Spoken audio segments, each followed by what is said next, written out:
Everyone, and happy Fat Tuesday. Today is Tuesday, February 17th, 2026. It's 9 a.m. We're in the John Nex Community Wing of City Hall. This is the City Council business meeting. I'm calling this meeting to order. If you please, would you rise with me for the Pledge of Allegiance? Short moment of silence. And if you could, and if you remember Eddie was the gentleman that was just killed in an e-bike accident this past week or so. If you've been in Palm Coast for more than a minute, you may have run into Eddie somewhere. But say a prayer for him and his family, if you don't mind.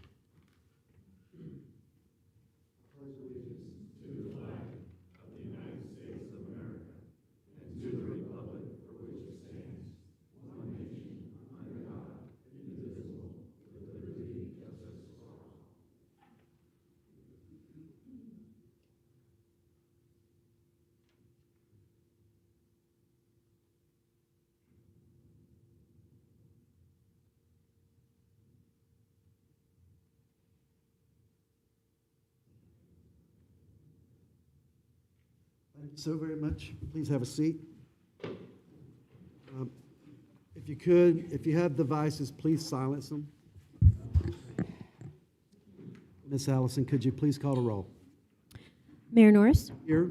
Vice Mayor Panieri. Present. Councilmember Gambaro. Here. Councilmember Miller. Here. And Councilmember Sullivan. Here. All members are present. Thank you, ma'am. We're going to begin today's proceedings with our proclamation for Phlebotomist Recognition Week.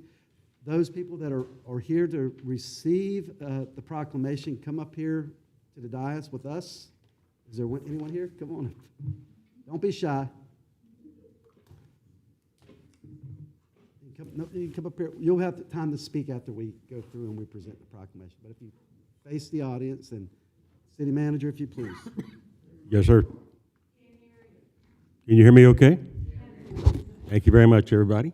Proclamation for the City of Palm Coast, Florida. Whereas phlebotomists are essential members of the healthcare workforce performing skilled blood collection procedures critical to the diagnosis, treatment, and prevention of disease. And whereas phlebotomists serve patients in hospitals, clinics, laboratories, and community health settings, often being the first point of contact and requiring compassion, precision, and professionalism. And whereas the work of phlebotomists supports all healthcare and laboratory professionals by ensuring accurate and timely specimen collection necessary for quality patient care. And whereas phlebotomists contribute significantly to the overall health and wellness of Flagler County residents, making a meaningful impact on patient outcomes and public health. Now, therefore, be it proclaimed by the Mayor and City Council of the City of Palm Coast, Florida, that February 9th through 13th, 2026 be declared as Phlebotomist Recognition Week, and encourage all citizens to recognize and appreciate the contributions of phlebotomists to our healthcare system and community. Signed this 17th day of February 2026 for the City of Palm Coast, Florida, Michael Norris, Mayor. Thank you, sir.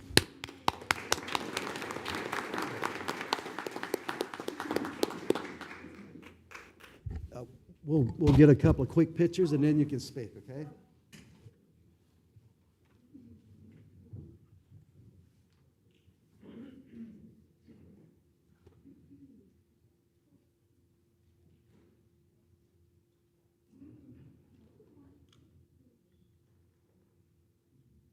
Got it? Got it. Okay, ladies, if you want to say a few words, the podium is yours. Hello, thank you. Oh, come here, Crystal. So this is Crystal. She's one of our students. She just has 2 weeks left. She has already been hired and working in field locally in Flagler County. She's looking for different opportunities as well as she progresses with her skills. Phlebotomy is, the field where those are the individuals that are drawing your blood, doing test-taking skills on you, and so we do appreciate you having us here. We've had 47 certified phlebotomy technicians, 83 registered medical assistants come through our program, so we do appreciate everything you've done for us and this proclamation, so thank you. Thank you, ma'am. All right. Congratulations. Thank you so much. We're going to move on to the item number 2, presentation, our SAP Quarterly 1 Council Priorities Update.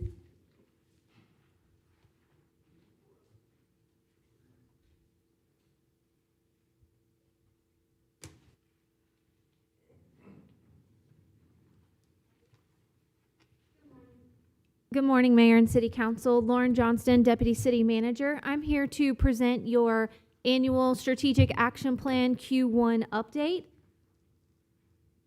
So just where we are in your process, we're here today to review the evaluation. We will be back with you one-on-one in your City Council interviews. If you may recall from one of your previous meetings, I spoke about this item. We pushed back this calendar a little bit to align with the recommendations from the risk and efficiency assessment. So that was one of the recommendations. And then in April, we will do the evaluation workshops where everything you hear in the one-on-ones will come in front of you to the sunshine to work together as a group to determine those properties.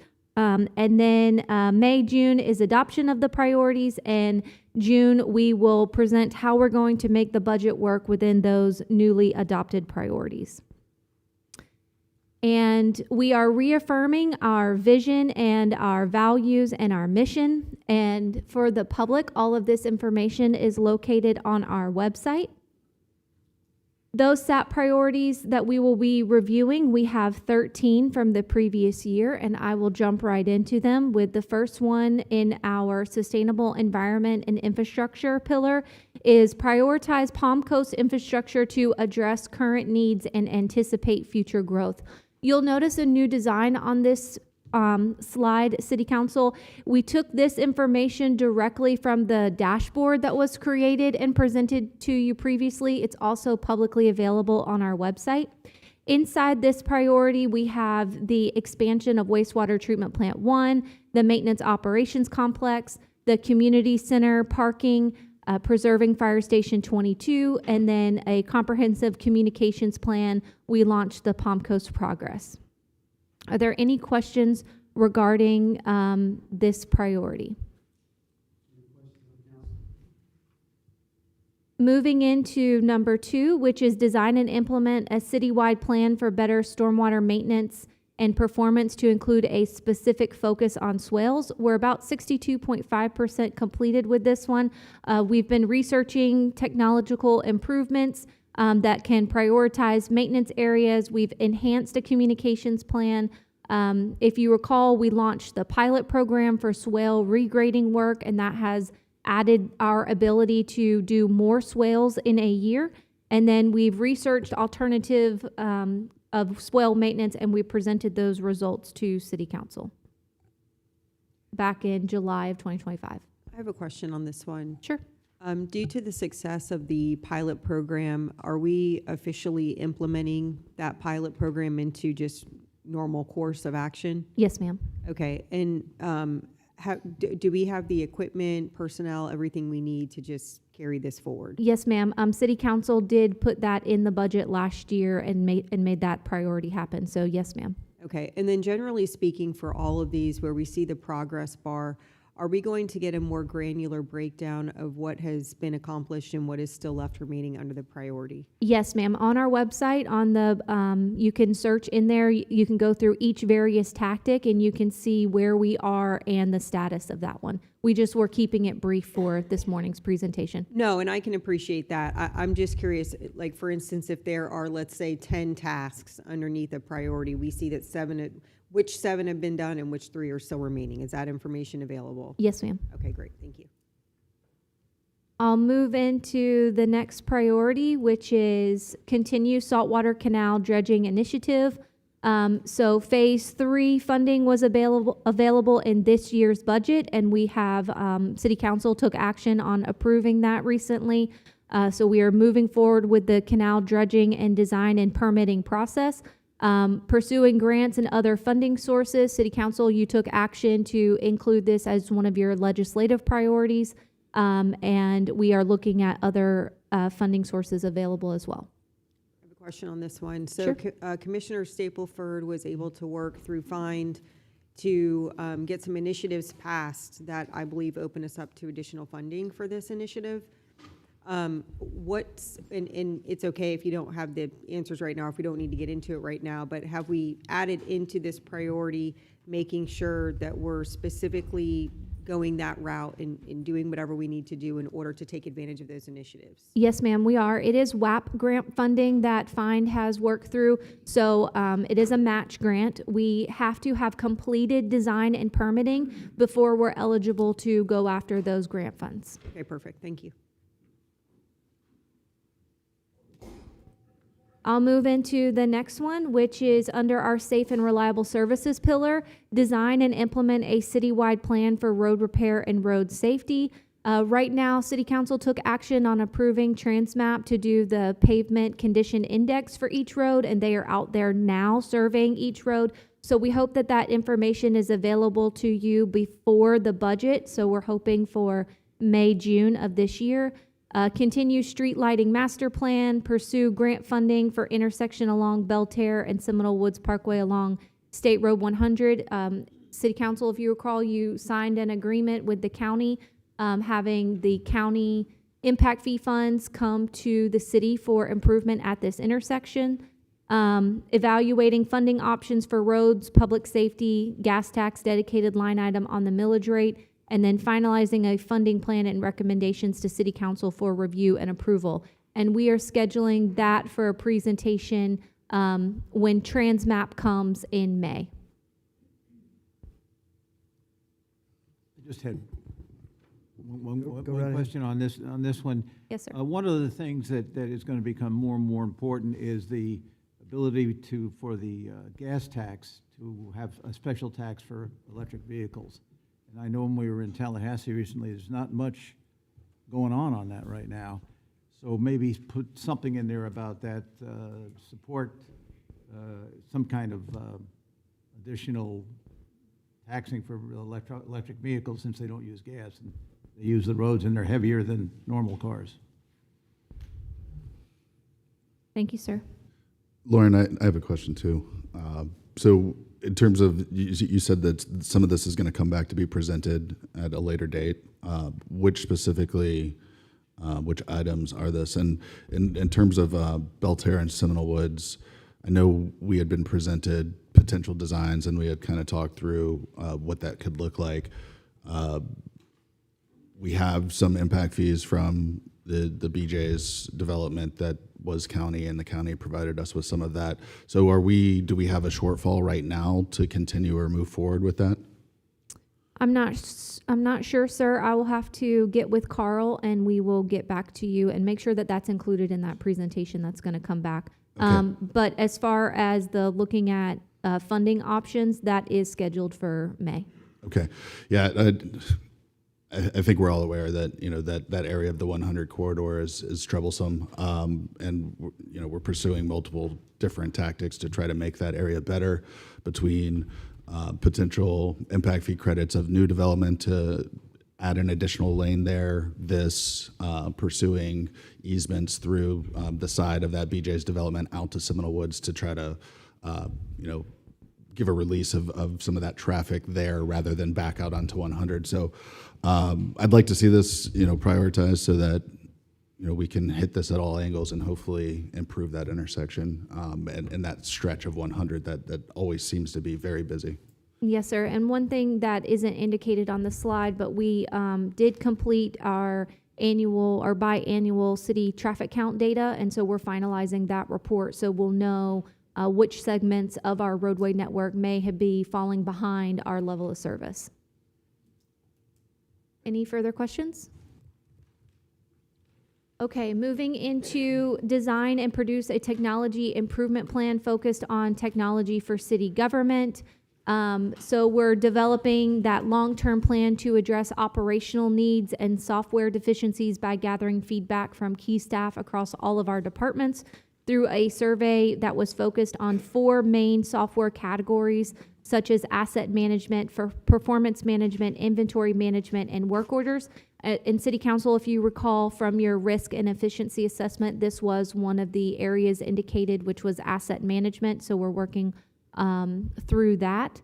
And we will continue to use the capital improvement program to fund planned hardware replacement cycles and a software program plan is being developed to establish a forward-looking schedule and cost projections for software upgrades and replacements.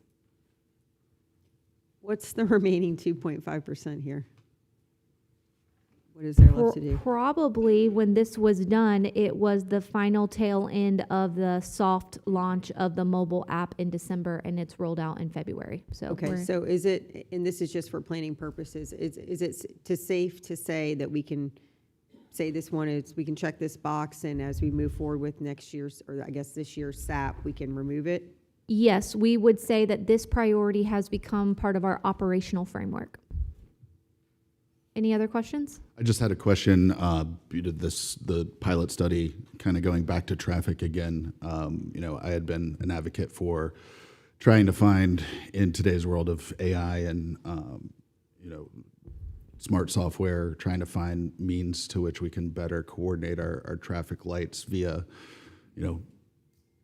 real-time watching of intersections and seeing what traffic's coming through and adjusting on the fly rather than it being a timing system that then, expands and collapses based on the usage. I know that based on the information I've received in the last year, that the technology is just not quite there yet. Also, it would require some upgrades of our cabinets. So this is mostly for the public that this is something that's a priority of mine because I view this software as road infrastructure to make our roads work better. So I'll continue to push this. I think we should continue to have that as part of our priorities going forward as well for the council, since that technology is not quite there. At some point in the near future, it will reach that stage, and I think we need to jump on that and use that technology to reduce the wait times at lights, make it more coordinated so that potentially you're able to get through several lights rather than getting stopped over and over and over again. So I would advocate to both the staff and the council that we continue to have this as part of our focus going forward, because eventually this technology is going to provide benefits to us. I support that. Yeah, I agree. Moving into our next, which was continue moving forward with the risk and efficiency analysis. You've heard me mention it several times, so we've ingrained this into our operational framework. We did have a staffing alignment change where we moved a position from HR to administration, and that is our risk and safety administrator, Mr. Tim Wilsey, and he has been directly overseeing this and working with the groups inside the organization and the various mitigating activities. And we hope to have more accomplishments out of that report come back to you soon. Any questions on this? Any questions? No, ma'am. Moving into our strong, resilient economy pillar, enhance current economic development efforts to create better paying jobs and attract major employers such as healthcare, manufacturers, and industry. We have been very active in this priority with trying to work through the negotiating entitlements of Track 17. Mr. Zobler and Mr. McKinney have been working very hard on identifying sites and building inventory for Palm Coast, and we have some prospects for an opportunity off Commerce Drive. City Council approved the incentive program for the Downtown Urban Core Grant, and we're very excited for the promenade to complete this summer. And then we're working with DC Blocks and the data center for the cable landing station. Lauren, have we had people apply for that already? I'm not sure. Are they leaning that far forward? Because I think their grand opening is sometime in June, July, maybe? They are supposed to be scheduling a groundbreaking this summer. I'm searching back for some help, phoning a friend in the back. This Like is for John's the coming cable forward. landing, Mr. Mayor? Or No, for- the for the promenade. Promenade. We got anybody reaching out, John? Good morning, John Zobler, Director of Community Development. We have 2 active leases that we're processing now and looking for some more, but we're getting some good news on that front. The mini golf also has a construction permit sign out front, and you may have noticed as you came down Town Center today that the Google landing station has posted signs that they're about to begin their activity. Okay, could you give us a hint of who those two leases are? Or is it still secret? Is it No, it's not secret? We're working with Fleet Feet, which is an experiential retail store, and also a ice cream shop. Okay, so just part of that space. People have to realize that place is massive. There is so much square footage in there. It is massive. 7,000 square feet. Yes, sir. All right, thank you, sir. Thank you. And, sorry, go ahead. Sorry, go right ahead. No, when this comes back up, I'm actually surprised to see that it's stating we're 76.7% complete, not because I don't recognize the work that's been done, but because there's just so much more to do in the economic development strategy that we decided we're going to focus on. So when this does come back, if we can just get a list of all of the leases that we do have, what that's looking like. And I gotta say, because we're doing this in the sunshine, I just want to make very clear, you know, I've been a really big advocate of making something happen on Track 17, but because of the price point of the entitlements, I just don't know if it's feasible. I don't know if it's feasible for the city to purchase those entitlements. I think this is more of a public-private partnership that we should be looking at. So I don't know if we need to start thinking about, you know, maybe shifting and being malleable on this strategy, because Track 17 is very important. It's got vital infrastructure, but the price point, when we've got so many other things to spend money on, particularly for infrastructure, I just don't know if we'll get there. So I know, John, you've been working hard with some companies to try to get them in there and make something happen, but I just want to make sure we're remaining open-minded and creative as we try to make Track 17 happen, because a flat-out purchase, and us taking the risk essentially and hoping that a company will come in and then develop that land, I don't know that I'm really willing to take that risk with the taxpayer dollars. So just, you know, want to kind of put out there to council to maybe remain open-minded, speak with your business stakeholders, partners, whatever it may be, to try to make Track 17 happen.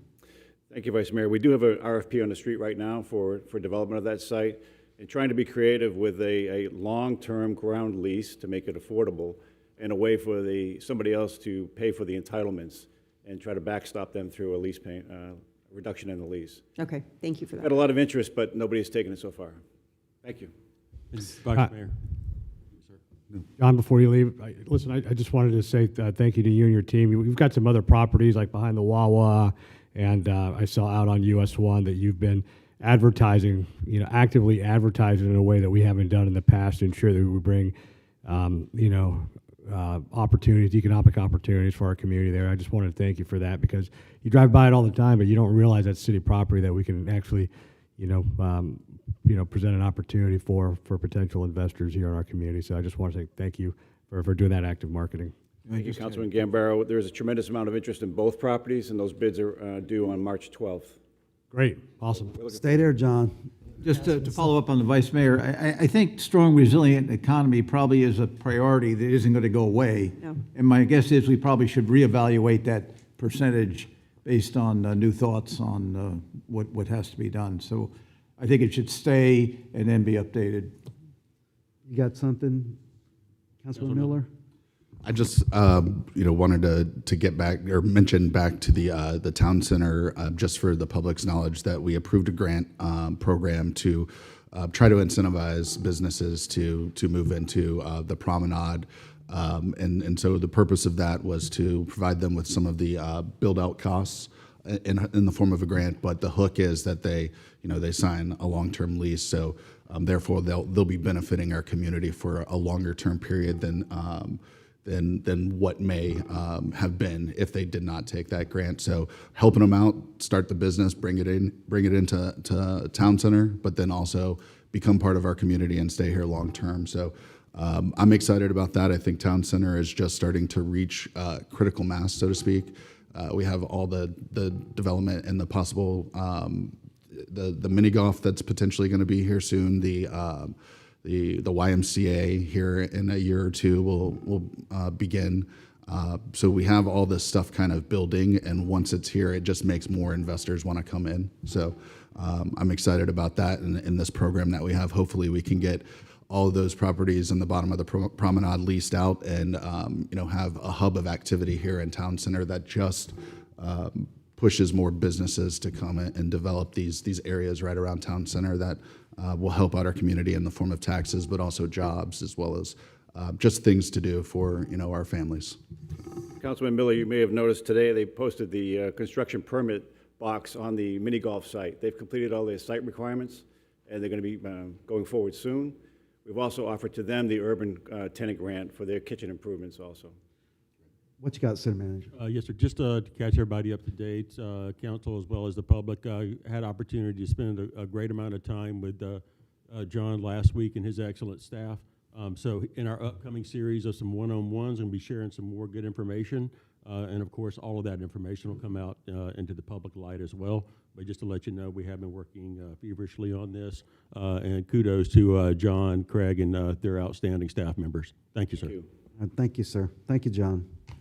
I did also want to mention, Vice Mayor, you had asked our staff to work through a workforce development roundtable, and that was hosted in conjunction with the Palm Coast Flagler Chamber of Commerce.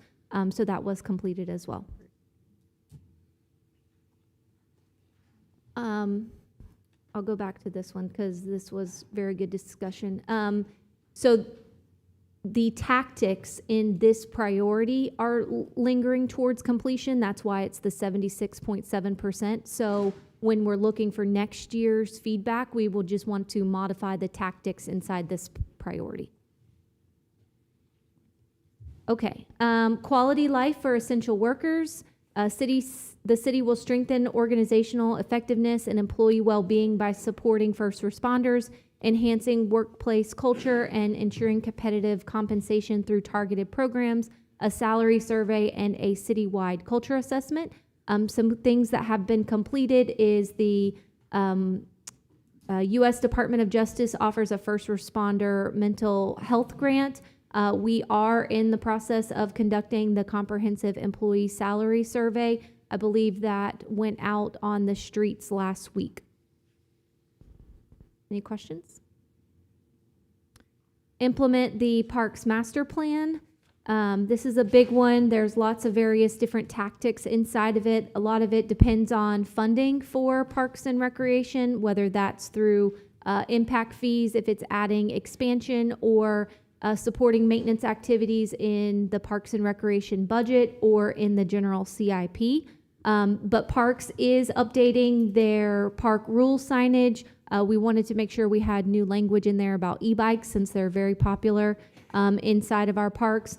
They added 20 new programs, one for autism spectrum disorder, adaptive tennis, and Special Olympics golf. They updated their transaction policy and established new MOU agreements with the Flagler County Cultural Council, the Palm Coast Historical Society, and Flagler Schools. And they are very active in pursuing grants and philanthropic support to expand and diversify its funding sources. I know of at least 2 or 3 grants that they've applied for. So for this one, I think we're really going to have to kind of probably take a scalpel to this because it's so big. There's the Parks Master Plan is massive. And I think over the past year, we've kind of honed in on some more specific needs for our community. And so I'm wondering if maybe we looked at this too high level, and if we need to refocus. In other words, we've had a lot of people, we know we're moving forward with the YMCA, or at least we decided to fund that first kind of pillar last year for the YMCA. We know we need the pool issues worked out. We've had a lot of requests for a skate park, and then we know we've got a rectangular field issue. So I'm almost wondering if we need to kind of refocus this priority and yes, still implement the Parks Master Plan, but I don't know. I feel like it's just a really large elephant right now, and maybe we're not taking the right bites out of it. More tactical, like Yeah. more specific. Correct. I feel like we just really need to get more specific and decide as a council, what are we actually going to focus on? I think the things that you've listed are great, particularly the new programs. We've seen a lot of folks in our community come forward and be recognized. We have an incredible special needs and adaptive community here in Palm Coast, and I want us to continue to provide services for those folks. So I think that's fantastic. But I also want to make sure that rather than just saying, oh, we're just going to continue, quote, to implement the Parks Master Plan, that we're focusing on the right things. And that may take adjusting the timelines that we had previously stated were going to be in place and followed. Just because we have this plan doesn't mean that we as council can't adjust it if we know the needs of the community have changed slightly. So I just welcome everybody to kind of relook at that and reevaluate to make sure we are in fact addressing the right things in the community. I would just add that you also adopted the new Parks and Recreation Advisory Board, PRAB. And so maybe through some of your tactics that you identify in your one-on-ones, we could have PRAB help us with achieving some of those. Ms. Johnson? Yes. The city manager and I have talked at length about, I know we've got the golf course coming back in April to get an update, as this council has moved towards cost recovery, but also overall park user fees. What does that look like? Can that help pay for that skate park, things of that nature? And I think as we look at those tactics and maybe put that in front of the new board to come back to us, I think that's, going forward, it's something we absolutely need to take a look at, whether this council decides to move forward on it or not. It will be, a decision down the road, but certainly I think it's something we should have a discussion on. City Manager?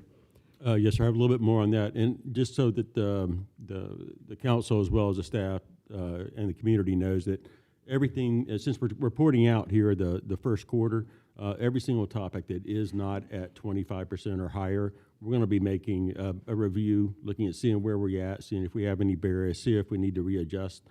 So we're going to be taking those efforts underway as a staff and be able to report back to you. Yeah, and I would say too, as we're looking at the westward expansion, I know we've got the master plan development coming before us here in a few months.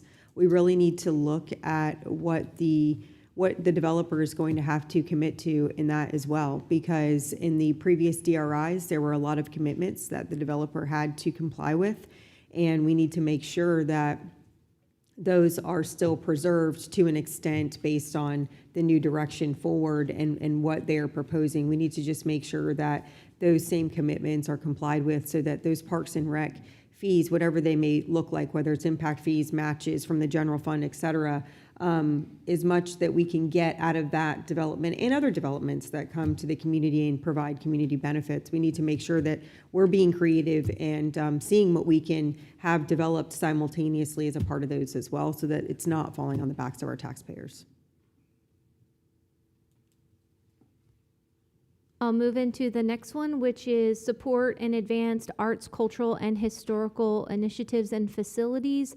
We've been very active with both the Flagler County Cultural Council as well as the Palm Coast Historical Society, as well as we've done some internal programs and events like the summer concert series, History in the Park, Family Art Night, and the partnership with the Historical Society for the Historical Speaker Series and the spring/fall art festivals. Any questions? I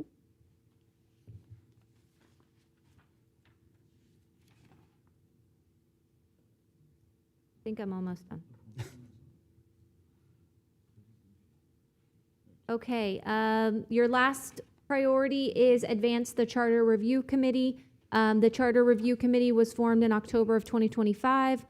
There was 3 public community workshops that were hosted, and unfortunately, the Charter Review Committee report could not be presented today due to a scheduling conflict, but we are trying to host a special workshop with you next week to review those findings. Any questions? That's it, Lauren?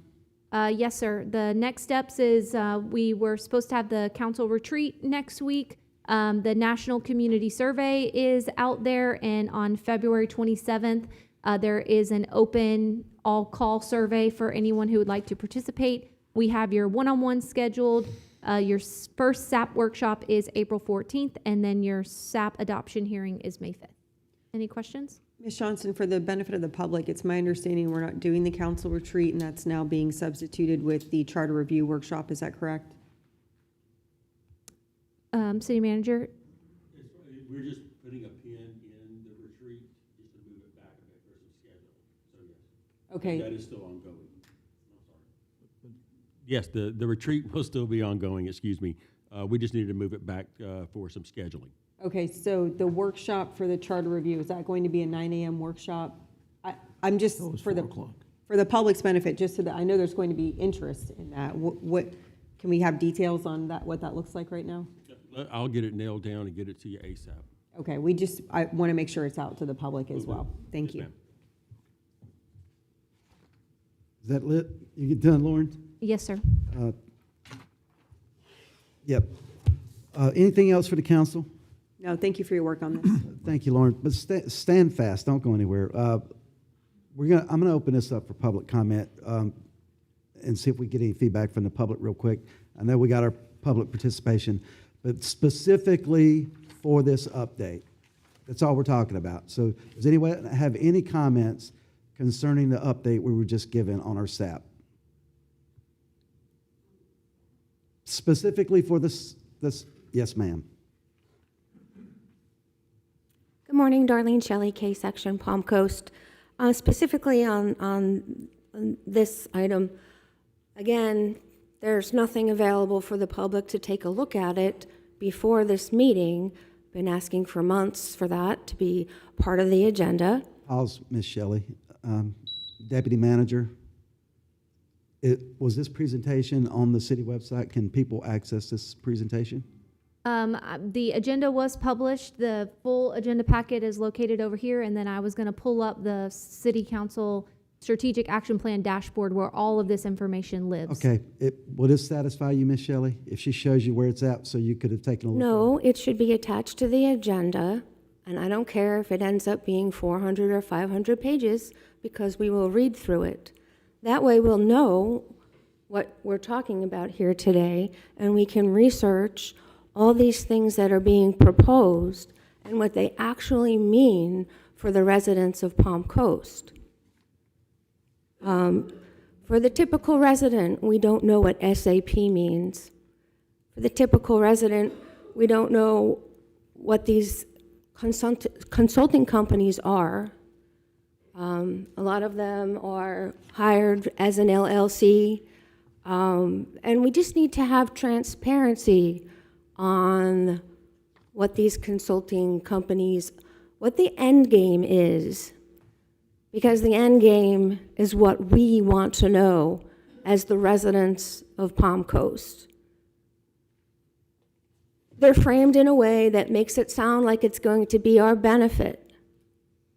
But the truth is, it'll be a benefit to someone, but probably not the residents of Palm Coast. It's a tremendous amount of money we're talking about here. A tremendous amount of money that could be going to help our quality of life, to protect our conservation lands. But instead, we're talking about more developers like the Promenade who want to come to Town Center. We didn't vote for the Promenade in Town Center. We moved to Palm Coast with the illusion that we were going to have a beautiful town center where we could shop and stroll and have events and concerts. What have you done with our concert area? Ms. Shelley, I hate to say it, but it seems like you're campaigning. I am not campaigning, It sir. seems like you're going a bit far on the campaign. I am not campaigning. I'm Finish your talking time, about the items that Ms. Johnson is bringing to you that are framed in a way to hide the truth, to hide what this is really about.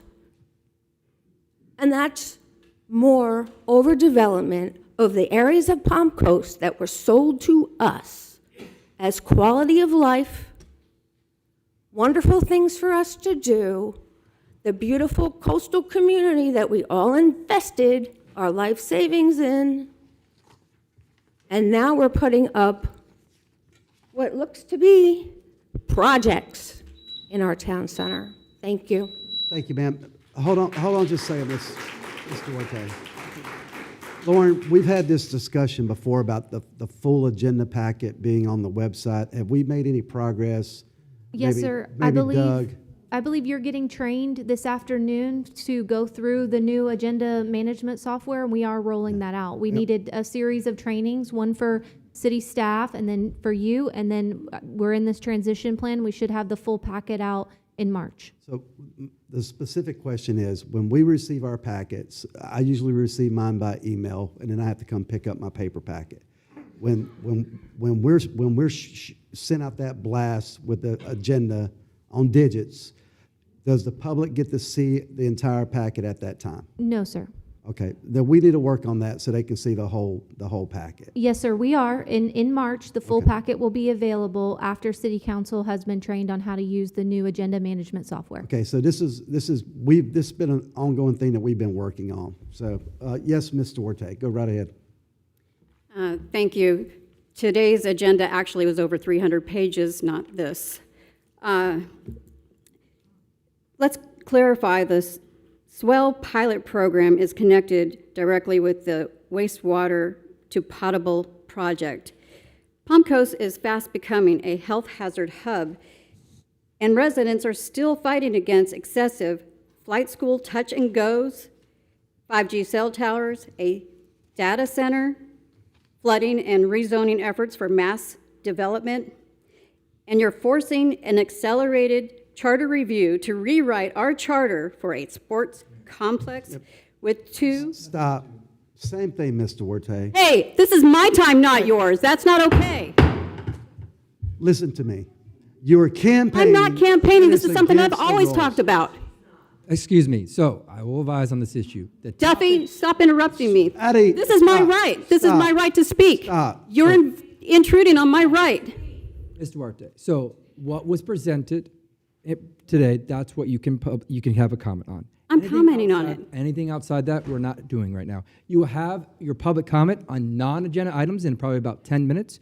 Feel free to go on to talk about that. But right now, it's just what Ms. Johnson presented on. She did present about the swell and the, okay, thank you. I will follow up with that. Thank you. Yes, ma'am.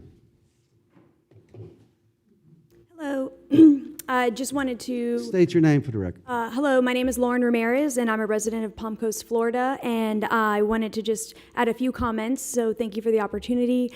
The mini golf course that you talked about, and then also the skateboard park. Actually, I was there yesterday, brought a few neighborhood boys, my own children, and so I do appreciate that you're looking into, revamping that for future, and the things you're adding for families with children. Just wanted to give you some positive aspect on. I do appreciate it as a parent, and obviously there's a lot of planning and finances that will be involved in the future, but I do appreciate hearing and reading about it, and then I'm glad I'm here today so I could give my feedback. So thank you so much. Thank you, ma'am. Anyone else for public comment specifically on this SAP update? Yes, Mr. Amaral. Good morning, Tony Amaral, Palm Coast. There's just a couple of things on this very item. Can we get an update on the maintenance operations complex, the MOX, a time frame? I know we've been delayed. I know we've got phase one that's finally working, but can we get an update on the time frame on when this is going to be completed, because we are delayed on that. Also, we keep talking about Track 17 entitlements, as you brought up today. When the lot was purchased in 2021, City Council put a $350,000 maximum on what the city would spend on entitlements there. It was sent to be, those entitlements were supposed to be paid by whoever the end person took over the property in long leases, like Mr. Zobler said. So I'm always kind of taken aback lately when we keep talking about we have to work to pay these entitlements, we have to do this, we have to do that. When the lot was purchased, the City Council said, we will not put more than $350,000 towards it. So I do want to get some clarification on that. When it comes to parks, can we please make sure we're reviewing these contracts for construction of whatever it is?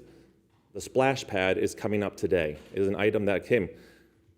We're losing money because of non-performance by a contractor. So I think the city needs to make sure that we're writing these contracts with performance bonds in them. Thank you. Thank you, sir. Anyone else for public comment? Seeing no one come forward, I'll bring it back to the dais real quick. For Ms. Shelley, we live in a constitutional republic. We are elected representatives. We're supposed to do the work. We do the work. So it was like, we're not in a direct democracy. You don't vote for the splash pad. You vote in elected officials to do the city's business. We're not a direct democracy. I hope you understand that. Anything else from the council?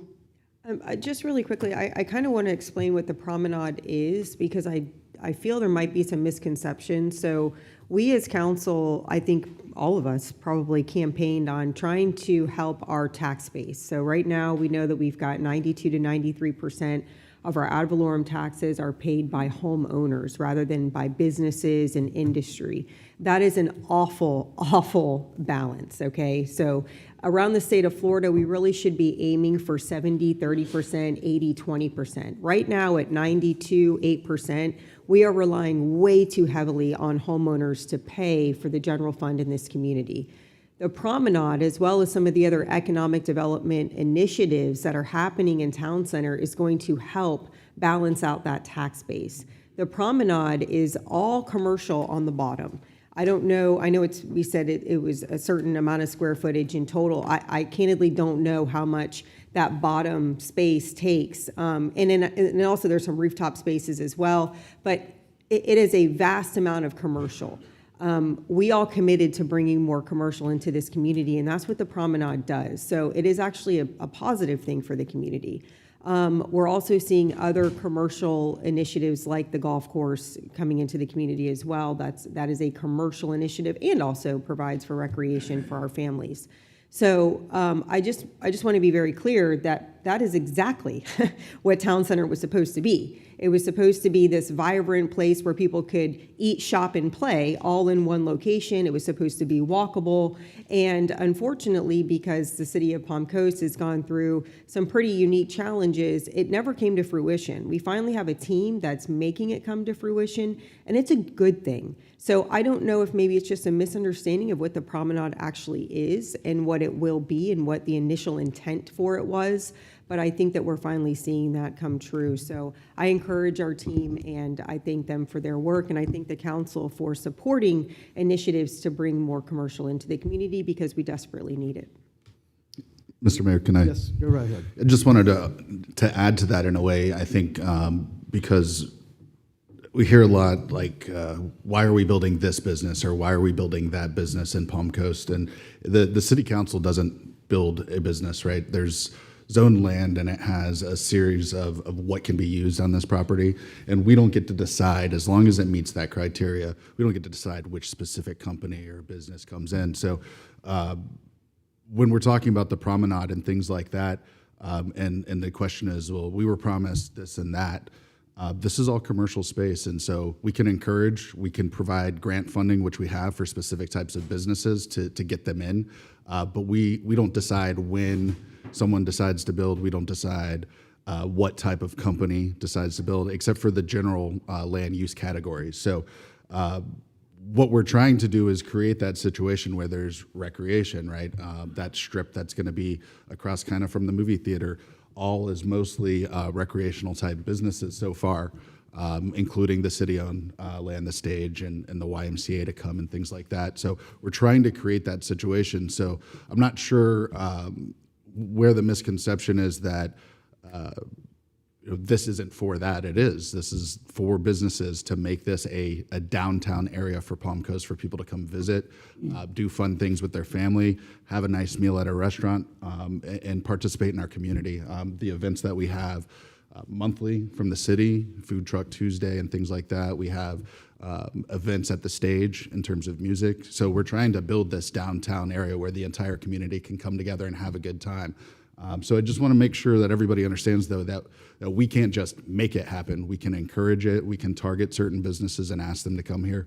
But some of that's kind of out of city council control. We zone it the right way so the right types of businesses can come in. We can provide grants, but we can't make companies join. And some of that's economic conditions, some of it's just the right people at the right time, so they have an opportunity to come in. But we're doing everything we can to get this kind of built out in the way it was envisioned. I know this land has been envisioned like this for 20 years, and then you had kind of the collapse in 2008 that stalled all of it. So we're finally starting to get some of this momentum back, and I think it's a great opportunity here in the next few years that we'll finally see what everybody thought it would be come to fruition. So just wanted to talk about kind of the process and how a lot of it's general, right? Like we can't say, this company, come here, build a business here. We can ask them to, we can zone it for that company, but we can't make them. And so these opportunities that we're giving with the grants and encouraging, our team has been out there contacting companies and saying, hey, I don't know if you know this, but there's opportunities here in Palm Coast, come here, please. Our team has been doing that. So we're doing everything we can, and we're starting to see the results of that now. Over the last year, I think, where these efforts have really ramped up. And that also brings jobs, right? And opportunities for people to work here in Palm Coast instead of having to commute to Daytona or Jacksonville. So it helps all of us in many different ways, building the community as well as taxes, as well as jobs. So we're making the effort, and I think we're finally seeing that come to fruition. So I just hope that everybody can remain a little bit patient here for the next year or two, and I think we're going to get what we thought we were going to see here in Town Center. Thank you, sir. Anyone else from the council? No one? City manager, deputy city manager, city attorney, please follow up with Mr. Amaral on his assertion and see if that's valid. Could you please do that? Yes, I've already got it in my notes. Can I talk to that too? I think if we're talking about the original purchase, I think the original purchase of that land, the intent there was for parkland, which is why we don't have the entitlements, and potentially I don't know for sure because I didn't watch that meeting, but potentially that 350 was pertaining specifically to any additions needed for park because that was the intended use at the time. The focus that we have on economic development and bringing in businesses and jobs has shifted our focus of Track 17 to trying to make it a viably commercial space, especially because it's out on US 1, kind of in an industrial area already. And it has infrastructure for it. Right, so it's something that can start tomorrow, whereas a lot of the property in Palm Coast can't start tomorrow. I think that may be the reason why there was a limited amount of money that they verbally said that they would not exceed. I'm not sure of that, but that's what the original intent of that land was a park, and there wasn't really any need for more entitlements at the time. But if you want to use it for something else like commercial or industrial, then you have to buy those entitlements to make it viable for that use. So. We just need to verify. We need to verify that. Yes, sir, I wrote it down. Yeah, there's a lot of history on Track 17, yeah.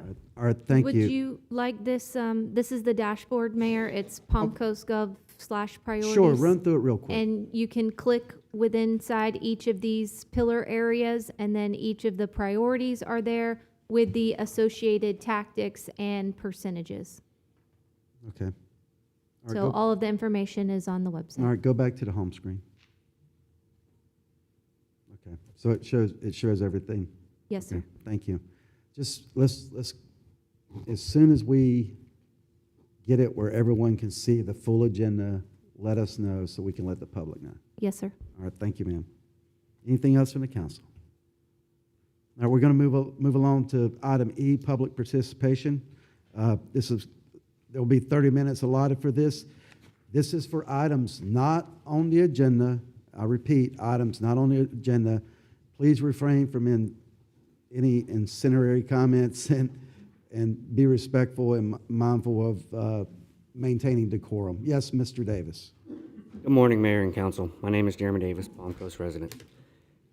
Before I begin, I want to personally acknowledge Vice Mayor Teresa Carl Pontieri. I was informed by her family, who I race with, about the loss of her mother. Losing a parent changes you regardless of policy differences. That kind of loss is deeply human. My thoughts are with you and your family. Now I want to address something not on the agenda, but something directly impacting my property and potentially others. I understand that when facts are uncomfortable, it can feel personal. I have been labeled as someone hijacking city social media posts, but all I'm doing is asking common sense questions supported by documentation.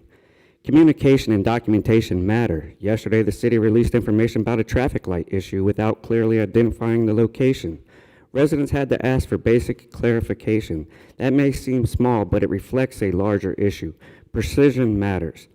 That same principle applies to permit records. I obtained the audit log for the permit associated with the property next to mine because elevation and drainage decisions there have directly affected my home.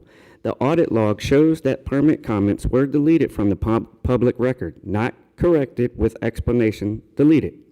Yes, the audit log is accessible through a public records request, but a neighboring property owner reviewing the visible permit file would never know something had been removed unless they specifically requested that audit trail. When inspection notes tied to elevation and drainage disappear without visible explanation, that raises legitimate procedural concerns. These decisions affect flooding risk, compliance history, and potential liability. So my questions remain straightforward. What is the written policy governing deletion versus correction of permit notes? Who has the authority to remove them? And should adjacent property owners have transparent access to changes that may affect their homes? This is not about ego, it is about standards. If we expect residents to trust the system must be precise, transparent, and consistent. Thank you. Thank you, Mr. Davis. Yes, ma'am, Miss Connie. Good morning. Connie Sparks, Z section. First of all, I want to talk about, I was giving my nephew a bath this weekend, and the water was yellow and sand coming out of the spigot. Okay, that's number one. Number two, I have a bobcat in the back of my yard. I have a tiny little dog, and I have to go out with it now. We have a, not a wooden fence or one of them fancy fences, just a wire fence, you know. And I have to watch it every morning because it's hovering around my property. I seen it personally take a rabbit that was living underneath my shed and kill it, take it back and eat it. Then the other day, the bobcat took a raccoon, and it was having babies. And it took it back, it was squealing all the way into the wilderness, all the way into the woods, and I was so horrified. When is this development gonna stop? We had enough of housing. I fully agree with bringing the promenade and you know, jobs and all that. I am against any more houses. I got a letter, okay? I moved here 15 years ago. We, all Z-section residents, got a letter this weekend stating it was a preserve. I want to know when it changed. When we bought our home, this is our life. This is our lifetime thing. This is our retirement. This is our money. When we bought our home, we were told it's a preserve behind your house. Now they are going to build apartments and houses. When is it going to, when is enough enough, you people? Honest to God, like, really? We are sick and tired of it. How many lives are you going to ruin with these homes? And the wildlife have nowhere to go. It's just, you know, I don't know what else to say. I'm begging you. I'm pleading with you to stop it. Stop these developments, stop these realtors, stop these attorneys. Stop it all now. Thank you, ma'am. Yes. Yes, Miss Shelley. Darlene Shelley, K-Section, Palm Coast. I've told you before, this is, it seems to be a bait and switch. We were lured here to this beautiful coastal city by the ocean. We built our dream homes here. These were to be our final homes. We want to have a legacy to leave to our children. My grandchildren live here. My dear mother lives here. Miss Pontieri, I'm so sorry for the loss of your mom. I can't imagine what you're going through. My sympathy and my love is with you and your family. It's all about family. But in Palm Coast, it's not. Since its inception, Palm Coast has been a bait and switch. We were lured here for the beauty, for the coastal birds, for the green space, for the oak canopies. People come here from across the world to travel down Old Dixie Highway for its beauty and its nature. And that's what Palm Coast was sold to us as. Not 4-story apartment complexes, not a place with no culture, no place for our children to play. You are taking the values of our home without our permission. We have constitutional rights, Mr. Norris. We have rights to the peaceful enjoyment of our homes.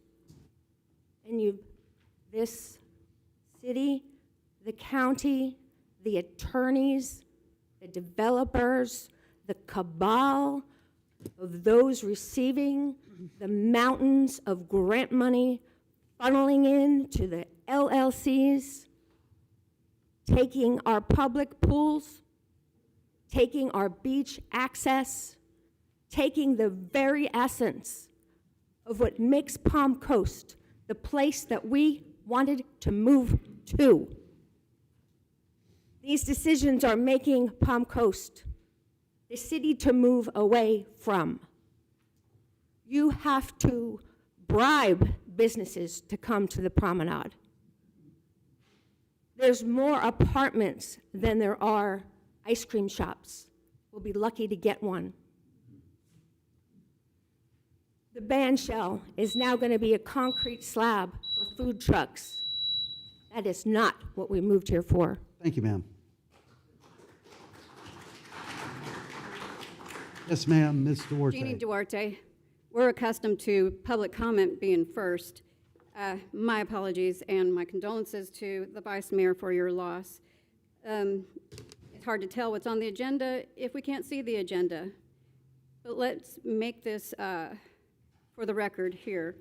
One, those who are in this room who attended the event February 5th at the community center who may be members and did nothing to make right a wrong.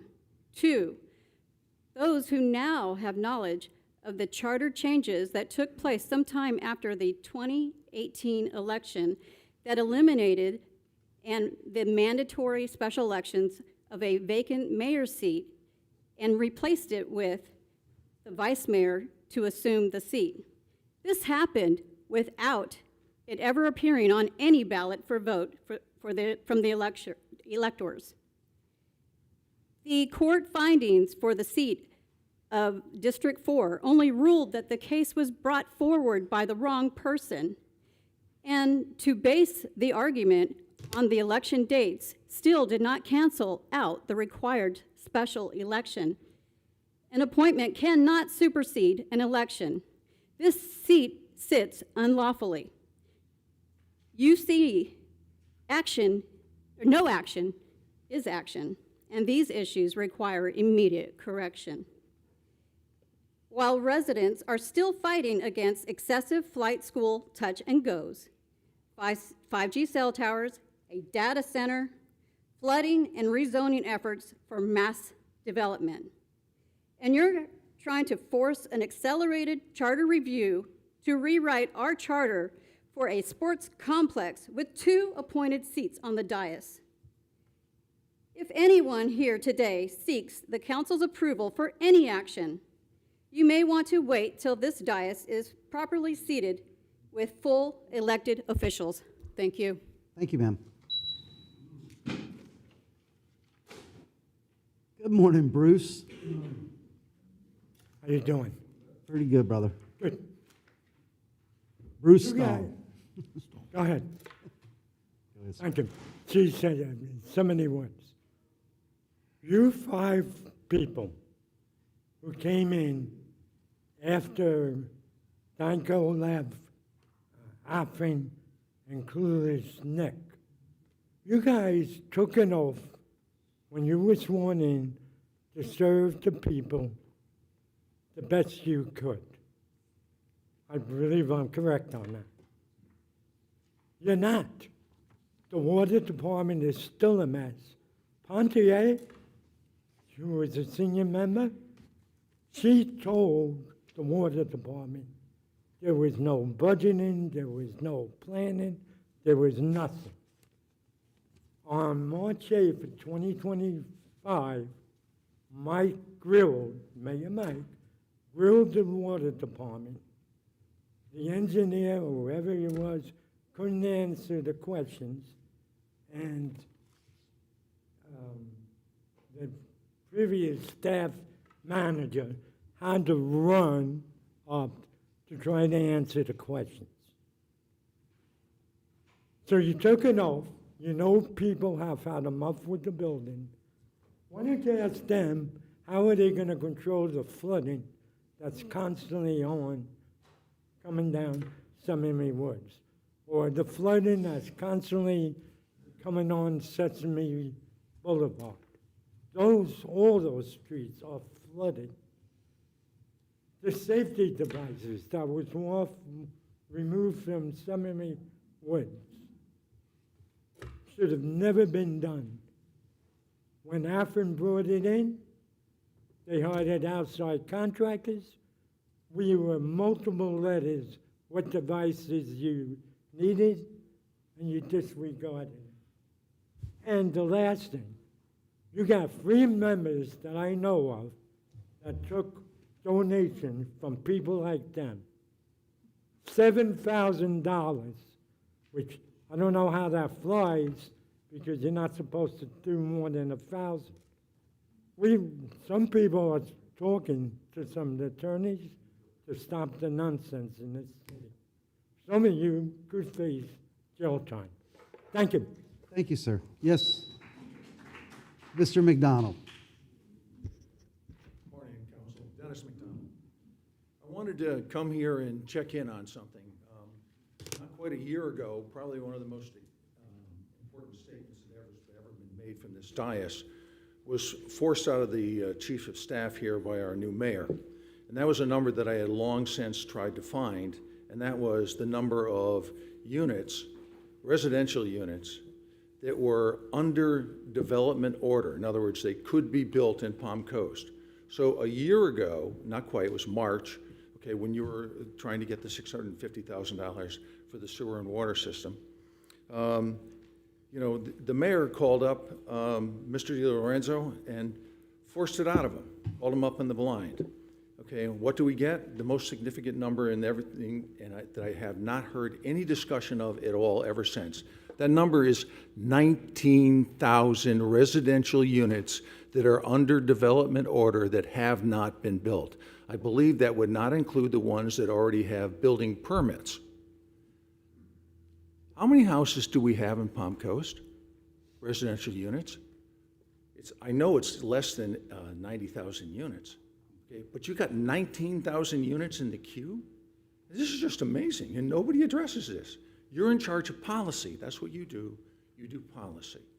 So our good mayor forced this out of the closet finally, okay, but nobody's addressed it. But I hear all this talk about we don't have any workforce housing. We got 19,000 units. This is total insanity. So here's what I'm asking here, since nothing has come forward on this. All these units get a development order because they're signed by the land use administrator.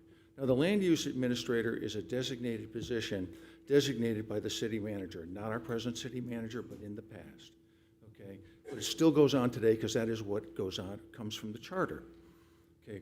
What I'm suggesting here is that the land use administrator make a report to the city manager, who's his boss. He exists because he's appointed by the city manager, okay? And then I think that what you should do is this council should go to a system where they get a written justification of approval signed by the city manager, so that none of this stuff is just going by the board and everybody's just passing it off. We have 19,000 residential units that can be built and pulled building permits right now, okay? And we have no system to stop this runaway train. And it would seem to me that now that we have a good, competent city manager, okay, and that this number has been forced out, that this city needs to take and present a policy and needs to get this thing in line. Thank you very much. Thank you, sir. Yes, Mr. Kunis. Gary Kunis, C-section.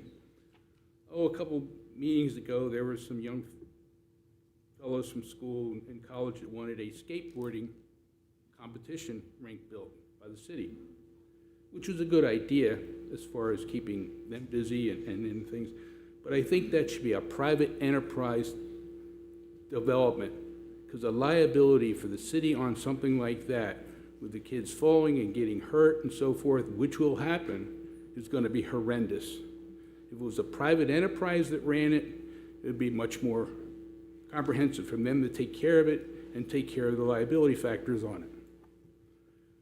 The other item is, apparently there's been some contributions made towards campaigning on some of the members on council from builders. I believe those people that got those should abstain from any voting on any building projects at all. All right?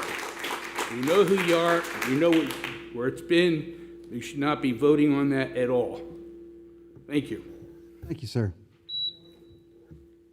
Yes, ma'am, Ms. Cook. You can pull the mic. Joy Cook from Ms. Seminole Woods. Ms. Cook, you can pull the mic. There you go. Joy Cook from Seminole Woods.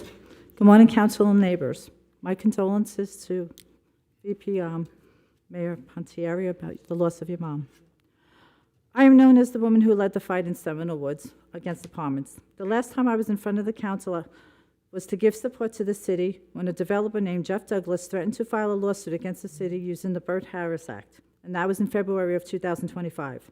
Since then, I have noticed a change of events that happened, and unless you were a part of it from back then, you wouldn't have catched on.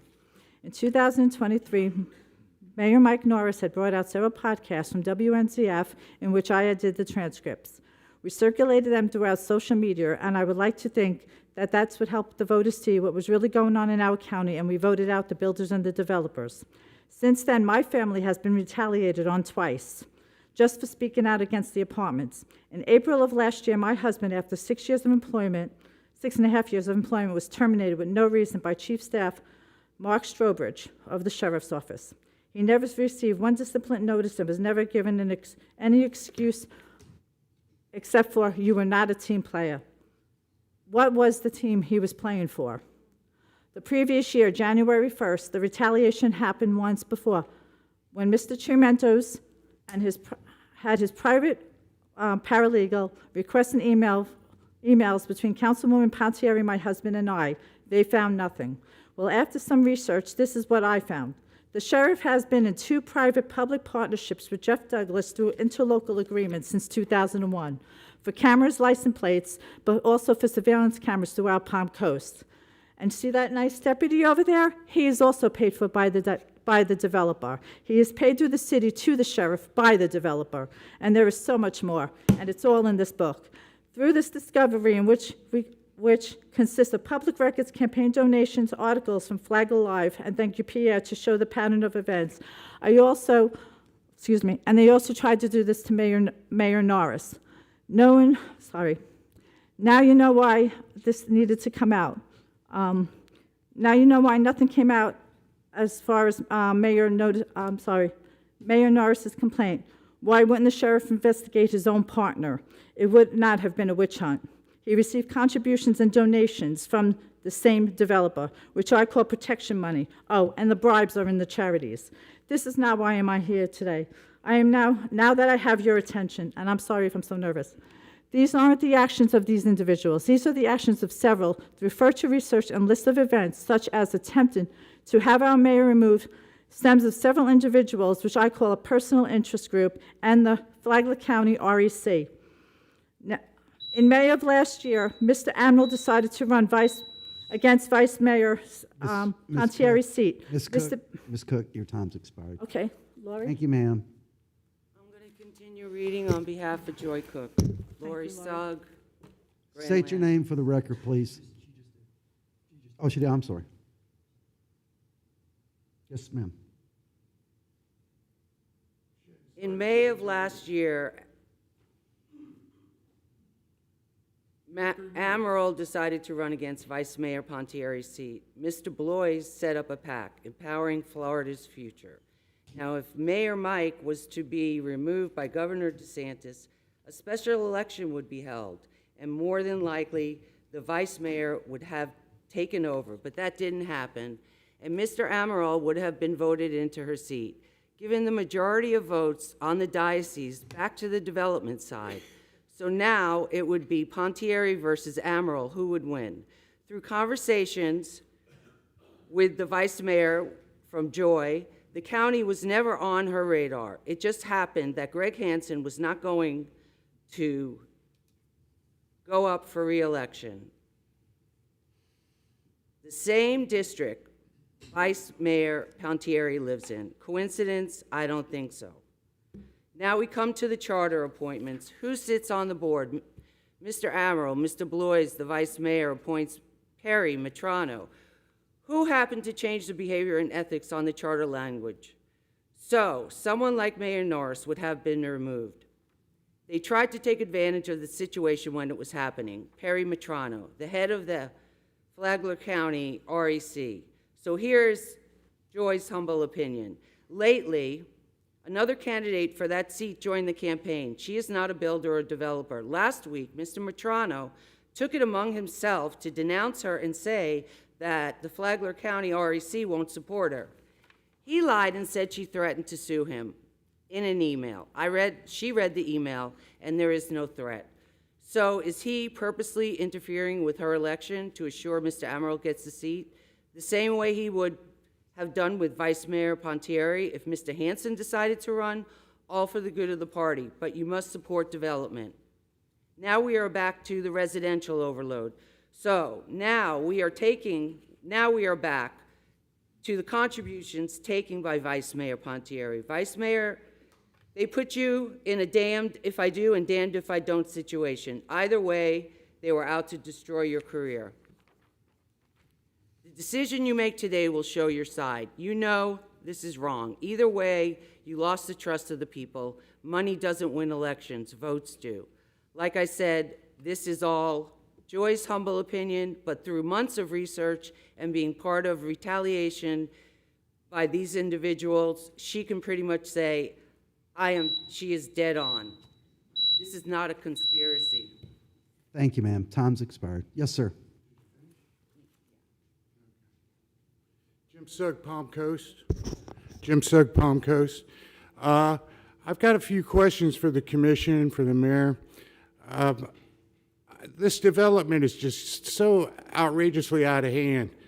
I would like to ask, has there ever been a traffic study that has failed? It seems quite unusual with all this development going on that these traffic engineers say, oh, it's no problem. We've got plenty of road here. Well, let's see. They said it was no problem when they put in BJ's on 100. Well, my God, have you driven through there? From 8 o'clock to 8 o'clock, it's a traffic jam. Well, who's holding this damn engineer accountable? Give me a break. They're just put there to say, oh, you know what? They said this. It's not that it's in reality there's a traffic jam. You know? Well, come on. Now we're looking at this 119-acre property with 2 lanes, and you've got all this development going on in a residential area trying to get rezoned, and they're saying, hey, there's no problem. Plenty of room for traffic. Give me a break, man. What's reality? Well, you guys drive cars. You know what the hell's going on. And now here's the other thing. With water and sewer, I've had a skin condition ever since I moved to this city. And I come to find out that it's from the water. The water is causing me to have open sores, my dermatologist is telling me. What the hell? I got to spend money now for something the government has promised. to have clean, pure water. It's a federal regulation. And what the hell are you guys doing? Let's build more houses. You don't have enough. I went in front of the Flagler Commission and told them about this. And the building, whoever the heck these guys are, you know, these shills, and they're saying, oh, I go and I say, hey, you do not have the capacity for water and sewer.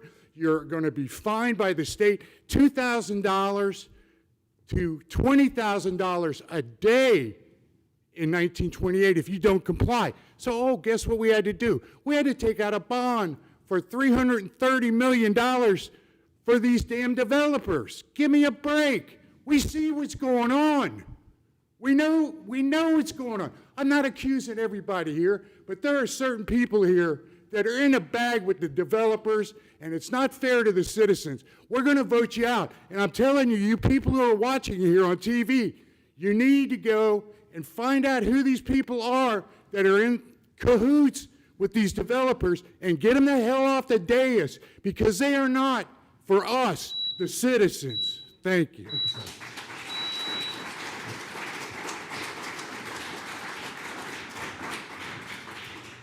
Yes, sir. Let's end this on a different note, shall we? My name is Kirk Whittington. I feel kind of like if I sit back down in this audience after what I have to say, I'm going to be like a Christian being thrown to the lions. Mayor, I agree with what you said about this country being a republic. We just took an oath to the flag and to the republic for which it represents. A republic is defined by the dictionary as being a system of government whereby one is appointed or elected to represent the needs of many. That's what we do. That's what we agreed to. We just took an oath to that flag. The United States is unique in that we have a democratic republic. We have a democracy where everybody that is qualified has a vote and the majority rule. That's a big part that Democrats don't have a good time grasping, the majority rule. As I told the city manager, I used to work in DeKalb County. That was one of the 4 major counties of Atlanta. I was an engineer review officer.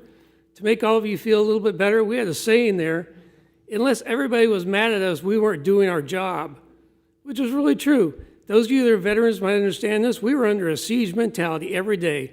From the minute we unlocked the door to the minute we locked the door, it was a siege.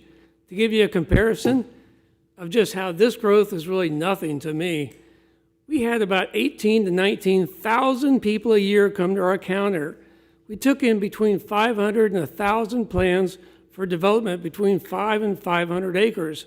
It was constant. It never stopped. Everybody was mad at us. The developers mad at us because it took us 6 weeks to even get a first review on the plan because we had a backlog. Everybody in the community thought that we were in the back pocket of developers. We got that all the time. No, we're just here for the money. The job pays so well. That's why we're here. There's no solution to this. Councilman Miller, I agree with what you said about zoning. You got to think about this as being like the Roman scales of justice. The woman is blindfolded holding the scales. There has to be balance. The balance that our country has is that developers have a right to develop their land to the highest best use. That's their legal right. The communities have a legal right to protect the health, safety, and welfare of their constituents. They do that by zoning and by plan review. And that's how the balance works out. And it's not perfect. It's imperfect. We're humans. Error is human. But we do the best we can. And that's all I expect of anybody. And I think you're all doing a great job. And if anybody thinks this is traffic, I would invite them to go to Atlanta sometime. If you go up 75, you'll hit gridlock about 30 miles south of 285. It'll take you 3 hours to get to the perimeter highway. This is not traffic. This is nothing. So I'm going to sit down here in the front, so hopefully if anybody hits me, it's okay. I've heard this a lot. I used to get paid to hear this. I don't get paid anymore. Thank you for what you do for us. I appreciate it. Thank you, sir. That will end the public participation for our general opening comments. I would like to, and I'll open it up to the rest of the council. One thing I would like to say to Ms. Connie, I am sorry when you moved into your area and it's when the real estate agent told you, oh, that's green space, that's preserve. People own that preserve, and there's people rezone. They change things. But if they said green space, somebody owns green space, and that's a lot of the stuff we're running into now. So, yeah, some of it is a bait and switch, but we didn't do it. So I'll open this up to the council. Anyone have any comments, starting with Councilman Miller?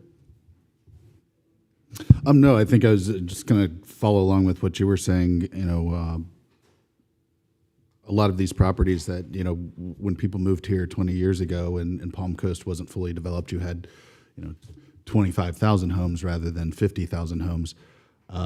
You know, you see that green space and you say, okay, I'm going to be next to this green space. Maybe I don't know what the realtor told anybody.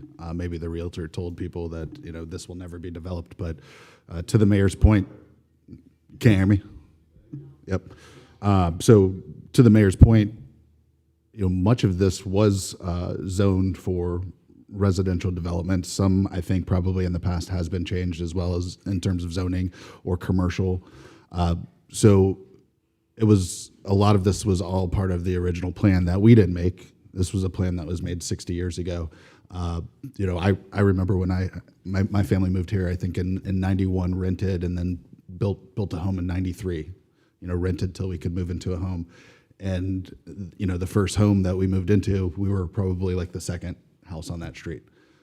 So there was lots of green space, but all that green space was platted residential lots. And so that means that people that bought the lot from afar and planned on retiring here over the years, those people have done that and moved here, or maybe they've sold their lots. But that green space wasn't promised to me. It was platted as residential, and that was all part of the plan. And so there's a lot of Palm Coast that was part of that plan that we can't change, especially the infill areas. And then you've got these larger out parcels that, you know, later they become part of a PUD or an MPD or whatever the case may be, a DRI, depending on what era of law this was, you know, whether it was the 80s, 90s now. And so those were also, a lot of them were also entitled with certain amounts of units. And so over the last, say, a few years, at least in my knowledge, because, you know, prior to me running for office, I didn't know a lot about land use or laws and things like that regarding property. But the state legislature has done a lot to limit our ability to change things, to slow things down.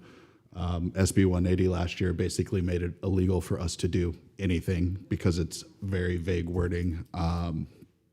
And so we're hoping for changes in that nature. But I can tell you our trip to the Capitol recently didn't make me feel like that was going in any other direction than it has been going in the last few years. So a lot of this, our hands are tied. And, you know, if we do certain things, it's likely that we'll be sued. And cost the city even more. And so I don't know what the solution is. I do know that, you know, as in terms of the 19,000 that I think Mr. McDonald mentioned, you know, that number, a lot of that number has always been here, that platted lots from ITT and things like that. So that number was 40,000 30 years ago, and it's slowly been going down as these lots have been built. And the only thing we can do as government is try to plan and get this infrastructure ahead of it.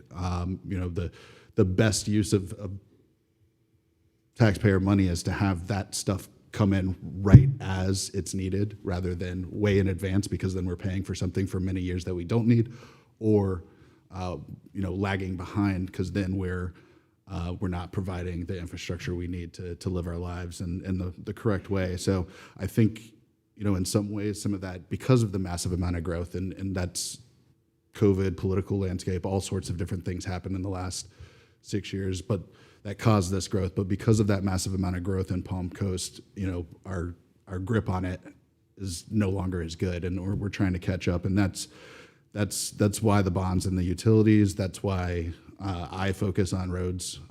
You know, I'm on the TPO and the executive board for the TPO, trying to get back state money, because that's all tax money that we and other people paid when they come visit our state in terms of tourism. So. You know, I'll pledge that I'm going to continue to try to get our infrastructure in the right place. You know, that's my goal as part of the council, to make the quality of life as good as it can be. I think we live in a pretty good community. You know, it's a beautiful, whenever I spend time away from Palm Coast and I come back after a week, you know, to see the palm trees and the manicured lawns and and all the beautiful homes and stuff, it reminds me that we live in a pretty great place. So just wanted to point out that a lot of the growth is, in terms of land use, is something that was decided 60 years ago, before Palm Coast even existed as a city. And then, there's been multiple factors that have contributed to the infrastructure kind of not being there as it is right now versus where we want it to be. And then additionally, the state legislature and the laws have made it even more difficult for local governments to enact regulations that slow down development. So just wanted to provide that information and again pledge that I'm here to continue to try to make our roads better, to make our utilities, our water better. And I'll be here for several more years to try to do that. So, Thank you, sir. Councilman Gambaro? Councilman Sullivan? I just wanted to mention something that was in the news this week, why the infrastructure is so important. Did everybody hear what happened in Washington, D.C.? They had the worst wastewater outpouring in the history of the United States. And that, like cities are getting old and things like that can happen. We're trying to make sure things like that don't happen here. And it does cost money, and it's getting more difficult all the time for us to govern, even at the county and city level, due to the state government taking away a lot of our prerogatives. But I think there are good examples out there to make sure you understand that doing things like our infrastructure and wastewater treatment, freshwater, all that are important. And there's no doubt we have some problems, but we've got a plan to make it better. Thank you, sir. Vice Mayor? Yes, thank you, Mayor. I'll try to be comprehensive in my comments because I think that they not only touch on the public comment that was just vocalized, but it does kind of broach into what we have coming up on the agenda. So I don't want to get into that, but it is going to encompass that. First and foremost, I'm tired. I'll be honest with you guys. For people to, don't awe me,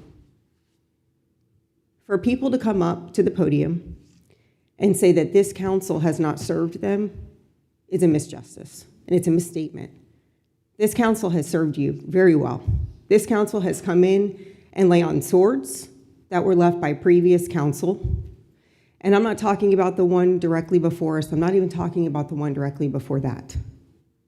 I'm talking going back a decade of bad decision-making, rezonings that were done that we have no control over. And some by the last council too, and I fought against those as a minority on this board. This last election, we got a majority. And I feel good about this council. This is a darn good council, it really is. I feel your frustration with regards to the building, particularly the residential. I do, I feel it. I drive the streets, we all do. We all drive the roads, we all sit in the traffic, we all see the trees around us coming down. We live in this community, we feel it too, guys. But the fact of the matter is, as Councilman Miller said, for years, there have been plans in place for this development.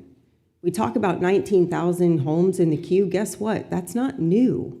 Those aren't new homes in the quote queue. Those have been planned for years and years, and we did not approve a single one of them. This council, and I've said it before and I'll continue to say it, this council has not approved a single new development. We haven't.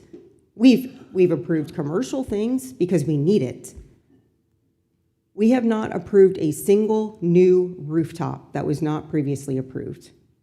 Coming before us even today, the next item on the agenda, 58 of those homes are already approved. We have no control over that. They could move forward tomorrow and there's not a darn thing we can do about it. So it's really important that you understand that. And Ms. Cook, you fought the Seminole Woods fight from down there. I fought it from up here.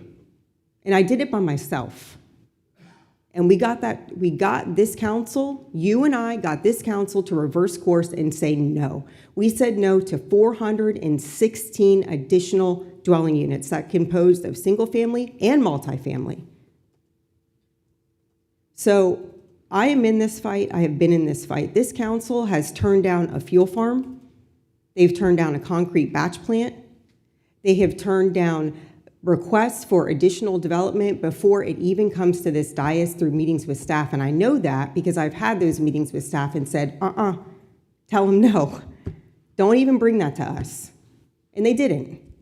There's a lot going on in the background that we fight against that you all don't even know about. And that's okay, that's our job. So I understand your frustrations, I do. You also have to understand too that, when we make decisions, there are possible legal repercussions on the other side of those. For instance, the impact fees. We raised impact fees by record levels. And if you'll recall, there were people from the Home Builders Association here at every single meeting, people from the chamber at every single meeting saying, don't do this for XYZ reasons. We're going to sue you. This is not legal. And guess what? They did. And at 7:30 last night, I'm on the phone with our legal counsel getting an update on the lawsuit that we are now being sued for because we decided no, raising impact fees so that development pays for itself is the right thing to do. And we don't care what could be on the back end of that because we firmly believe that development should pay for itself. But now we're dealing with it, and that's okay. Again, that's our job. But those are really hard decisions that we make because we are serving you. The Seminole Woods 416 units that we fought against, they're now threatening to sue us. So every decision that we make, there's a legal framework that we have to follow, and if we don't, there can be legal repercussions on the other side of it. And guess what? Those legal fees, they're paid through taxes. So I get your frustration, okay? Look, my husband and I talk about moving out to Wyoming or Montana and buying like 20 acres of land, and it's for this very reason, okay? I get it. But this city was planned a long time ago. We're doing the best we can to plan accordingly, to make sure there's infrastructure in place, to make sure there's jobs in place, to make sure we provide the best quality of life that we can for our residents, for our first responders, for our kids. And so to say that we're not serving you, I think is incredibly, I won't use the term unfair, but it's just flat out false. It just is. And so I hope that you all will continue to engage in productive discussion as to what we can do with the things that we can control. And we were up in Tallahassee last week talking to our legislatures, our direct representatives, about giving that control back to the cities and counties because they are trying to take it from us little by little in Tallahassee. That's what we were doing last week because we want you all to have as much control as possible through your elected officials on the local level. So that's all I have to say on the general public comment. And again, I always remain available via email, phone, or meeting to talk about these things in more detail. All right, thank you, ma'am. We're moving on to item F, minutes. We have minutes from the City Council meeting on February 3rd, 2026, business meeting. Anyone have any objections, amendments, or anything to go for those minutes? Motion to approve. Second. Got a second? All in favor say aye. Aye. All opposed? Ms. Allison, you're good? I'm good, thank you. Thank you, ma'am. We're going to move on to ordinance for the second read, item G, East Hampton Master Plan Development, MPD, Amendment Application 6302. Mr. Hanson. And Mr. Hanson, I'd like to do something real quick, if you don't mind. I'd like you to, if you could, well, there's two things. First, Marcus, we had this conversation yesterday, and I haven't seen the red line version of all this, but I just want to make sure that, in that first read, and the precedent of this council has been minor pen and ink changes before going to second read. So are we following our policies and procedures, and are we within the margins of how this has changed from first to second read? Yes, sir. So what these, if there are any changes that were from the first read to the second read, they are more restricted on the applicant. So that means they are less restricted to the public. So the first notice was more. This was coming back. The applicant has put more restrictions on there. Therefore, they've been duly noticed, and we're following procedures. Okay, I just want to make sure that we're procedurally correct. And I believe Mr. Hanson does have the red lines in his presentation today. And while he's getting that up, I think it would be a good idea just to go around and declare the ex parte communications. I'm sorry, this this is a quasi judicial matter. Any member of the council would ex parte communications, please state it. No one? None?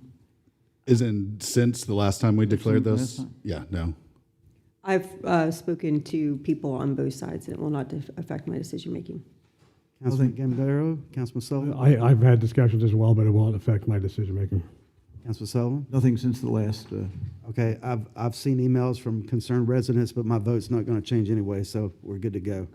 To that, Mayor, if I may, it is a quasi-judicial matter, and I know that we had spoken previously from this dais about placing individuals who will be speaking under oath, and I think it's a quasi-judicial matter that should occur. Wow, we're thinking alike. I've always wanted to do that. Mr. Mayor, based on I have received emails too from residents. I didn't declare that, but I received resident feedback on this as well in the last week. Okay. So we can swear in all participants? Miss Allison, do you have the oath? If you were here to discuss this matter, this master plan development amendment, and you'll be testifying, meaning coming up to that podium there, stand up and raise your right hand for the oath. Do you swear or affirm that the evidence you are about to give will be the truth, the whole truth, and nothing but the truth? Do. Thank you. You may be seated.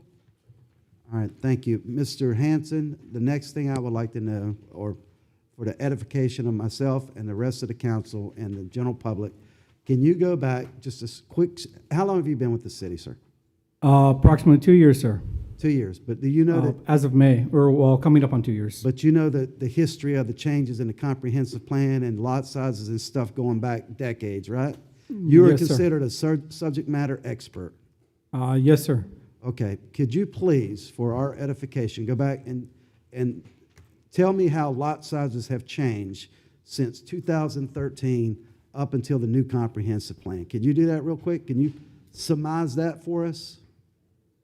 So in 2019, what was our standard lot size? So, sir, in the, and for the record, Michael Hanson, Community Development, in the Land Development Code, we have approximately 8 different zoning classifications that allow for single-family detached residents that have a different, or difference of lot sizes ranging anywhere from our rural estate zoning districts all the way to our single-family that goes as small as 6,000 acres. And I'm working on pulling up just a copy of our land development code, and I'll give you a visual overview right here so you guys can see it right here on the screen.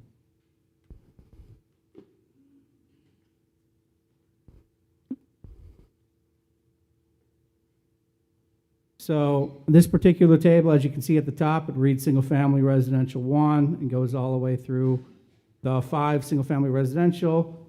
EST, it's their state 1 and 2, agricultural, duplex, multifamily 1 and 2, mobile home district, and master plan development.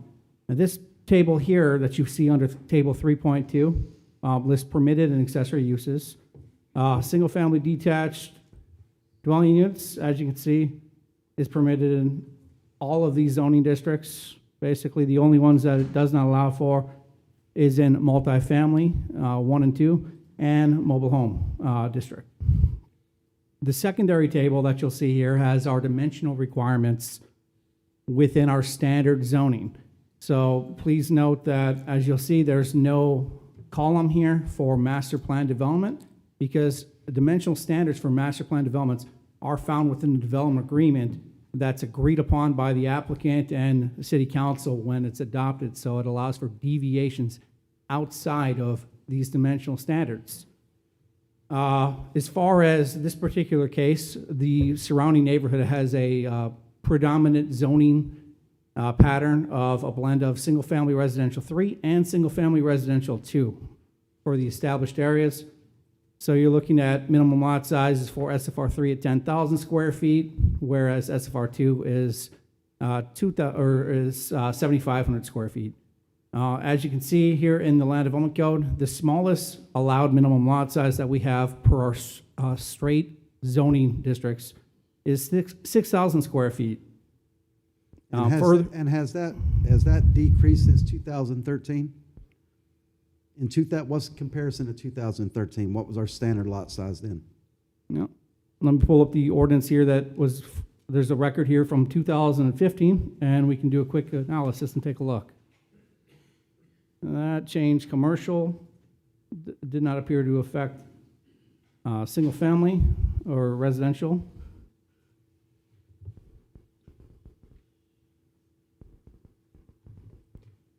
There's one here from 2018 as well.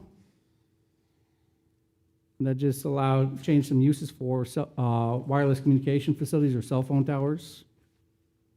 So that did not affect as well. So based on what I have in front of us from Muni Code, my understanding of the lot sizes should basically go back to the adoption of the Land Development Code.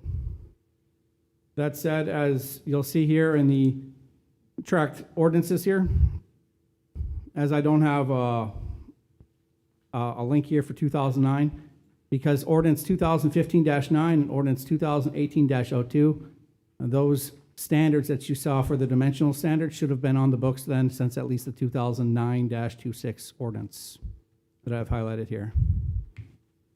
So if anyone wants to go see lot sizes, that's where they find that information. That's correct, sir. Section 3.02 of our LDC. And you're saying this has been pretty much standard since 2009?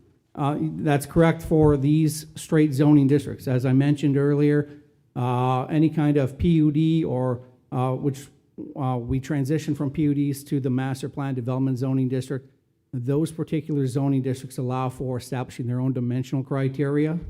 So you can have deviations from these zoning districts as far as the standard. So theoretically, the Palm Coast Park, DRI, and Master Plan Development, from my understanding, that allows for as low as a 4,000 square foot lot size with 40-foot wide lots, which is the smallest that I'm aware of within the city. Okay. Just out of curiosity, I saw an article where they were talking about unincorporated down on the south end, putting in the same developer putting in ICI putting in like 500 something houses, if I'm not mistaken, they were saying 4,000 square foot. I'm not aware of the size that the applicant's looking at putting in for other projects. I know that they're actively working with the county for a project off Seminole Woods Boulevard, but I'm unaware of the actual size for the lot. But since they're here, maybe they might be able to address that question. Okay, and I guess Mr. Schumenta can follow up on this when we call him forward. Yes, sir. Those unincorporated areas down on Seminole Woods, if they're allowed to build those units, where are they going to get their water? My understanding with the units that they have on Seminole Woods Boulevard, that was part of an area within what we commonly refer to a Water Wars agreement back in 2008, if I'm not mistaken. It predates my time with the city. That basically allows for the city to be the municipal water and sanitary sewer provider. So will we be required to provide those assets? I would have to defer to our city attorney on whether or not that'd be required, sir. Mr. Mayor, that's a different topic for another day. This is just general. I want to get us in a ballpark here what we're dealing with. That would be, we would provide, they're in our service territory. All right, and there was pushed some legislation and those would be charged that surcharge, right? And at the legislature, they're trying to, at one point, I don't know if they're still trying to do it, they're trying to eliminate that surcharge. It failed, Mr. Mayor, if I may. It failed last year, and then this year it's also back in the mix. They're trying to get it through again today. So we could have more houses built in our county, in our surrounding areas that we have no effect over. Not only just affect, we are obligated to provide the water, sanitary services, and can't control the size of the lots. So we're going to be on the hook for more water for areas that are outside our city jurisdiction. I just want to frame it so everybody understands what we're dealing with here. Okay, Mr. Hanson, anything from the council regarding my questions of Mr. Hanson? I guess I just have a question for legal, because that's a completely different development that we don't vote on. Are we able to legally consider that?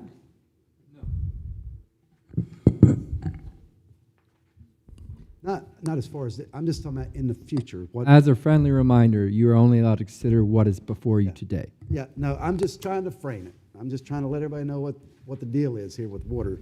Mr. Hanson, if there's nothing else from the council, continue on, sir. Roger that, sir. Once again, Michael Hanson, Community Development. This item came before council for first read on February 3rd, so I'm going to try and do quick highlights, focusing on the changes. The applicant is here. They do have a short PowerPoint with a couple readers of their updated conceptual plan, and then also a statement that they have from ICI as well that they wanted to bring up for the public. As everybody's familiar, this particular project is at the terminus of East Hampton Boulevard to the west in this highlighted yellow area. The city owns that cutout portion to the southeast of this yellow area.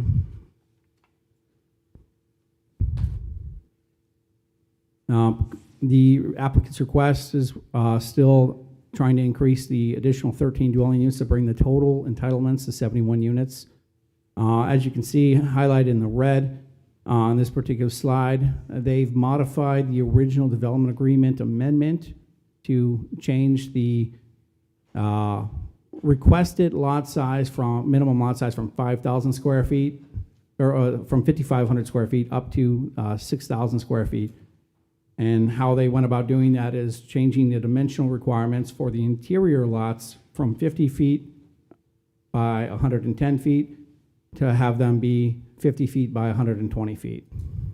So, Mr. Hanson, given the exercise we just went through and you laying out the SFR 1 through 3, this puts the request within our land development code? That's affirmative, sir. So the 6,000 square feet, that would fall within the range required by SFR 1, Okay. if we're looking at lot size. This particular slide is new from the last time the council saw it. So once again, they're still looking at 71 lots. The dimensions for the perimeter lots on the north and west boundaries have not changed. They're still planned to be 60 feet by 110 feet for 600 square feet. The interior lots have grown by, as I mentioned, the 500 square feet by increasing the depth of the lots from 110 to 120 feet.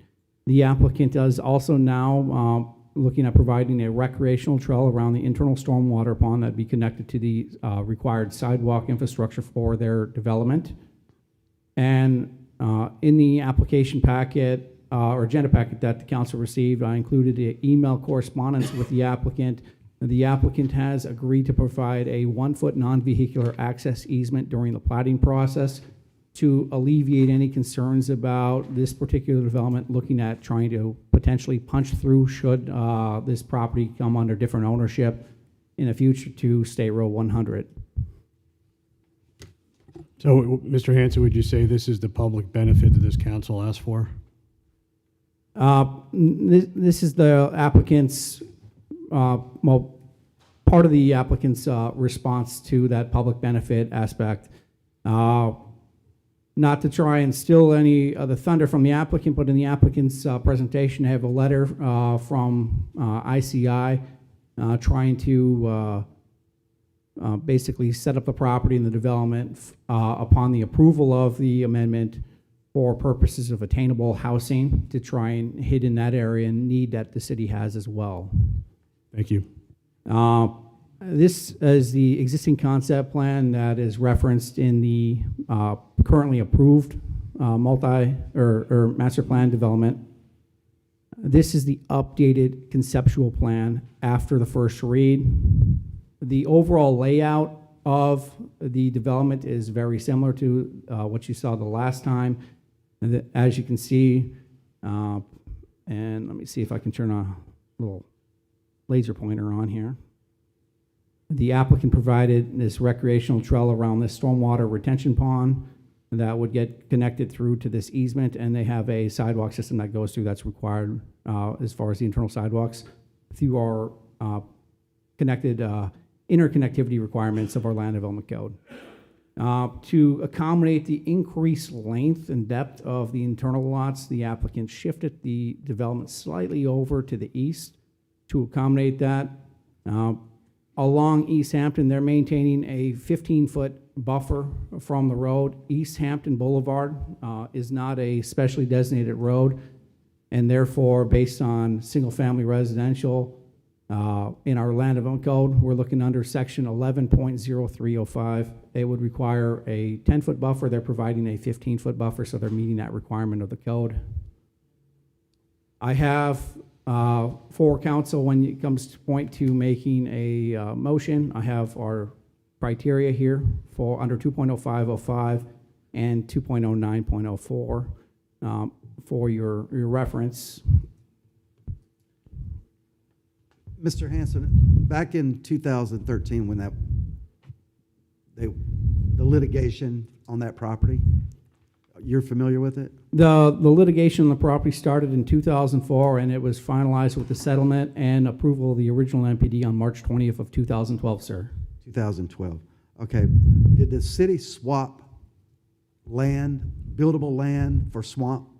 So on this particular concept plan, the southeast corner here, there is a large swath of wetland area. The city swapped a track here, which was this northern boundary of the property, for this southeast portion. And as neither one of us was here at the time, looking through the documentation, it appears the purpose of that was to try and protect in perpetuity the wetland area in the southeast portion.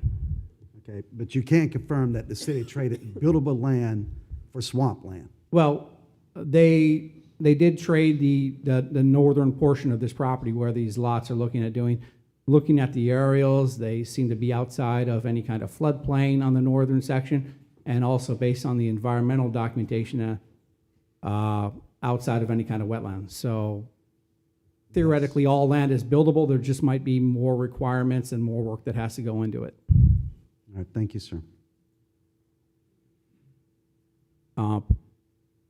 As you're aware, council voted 3-2 in favor of approval during the first read.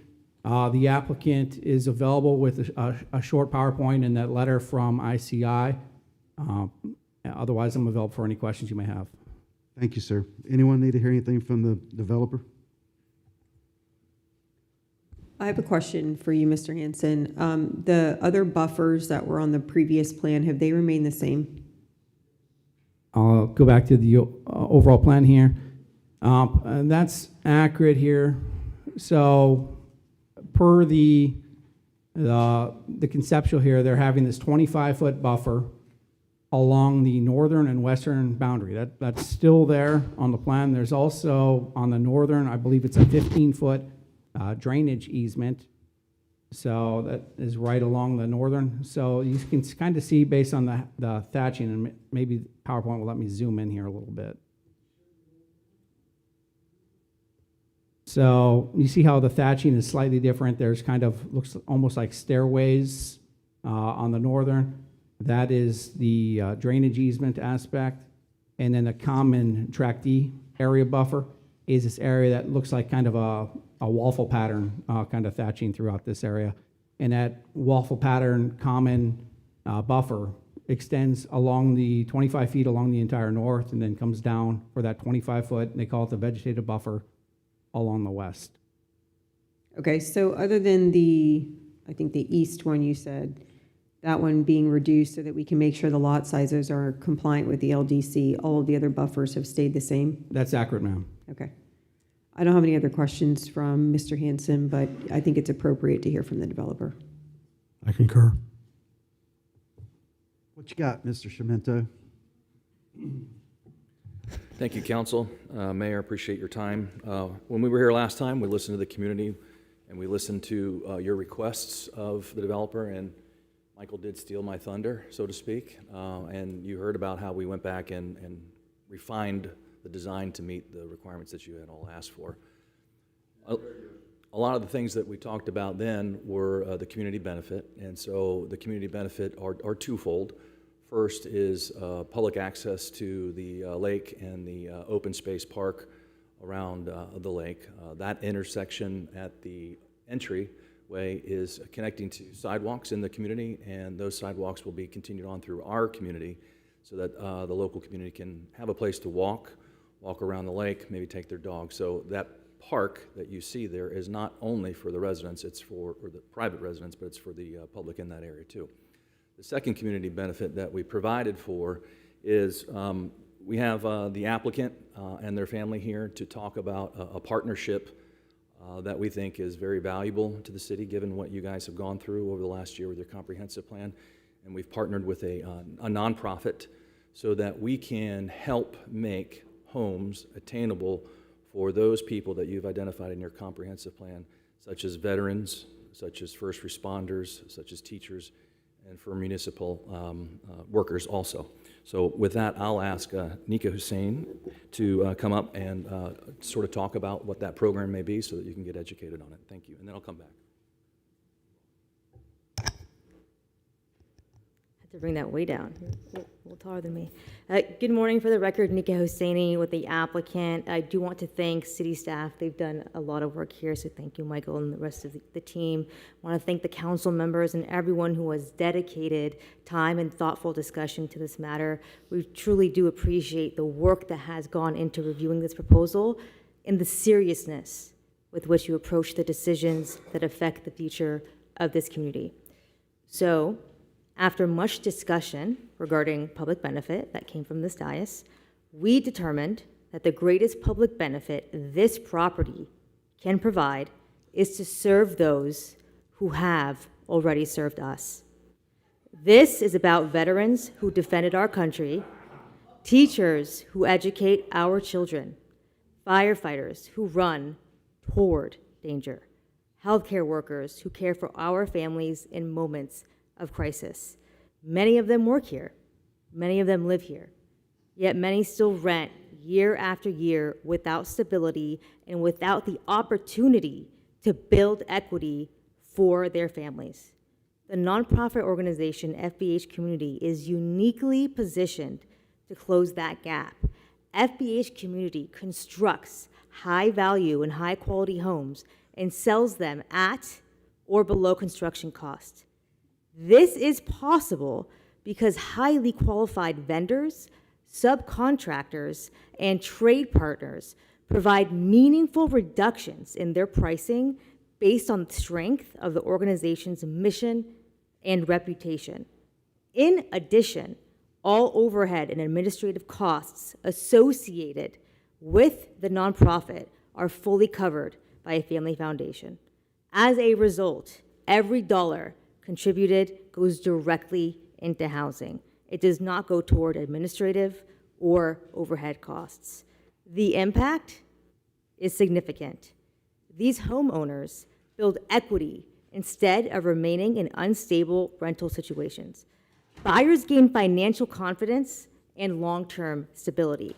Neighborhoods benefit from residents who are invested both financially and personally in their own community.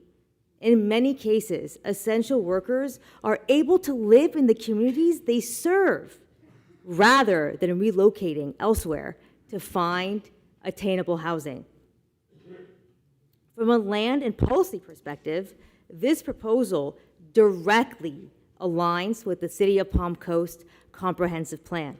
The Comprehensive Plan expressly recognizes workforce housing. It identifies essential workers by name. It directs the city to collaborate with nonprofit housing providers. It authorizes in-kind assistance, and it promotes innovative zoning tools to reduce development costs. This is precisely what this council envisioned in its adoption of the city's 2050 comprehensive plan. More importantly, it reflects last month's request by the council members regarding meaningful public benefit and innovative housing solutions. The FBH community team is here to answer any questions you may have. We welcome discussion about how this project delivers true public benefit and how it fulfills the request of this council to bring forward solutions that serve essential members of our community. We believe this proposal honors those who serve, strengthens neighborhoods, and advances the policy goals you have set. When we align purpose, policy, and people, we really do more than build homes. We build opportunity, and that is what we are trying to do here. Thank you. Stay right there, Ms. Husseini. Who was the gentleman that represented your organization at the last reading? Who was the gentleman that, Mr. Schmidt, who was the gentleman that represented ICI at the last meeting? It's right there. That gentleman right there. Come up here, please. Yes, sir. You can, since you guys are together. Your statement, your statement last time was, state your name for the record, please. Dick Smith, ICI Homes. All right, Mr. Smith, you stated that it wasn't doable. You said it wasn't doable at market levels right now. That's what you said, right? Mayor. Yeah. Stop, hey, stop, please. That was your stance, right? It was not doable. Mr. Mayor, I can answer that question as well. I am the applicant as well. Okay. And yes, that is 100% correct. 58 units, the development costs for 58 units is not doable. This proposal is with the current proposed plan to bring in a nonprofit. When you bring in a nonprofit, they have trade partners and other organizations that they work with that modify those development costs significantly. Is that nonprofit tied to you or in general? We are working with a nonprofit that is tied to our family foundation because they are currently the only nonprofit that builds at or below construction costs. If there are any other nonprofits out there that can build at or below construction costs, we are also happy to work with them as well, per the letter. So my question would be, what if we adjust the numbers on this master plan development to the 71 houses you want, 71, right? The 71 houses you want, and you turn around and sell the property? We can't with this. If you make a motion that includes the letter of intent as part of the proposed development, it will go into a nonprofit and be held for that purpose. Is that legally? So would we make the approval contingent upon this letter of intent coming to fruition? Correct. Okay, I'm looking at a flyer that was sent out by a representative that gave a Cypress Knoll update. And it's from January 1 to December 25. 29 houses on the market from $280,000 to $799,000. 6 under contract, $395,000 to $759,000. 88 sold January 1 to December 31st, $270,000 to $660,000. A lot in that market is $97,000. 0 lots pending, 21 lots sold January from $66,000 to $120,000. That's just an update on Cypress Knoll. So, Mr. Mayor, can I ask a question? go right ahead. Okay, thank you. And I'm interested in hearing more from the applicant. So with this nonprofit that would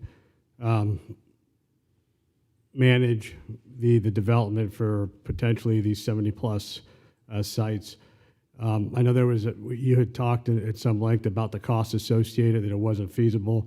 Can you explain to us how the cost of the land, we talked about building materials through the nonprofit, how does the cost of the land change?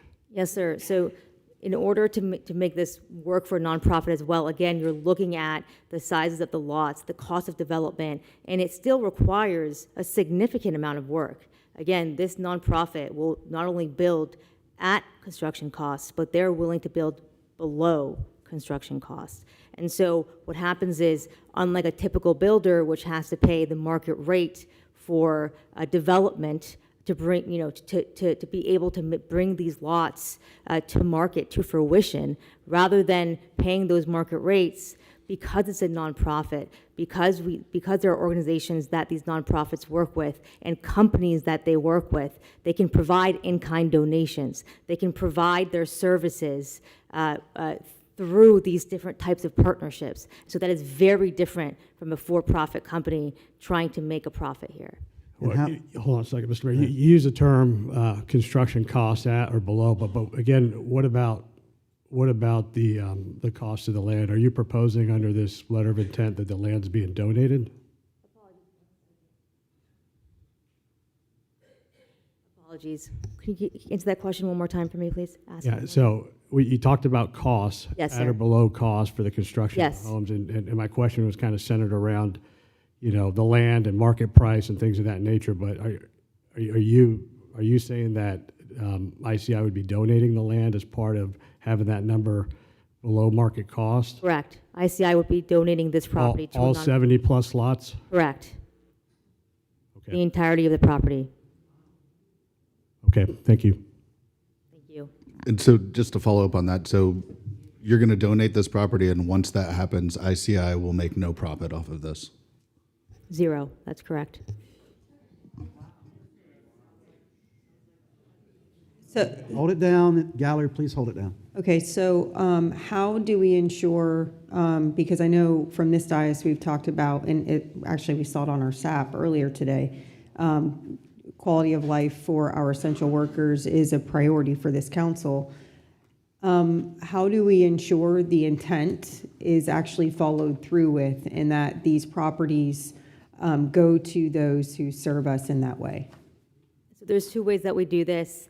For each property that's donated, and we work with various jurisdictions. So this, we work with other cities and other governing organizations that donate properties to nonprofits to be developed for, for example, teachers and things of that nature. And so what is done is there is a declaration of restrictive covenant that will be put on this property. That declaration is very specific and outlines the qualifications and the requirements of those homeowners and what can be done on this property itself. And so that is recorded against the property, and so it is pulled up on every deed, and it's pulled up against the property as well, and that will be done here, like it's been done in other scenarios as well. So these have to be owned by those individuals as well. They can't then turn around and rent them out or anything like Correct. that.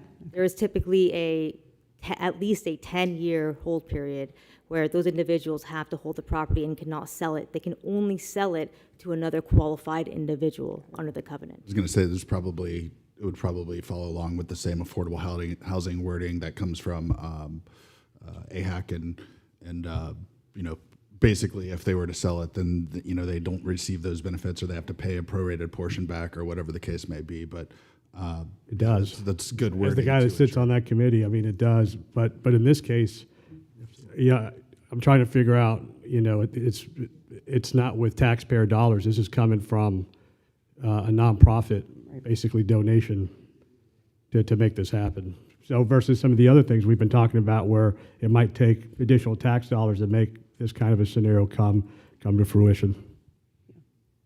That's how I see it, Councilman Miller. Ms. Hussaini, why are you guys presenting this now? At the last meeting, there was a lot of significant talk about public benefit. What can you do to provide additional public benefit? So when we saw that, and because there has been, very similar to the city of Palm Coast, other jurisdictions that are looking for this type of attainable housing, and ongoing in those different jurisdictions, those different areas, we are working with nonprofits and doing this type of work. It was something we were familiar with, an example we thought we could bring to Palm Coast as well. All right, thank you, ma'am. Anything else? I want to thank you for doing this. The fact that ICI will not make a dime off of this and is donating the property for people that serve our community, I think is really, it is something that we need to be celebrating, because something like this is how you get attainable housing without costing the taxpayers money. I'm not a fan of locally subsidizing housing. I will not vote for local subsidization of housing. I've made that very clear. I made it clear a few weeks ago from this dais. So this is a way through, and I said, actually, we should be working, private-public partnerships are what we should be looking at for stakeholders in the community to provide this. So thank you. I will reserve the rest of my comments for after public comment, Mayor. Thank you, ma'am. Anyone else from the city council? Thank you, council. No one has any comments? We're going to open this up for public comment. Do a motion first. Oh, I'm sorry. Hold up, Mr. Davis.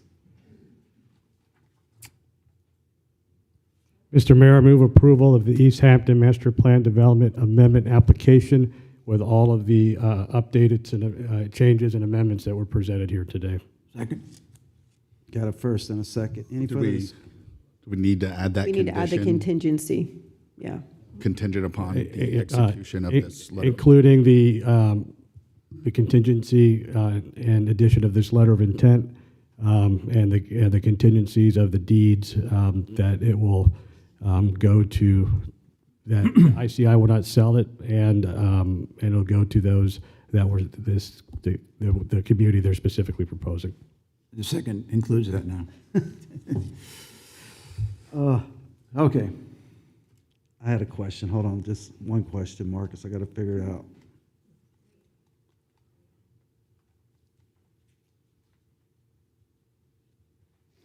Will this property, this developer, or if they decide to transfer the property, could they come back to this council and try to change these terms?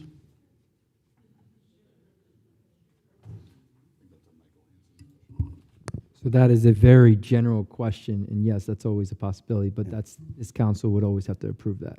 As some people say, the bait and switch? Wow. All right, we'll open. Anyone else? Wow. Yes, Mr. Davis. Good morning, Mayor and Council. Jeremy Davis, Palm Coast residents. Today's second reading increases density within East Hampton by modifying lot depth from 110 to 120 feet while setting a 6,000 square foot minimum lot size. That adjustment allows additional homes within the same footprint. At the same time, this council has recently approved hundreds of millions of dollars in long-term utility bond debt for infrastructure upgrades.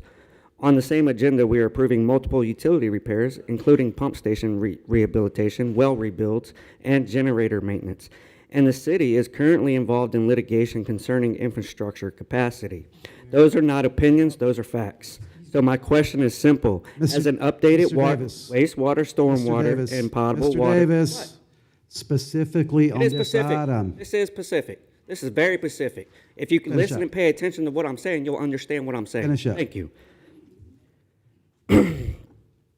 Those are not opinions, those are facts. So my question is simple. Has an updated wastewater, stormwater, and potable water capacity analysis been completed reflecting current system performance peak flow data and full build-out conditions before adding additional units here? If the city is actively repairing core utility infrastructure and defending capacity issues in court, approving additional residential load without publicly presenting updated certification raises measurable financial and operational risk.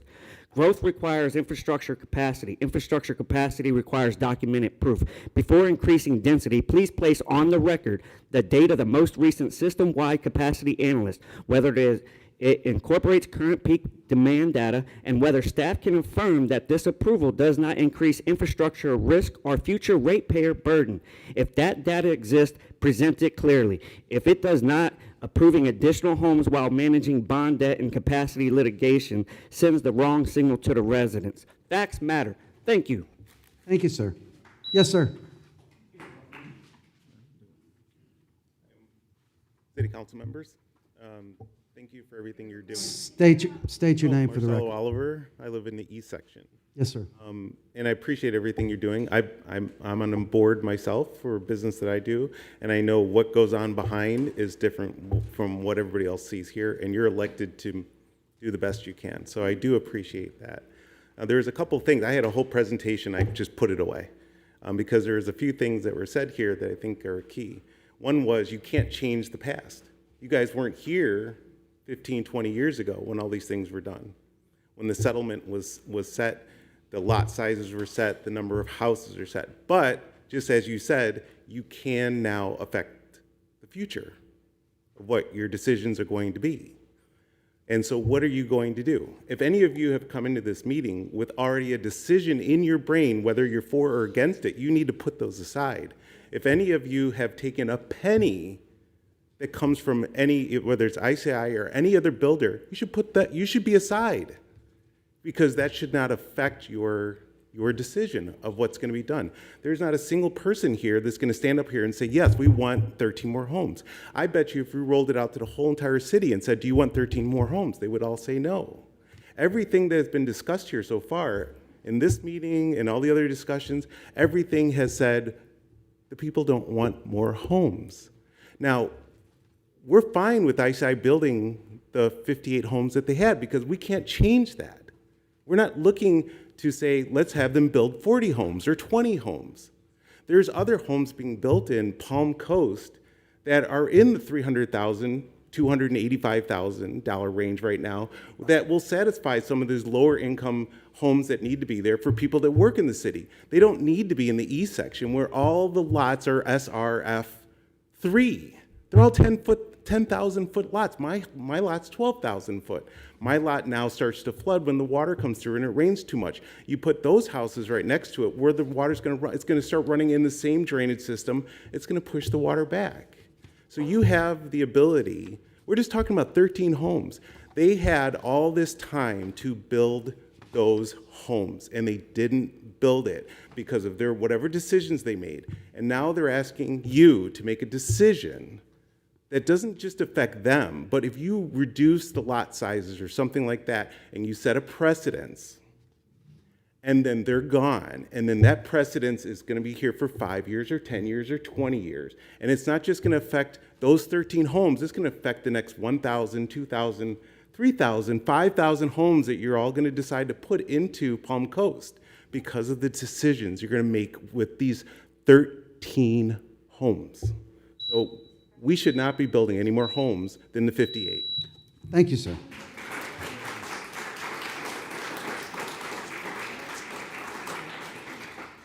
Yes, sir. Good morning. My name is Greg Norton, and I live in the East section.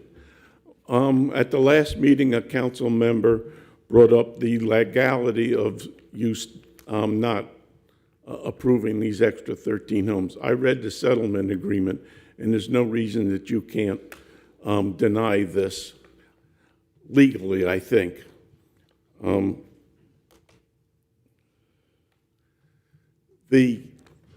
Like the gentleman said, that we've already approved, you've already approved, we just agreed with your approval of 58 houses.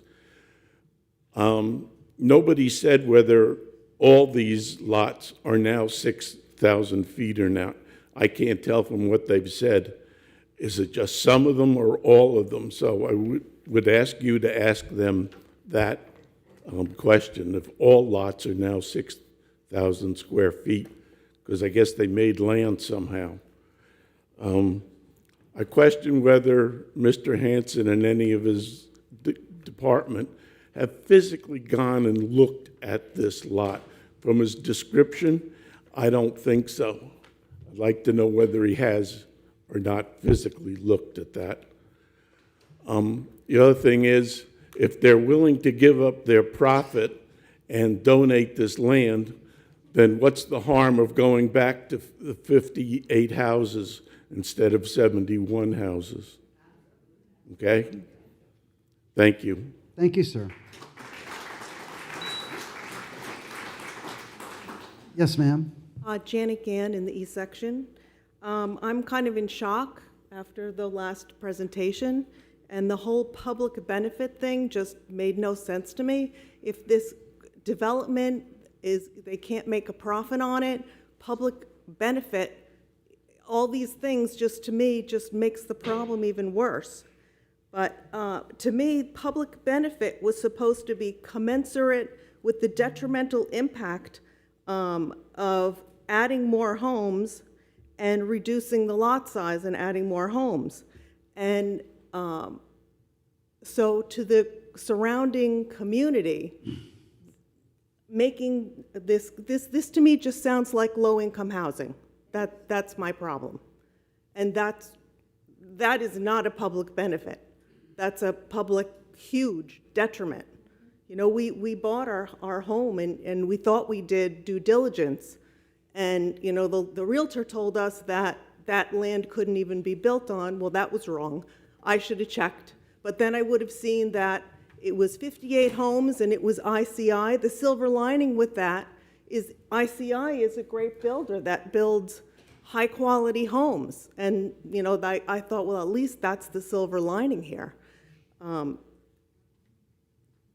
I had a lot more to say, but I'm just in shock, so I've got nothing else to say. Thank you, ma'am.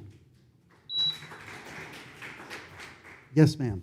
Good morning, I'm Yvonne Ligero. I own property on Eric Drive as well as Eisenhower Place, so I am embedded in Cypress Knolls.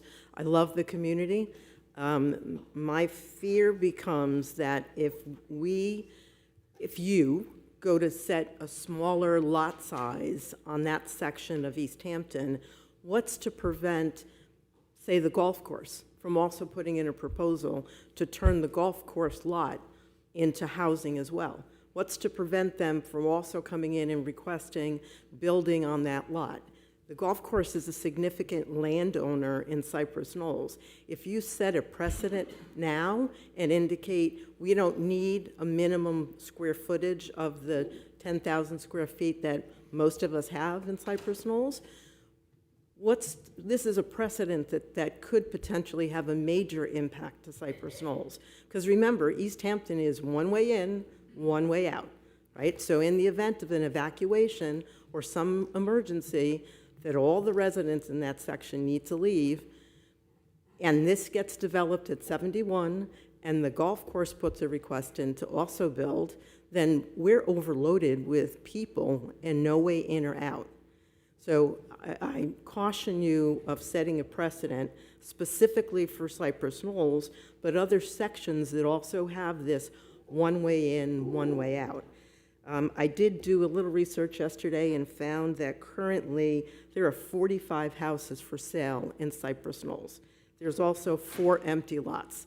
So if our firefighters and teachers and other individuals need help in buying those, then they should be looking for other possibilities, because there are houses available in Cypress Knolls. You don't have to go far. All you got to do is go down Eric Drive, and there's about 6 houses for sale. So it's not, the houses aren't hidden. I would also caution that if ICI can make a donation of this land for the purpose of building 71 houses, why can that donation not be made for keeping with the 58? Why? What's the difference? You know, is it that their nonprofit organization will only build after a certain amount of houses?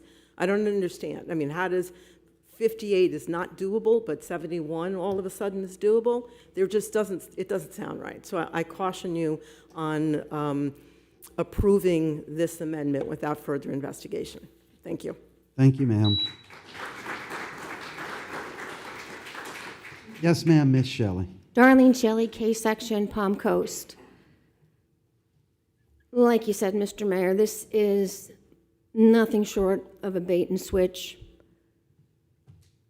The topic of the golf course is a good topic I didn't think of, because there's unelected members sitting up there that have been trying to take away our golf courses.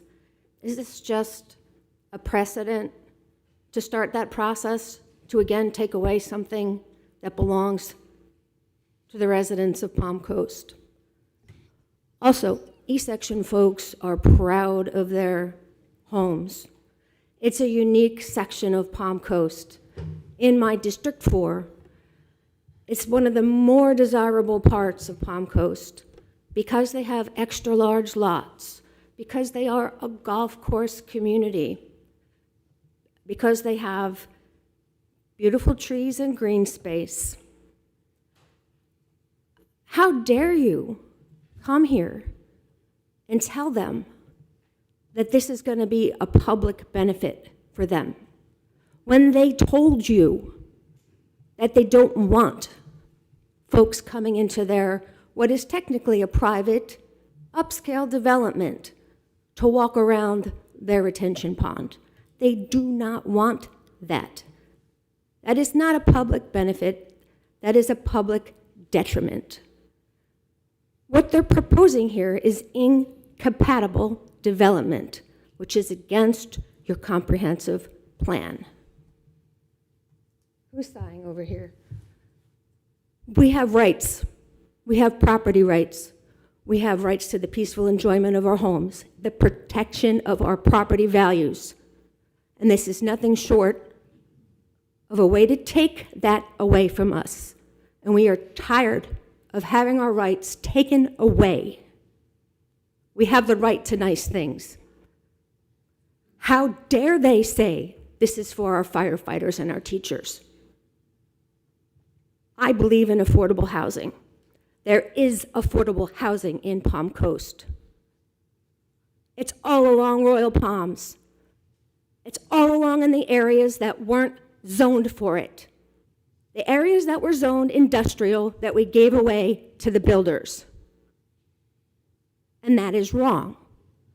If you want affordable housing, you go to the builders and you say, Mr. Builder, we let you do this. We were supposed to have teaching hospitals for our nurses, our doctors, what we need in our office zoned areas that they've turned into 4-story apartment complexes, and this is more of the same, and you should say no. Thank you, We will ma'am. say no to you. Thank you, ma'am. Yes, ma'am, Ms. Duarte. Jeannie Duarte. Let's remember that I am speaking under oath. This is a great project for the westward expansion for mini lots. I personally attended a public viewing on this matter. There was no mention of donations to a family charity. They mentioned taking 80-foot wide lots and reducing them to 60 foot. They claim the value of the property will be $400,000 to $600,000 per home. Building cheaper does not build value. I personally asked someone who's sitting here today for a materials list, since they're offering less and charging more. I was told there is no materials list and that they may not even develop, which refers to entitlements. If we have a water infrastructure problem, shouldn't that trigger an automatic temporary moratorium? This is not a matter of wanting to build. This is a matter of wanting to make more money on the property. Thank you. Thank you, ma'am. Yes, Mr. Stone. I have a very good suggestion. Since it's only the additional homes, why don't the people that took contributions from them send it back to them and say, we're not doing this anymore? It will also send a message to the development industry that Palm Coast can't be bought. Thank you, sir. Hey guys, how are you? Yes, sir. My name's Sam Royer. I live in the East Section. So a couple things I just wanted to point out. So I'm an affordable housing advocate. I've been working on it for many, many years. And some words that have been thrown around: nonprofit, accountability, bait and switch, and affordable housing. And it's very interesting how people define affordable housing. So I guess I would just ask this council for accountability with regard to, everything you guys just laid out is awesome, because I obviously work for first responders and those that serve in a community.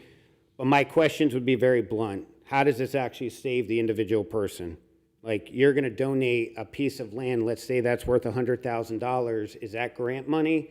Is that money that they're able to apply towards their down payment, their closing costs?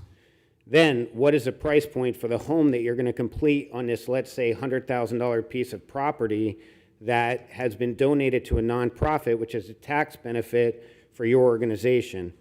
How are the first responders actually going to get affordability? Because if you're still building $500,000 or $600,000 houses on them, help me understand how that's affordable with a lot of the men and women that serve in this community. How does it affect the surrounding homes? And mainly, I mean, it really does come down to what is the offset? Because when you're looking at affordability, the Good Neighbor Next Door program, that's a HUD program that's been around forever, they take existing HUD homes that are foreclosures, you can buy it as a military member or others that serve in your community, and you get it at half off. Well, you have a requirement to stay there 3 years. So my question is, talking about your covenants, is this a second mortgage? Are you giving this money with a repayment clause or anything that says, like you said, within 10 years, if in 5 years I decide to move on and go, I think you said Montana you were going to go, or Wyoming. If I decide to go there, what happens? Do I have to give any of that money back?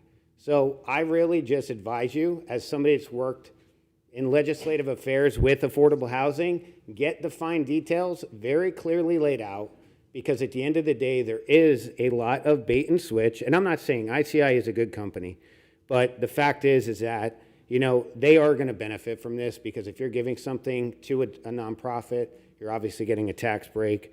But I just really, my biggest concern is for the people that they're going to go after. They've been tired of being lied to. And if you're going to give them something affordable, make sure it really is without the fine-tooth comb. Thanks. Thank you, sir.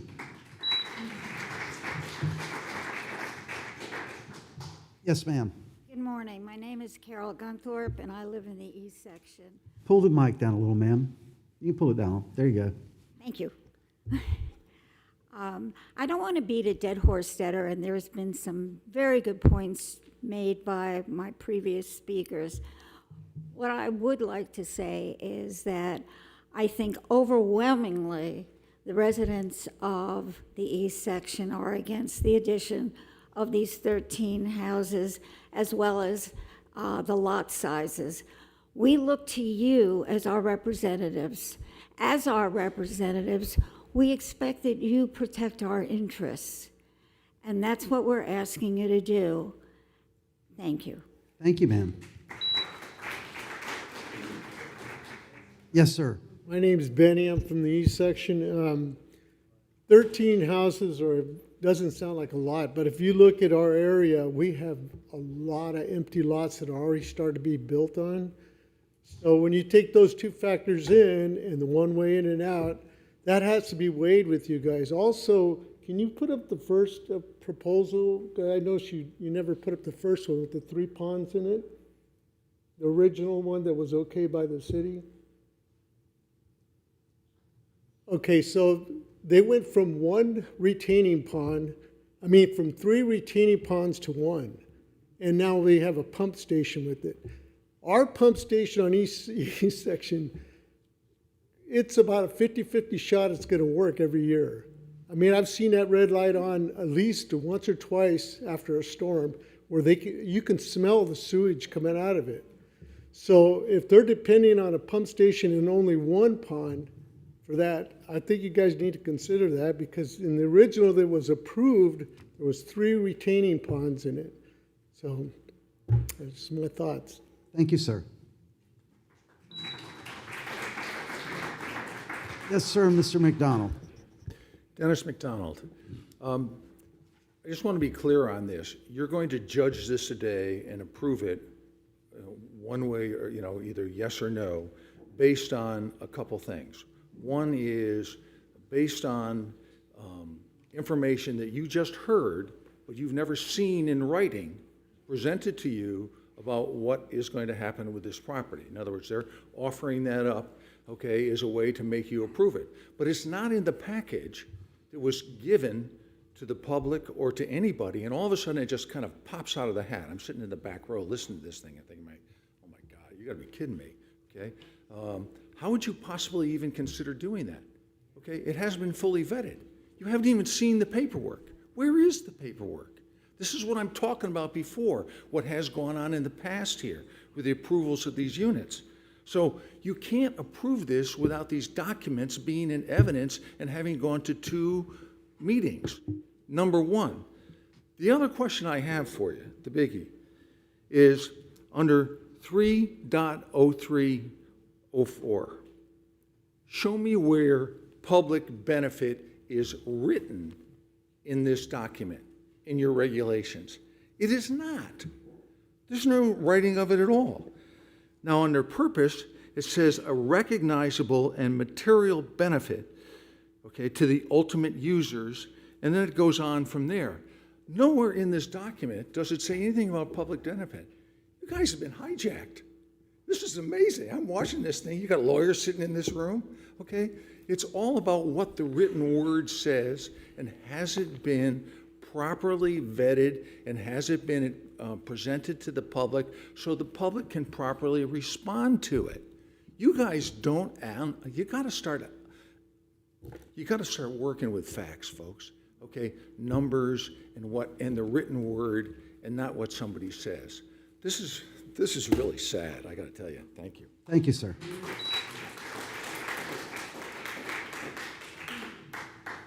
Yes, sir.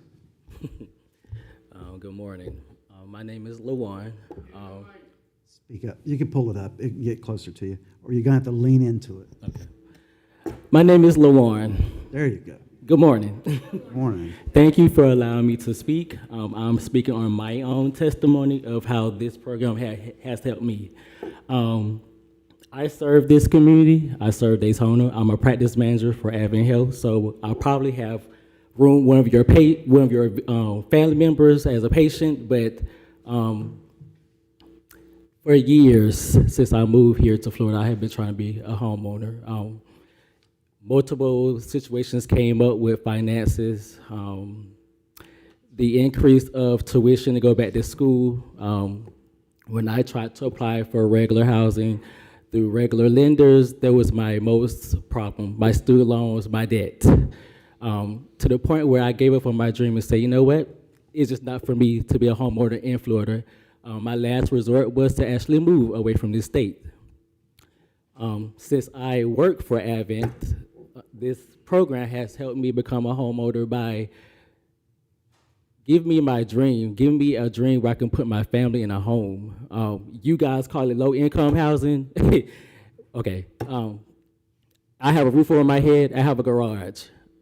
I have somewhere I can call peace. So by all means, if that's what you call low-income housing, then I thank God for it. I'm able to be a testimony to my family that dreams do come true. I'm able to provide for my family. I'm able to walk out in my front yard knowing when I come back I have a home. And I don't have to worry about high income rent going up every year. I service everybody's family from Palm Coast down to Orange City, and I am proud to be from this company that helped me become a homeowner. Thank you, sir. Yes, ma'am. Have you already spoken before, ma'am? You can't speak now. Not on this. Oh, that's right. You stood up behind Joy. I'm sorry. Go right ahead. I believe that going back to 2004, that originally there was 28 homes. Ma'am, can you just announce your name again for the record since it's a new item? Sugg. Thank you. I believe there was 28 homes, and then they sued, and you got a court order that you had to build 58 homes. So here we are now. You have a court order. You should just be following that. Now they come back and they say they want 13 more. Why? You have a court order. I don't understand that. Okay? And in addition, they came here last month and said they couldn't afford to build it. And in 4 weeks, they've come up with this whole plan of how they're going to donate land out of the goodness of their heart. And they're going to get nonprofits out of their pockets, which they really haven't clarified who they are and how they're related to them. And I think that should be looked into, and you need to do your due diligence, because I'd be very surprised to find that they just pick somebody out of the air. Who is this nonprofit? They gave some little letter of intent. You need to do your due diligence. You need to know who these people are. You need to make sure that when they build these houses, that these people, there's a program that's going to get these people in there. Like this gentleman said, it's very complicated. And if they just decided this in the last week or two, and supposedly have not discussed this with anybody, you have to look into this, and find out. And you need a whole program from them, including the costs and who are they going to be using, and getting letters from these people that they say they're going to be using who are committing to this. This needs to be an entirely different project. You're going to trust these people? Take them on their word? Oh, okay, you gave us a letter, you're going to do good. That's baloney. This is a whole new project now, for the 4th time.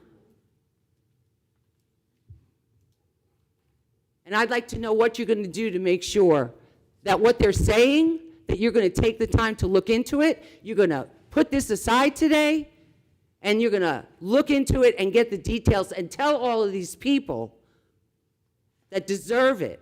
And as far as the benefit, we don't, there's no benefit there for them. All right, thank you. And that's part of what you're supposed to do, is give them a benefit. Thank you, ma'am.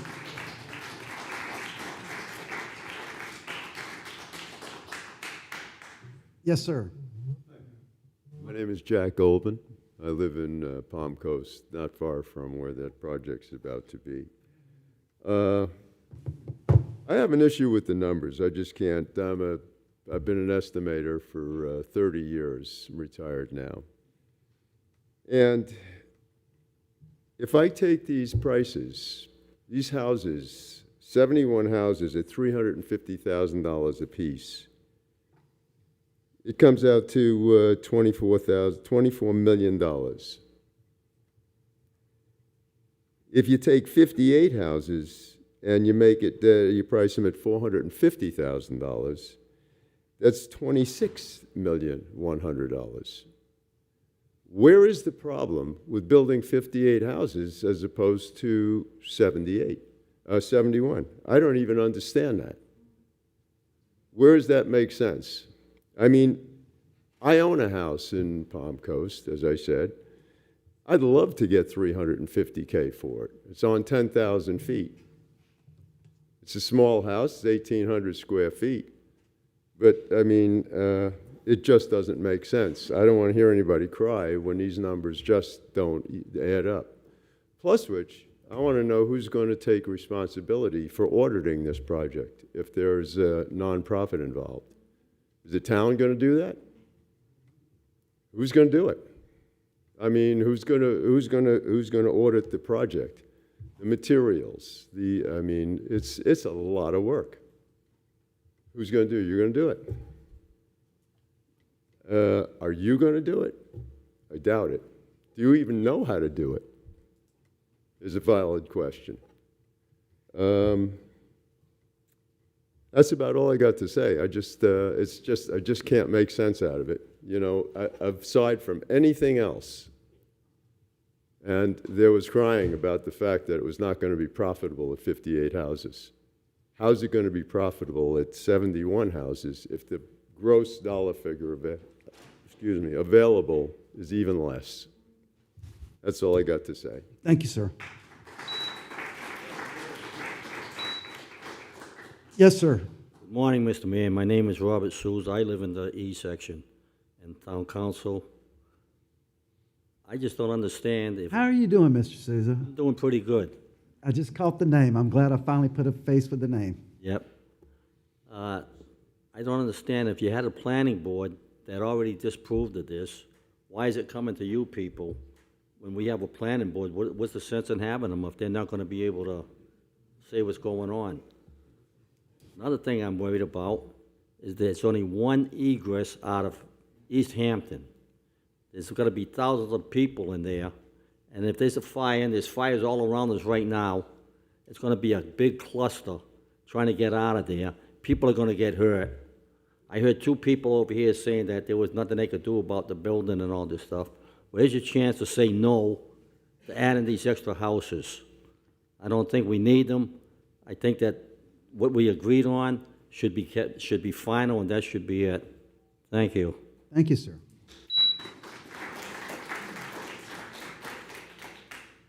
Yes, ma'am.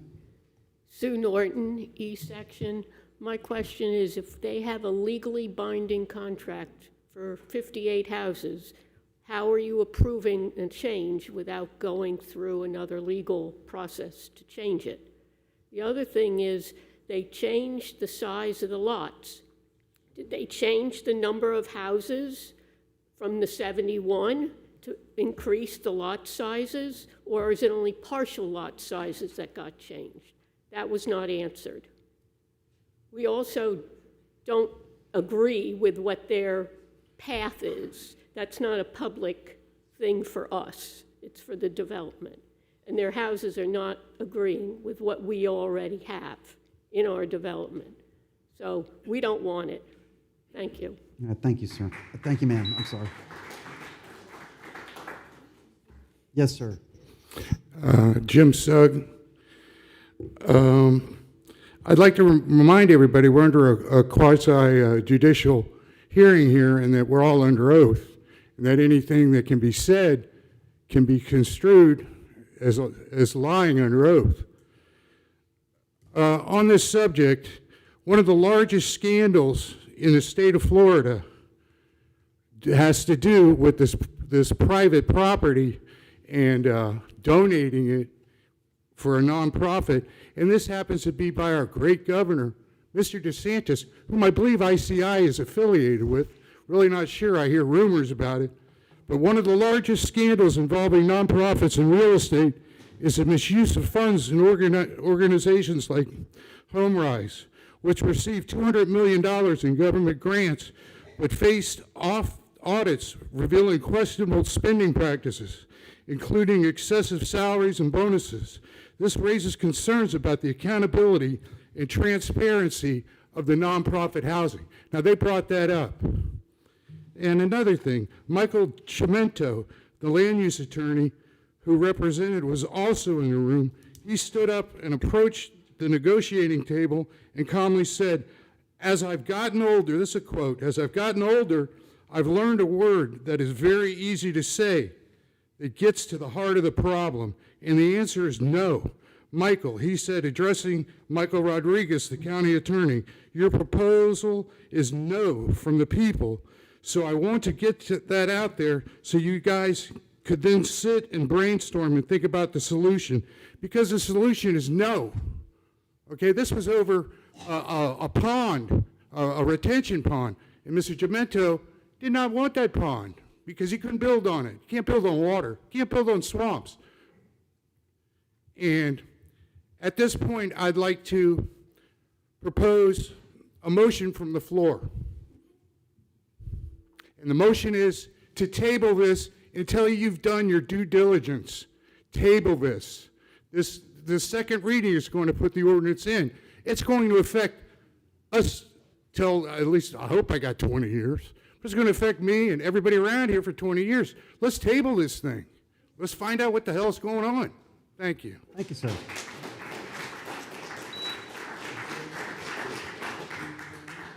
Yes, sir. Morning. Paul Eisman, East Section. Paul, please speak up. My There you go. parents used to say, "Don't look a gift horse in the mouth."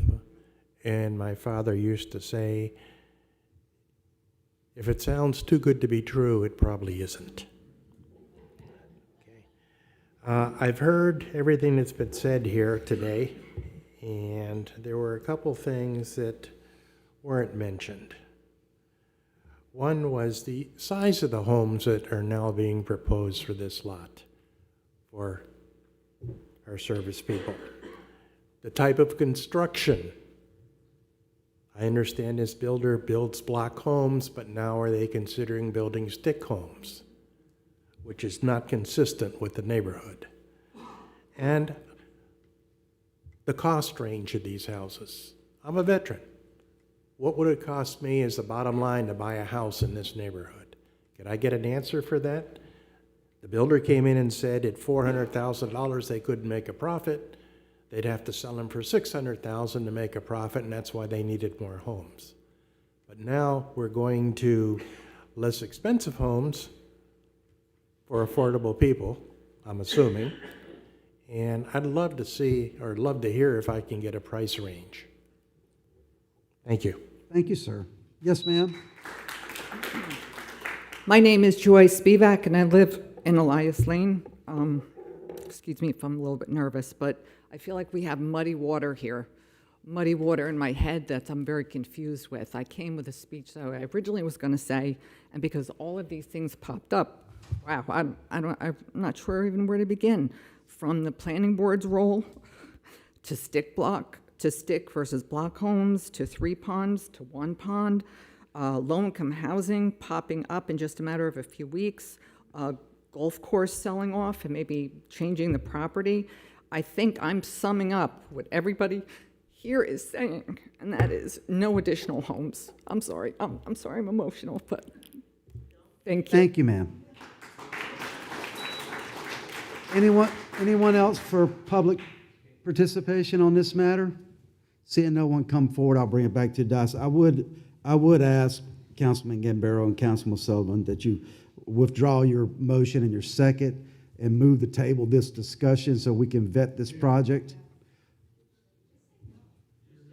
Mr. Mayor, I've got some questions first. Yes, sir, go right ahead. So, Mr. Hanson, if council were to take action on this, what are the normal next steps? I mean, would council get additional bites of the apple at this? Can you roll that out for us? So how it would work is Hold up, that... Hold up, Mr. Hanson. Yes. Kindly remind the gallery that they are not supposed to be talking. If we want to move this along efficiently. Please hold it down. Gallery, please hold it down. Yes, sir, go All ahead. right. So how it would work, in the event that the council approves the amendment or denies it at this stage, the applicant, if they're looking at developing the lot, whether with the 71 units or the current entitlements for 58, they'd have to go through a plating process. So currently, the way the city works is that there's a subdivision master plan, then there's a preliminary plat, then there's final plat. Typically, with the development agreements for master plan developments, that's usually designed to substitute and take the place of the subdivision master plan, which is essentially conceptual in nature and would allow them typically to go right into the preliminary plat process, which is much more technical in nature, requires full engineering documents that get reviewed by our review team, which comprised of approximately 19 individuals. There was a presentation probably about 6 months ago. I think collectively that team has around just under 200 years of experience in our respective fields for that review. And then from there, after the preliminary plat, it would go to final plat. As the council is aware, with the 2025 legislative session, the final plat is no longer a council decision, but is administrative, and that was a change made by the Florida legislature last session. So the MPD stage here is ultimately council's last opportunity to see the application. Okay, thank you. And then I did ask a question during the first read on water, wastewater capacity for the 58 homes and what the impact would be for the additional 13 homes. You mentioned last time it was negligible. Do you still believe that to be the case? So prior to the first read, we had a list of questions we sent for review, which we sent to utilities. So with the project already having entitlements for 58 dwelling units, we're not under any constraints as far as having had to deny applications.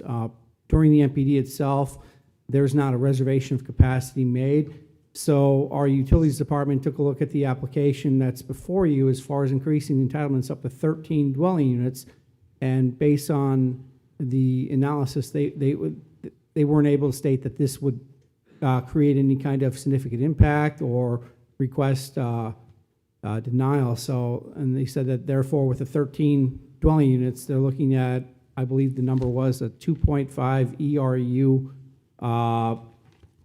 per dwelling unit. Ultimately, it has essentially a pretty negligible amount of actual additional use. But because the way we do reservation or don't do reservations for entitlements at this stage, those reservations are made as it's going through the process and the houses are individually coming online.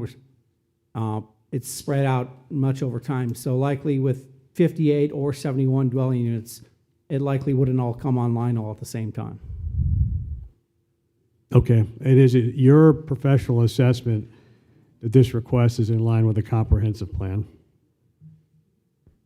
So, as staff evaluated the initial application, due to the concept of the settlement agreement, the staff didn't make a recommendation for approval or denial. Based on the comprehensive plan, the 2050 comprehensive plan, if in the event that the settlement agreement wasn't there, this was an MPD, and looking at 13 additional units based on the public benefit that the applicant's trying to provide, staff likely would have analyzed it and made recommendation for approval in that matter. However, because of the nature of the settlement agreement that is amenable by mutual consent of the council and the applicant, staff was informed not to make a recommendation in this particular case. Okay. I've got a couple questions for the applicant. So the residents here this morning, now this afternoon, have brought up some questions about the size of the home, the quality of the home, you know, how that would be affected if the land is donated. What will the overall value of that home be in comparison to the rest of the homes in the neighborhood? Will the homes that will be built, will they still be an ICI quality home? I mean, that kind of stuff. Sir, if I could ask Mrs. Husseini to come up and talk about that. She has those specific details since she's done this project in other communities. So those details, I think, are best left to her. Good morning. Farouk Husseini, founder and chair of FBH Community. We've been founded since 2007. We educate children. We take care of homeless kids. We feed them. And since 2021, we started building homes because many of our nurses, teachers, and first responders, our veterans, could not afford to buy a home. We have a prosperity program that people sign up with. We educate them. We help their credit to get up. When Nico was saying that we sell the houses below cost, we literally sell homes that we built at or below hard cost. We help our applicants, like the one who just spoke to you, get as many down payment assistance as possible from financial institutions. There is a SHIP program from the state. There is a HUB program from the state. And then we charge them however much they qualify for a loan. There is a stipulation that they need to remain in their homes for 15 years, because if we do not put that stipulation, the moment that they close the house, they have equity. And the whole idea is for them to stay in their homes at a minimum of 15 years. City of Daytona Beach has donated many lots to us. Volusia County School District has donated many lots to us. Halifax Hospital has donated lots to us. ICI Homes has donated lots to us, as have other entrepreneurs and philanthropists. I'm here to answer any question that you have. We do build, I think somebody asked that question, we do build ICI quality homes without the frills, I call it. It is not a stick home. It's not a cheap home. It is a wonderful, affordable home that your teachers, your veterans, your law enforcement officers would not be able to afford otherwise. For down payment as a deposit for a house, we charge $500.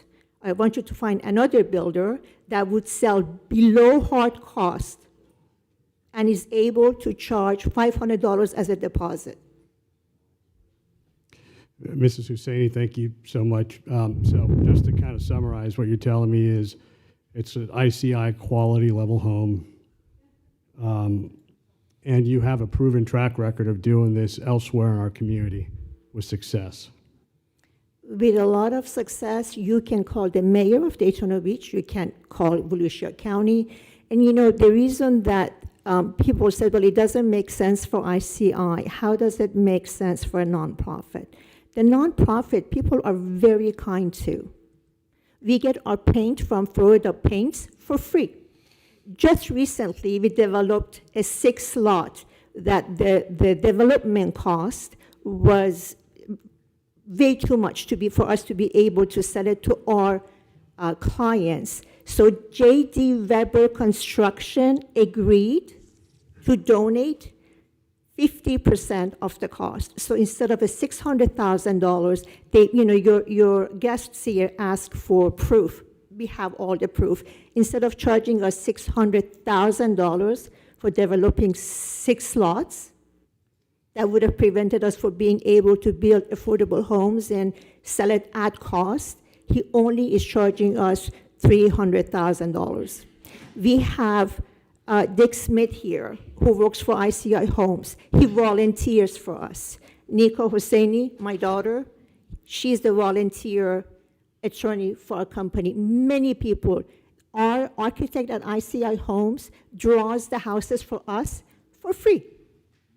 I can give you a whole list of very kind subcontractors who give us a discount or do it for free. And that's how our houses are so much lower in cost. And again, we sell it at or below hard cost. Thank you, ma'am. Just to the council, I mean, we are, the way the motion was stated was contingent upon the restrictive deeds, contingent upon the nonprofit holding up their end of the bargain and things of that nature. I will tell you, affordable housing is a major issue for me, and we all have different ideas of what that looks like on this council. Why not maximize it? Why limit it to the 58? Councilman Gambaro. Hold on a second. I'm not done, Mr. Mayor. So, in this case, Hold it down. in this case, it's an opportunity to partner with a local nonprofit to provide for our veterans, our first responders, and our nurses, and even our teachers. And so, I'm sorry, I'm not going to withdraw my motion. I will always stand with our veterans, our first responders, and our teachers. Hold it down. Yes, sir. I guess I should talk, because Yes, sir. I'm not going to withdraw my second, but I had one question, and that is, how are the impact fees handled in this situation? Well, it depends on the city or the county that you're building. Volusia County has a system of deferring their impact fees. As long as they are within affordable housing criteria, they defer the impact fees. City of Daytona Beach does not charge us impact fees. Yeah, I at this point, I would not include that as part, if I were to vote have for not this, asked, I would sir. not include that part So just for clarification, you will still pay the impact fees unless we, as part of this deal? We would follow the law exactly as you have said it. Anything else, Councilman Sullivan? that's it. I have Councilman Miller? I'm sorry, go ahead. No, I just have a couple of questions based on, I took a lot of notes from the public comment, so bear with me because you did answer some of them if you don't mind. And then I have some questions for you, Mr. Hanson, too, based on some of the public comment. The application process, do you all already, I mean, I know you've said you've done this in other places. I assume there's an application process for the individuals that do qualify, correct? That's such a great question. So when we started, we partnered with 10 different nonprofits in City of Daytona Beach. We partnered with Halifax Hospitals, Hospital, with Veterans Affairs, with Advent Health, with Volusia County Schools, with Daytona State College, Bethune-Cookman University, Embry-Riddle, and we said, please send us your lowest income employees so we can help them become homeowners. And so that email would go out from HR, and if they were interested, they would contact our people. Either they were house buyer ready, meaning that they have a credit score of 600 or more, or they were not. Then if they were not, they would be put in our prosperity program where we would help them get their credit score up. And once they're ready and able to become a homeowner, then we would sell them one of the houses that we've built, or we'll be building for them, depending. They get to choose, just like you go to ICI Homes, they get to choose the color, what kind of roof they want. I invite people to come and see some of the houses that we have built. We've actually have finished 2 houses that's not sold yet. Please feel free. It is an ICI quality home that we built for our families. It's very important for our families to be able to live in a very high-quality house. The interesting part is that had it not been for our program, these families would have never become homeowner. 90% of our clients pay less in their mortgage that they paid in their rents. We are an audited organization. We are an audited organization. If anybody wants to check that, we are an audited organization. We put a lot of our personal money into this. I have a full-time job. I work very hard on this charity because I think our community deserves it. And to that point, she said they're an organization that is auditable. In other words, they can be audited, yes. Ms. Shelley, public comment is over. Shelley, move forward if you can't hear. My question to follow up on something you said was, forgive me, the people who do qualify, they have to work in our community? They have to work in the community. They have to earn less than 120% of AMI. That's by state rule. That's by HUD rule. That's not by my rules. 120%, and they have to work at a local, one of the many different businesses that we partner with. Okay, thank you. Sorry, I'm going to ask questions of staff. I don't know if you want to take a seat, and unless Mr. Miller has some questions for you. Okay, thank you very much. Mr. Hanson, I have some questions based on public comment. I did get quite a few emails, actually, on the emergency concerns about ingress and egress.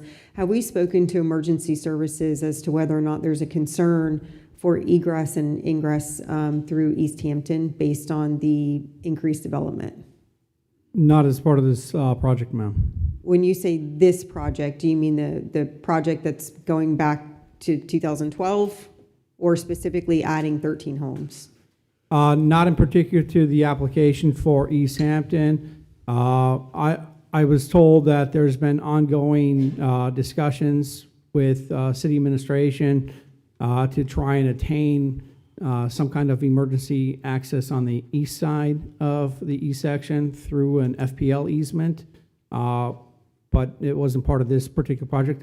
I'm not sure if during that discussion that they reached out to emergency services, and that outside of more than likely our fire department. Mm-hmm.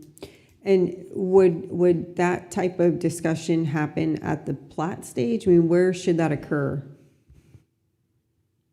Typically in the plat stage, when we're looking at for the review, we'd be looking at it to ensure that this particular project meets compliance with the development agreement, that any kind of documentation that supersedes the land development code. So any kind of changes to the development agreement would supersede the land development code. But then after that, it falls back to the land development code. So there's a particular requirement in our land development code that would require secondary access for individual subdivisions when that development achieves 100 units or more. As this project is under that, during the actual individual review for it for platting purposes, that secondary access likely wouldn't be addressed as part of that individual review. But it should likely be something that would be addressed more likely throughout conversation for the overall E section that the city's already been in discussion on. Okay, so let me try to unwrap that a little bit. There's a lot there. So per the LDC for this development is only one entrance and exit required? That's accurate. Okay. For the overall, because we've heard concerns from our E section residents, for the overall E section, is the city currently working on a secondary egress and ingress for the E section? That's my understanding of the situation at this time, ma'am. Okay. When will we have some, or can you tell us what's being worked on and when we might have some answers in that regard? In that regard, I'd have to defer to administration for any further information, and it looks like our deputy city manager is here. I can help with that. We were working with FPL for an access easement closer to their property near Etna Way, I believe is where it is. So it's the complete opposite direction of this development. It's closer towards East Hampton. So we're working on the FPL easement there. Okay, do we know where we're at in that process? We're working with landowners that have a little bit of property there. It was a gentleman that had needing utilities also that way, so we've just been in conversations with them. Okay, thank Can I- you. where would that exit onto? Which other portion of Palm Coast, like Belterre or? Belterre. Okay, thank you. And then there was a question about the breakdown of the different lot sizes. I know for the, if you can put up the plat, Mr. Hanson, the current. Yes, ma'am, 1 second. So it's my understanding that the exterior, yeah, that's not the current one, sorry, that's the previous one, yeah. So it's my understanding that the exterior and west exterior lots are the larger ones, and then the east exterior and the interior are the 6,000 square feet ones, correct? So that's accurate, and that 6,000 number is a minimum, so all the individual lots would have to achieve that minimum. When staff received this concept plan, we scaled it in Bluebeam. Several of them on the interior side are larger than 6,000 square feet. But some over, approximately 7,000, but it kind of varies on the individual lot. So the interior lots would have to measure, based on the development agreement, at least 50 feet in width by 120 feet in depth, where the perimeter lots on the west and north would measure 60 feet in width by 110 feet in depth. So you're looking at the interior side being 6,000 at minimum, where the perimeter on the west and north being a minimum 6,600 square feet. All right, so when we say minimum, that means when they actually go to build, they just can't be lower than that.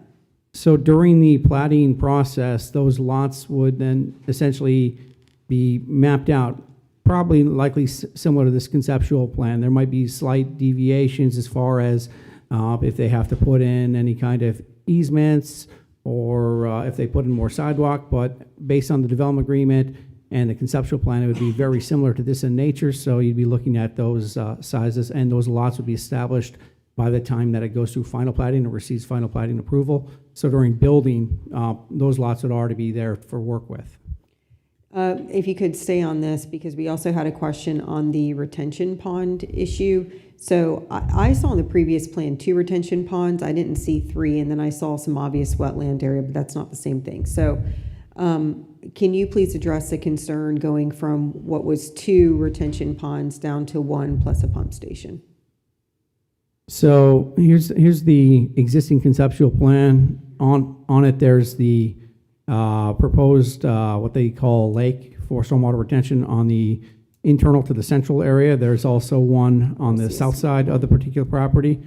You'll see wetland areas to the southeast, and then the piece that the city owned is another wetland. On the very northeast tip of the lot that the city ended up getting in the land swap, they had initially another small retention pond as well. That would be that third one that people identified. Okay, so, and I apologize, I did just see this little triangular one up here. That's on the city land still, or is that now their land? Well, that was for the conceptual plan before the land swap was effective. So now that the land swap is effective, that wouldn't have a retention pond for this development, because that whole area is basically designed to be conservation, so that way it won't be touched. So as far as the stormwater retention for the overall project, they've upsized this stormwater pond here on the south side. During the plating process, our stormwater engineers will review it to ensure that it has volumetric capacity necessary to support the development. Okay. Sorry, I want to make sure I address everything that was brought up by everybody.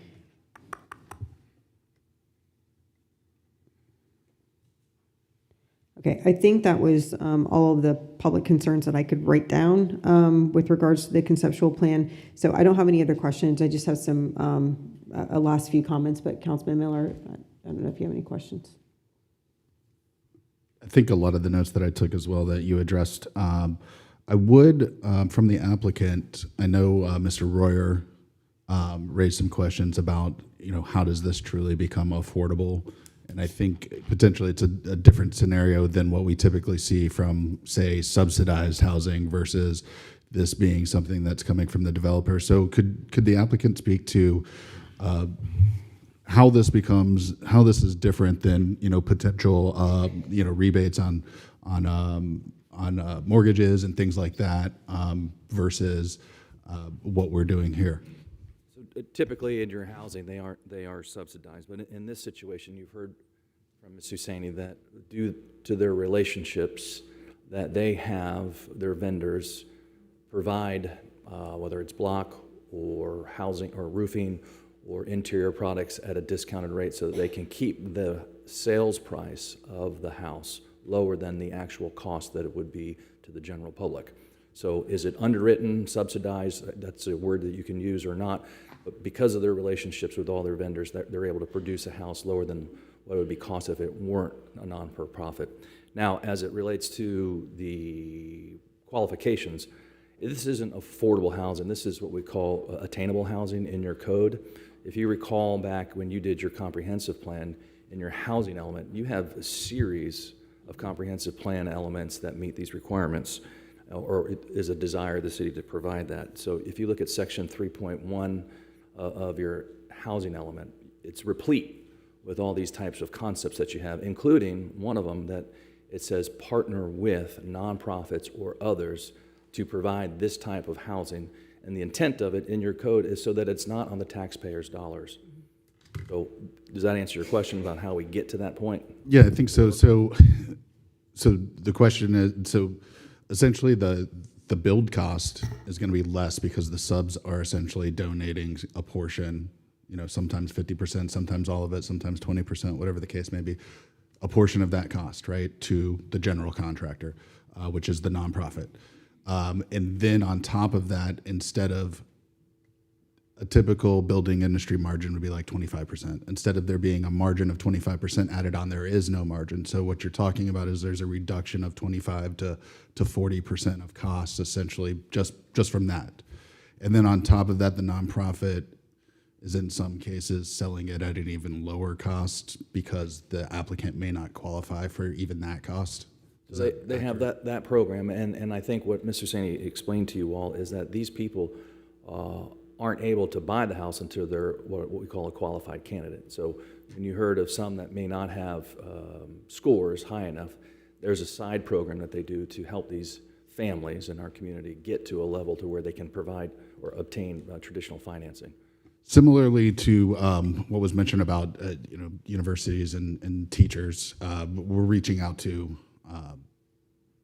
the sheriff's office and first responders, the fire department as well, right? Okay.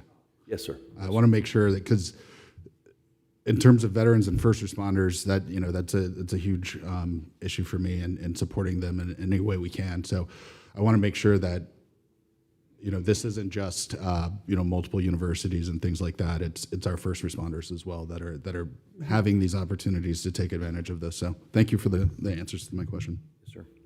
I just had one last question, I'm sorry, and I think, Nika, you kind of touched on this, if you wouldn't mind. There's a lot of concern about, or I shouldn't say concern, but questions as to whether or not, if the land is being donated, why the need for 71 dwelling units rather than 58?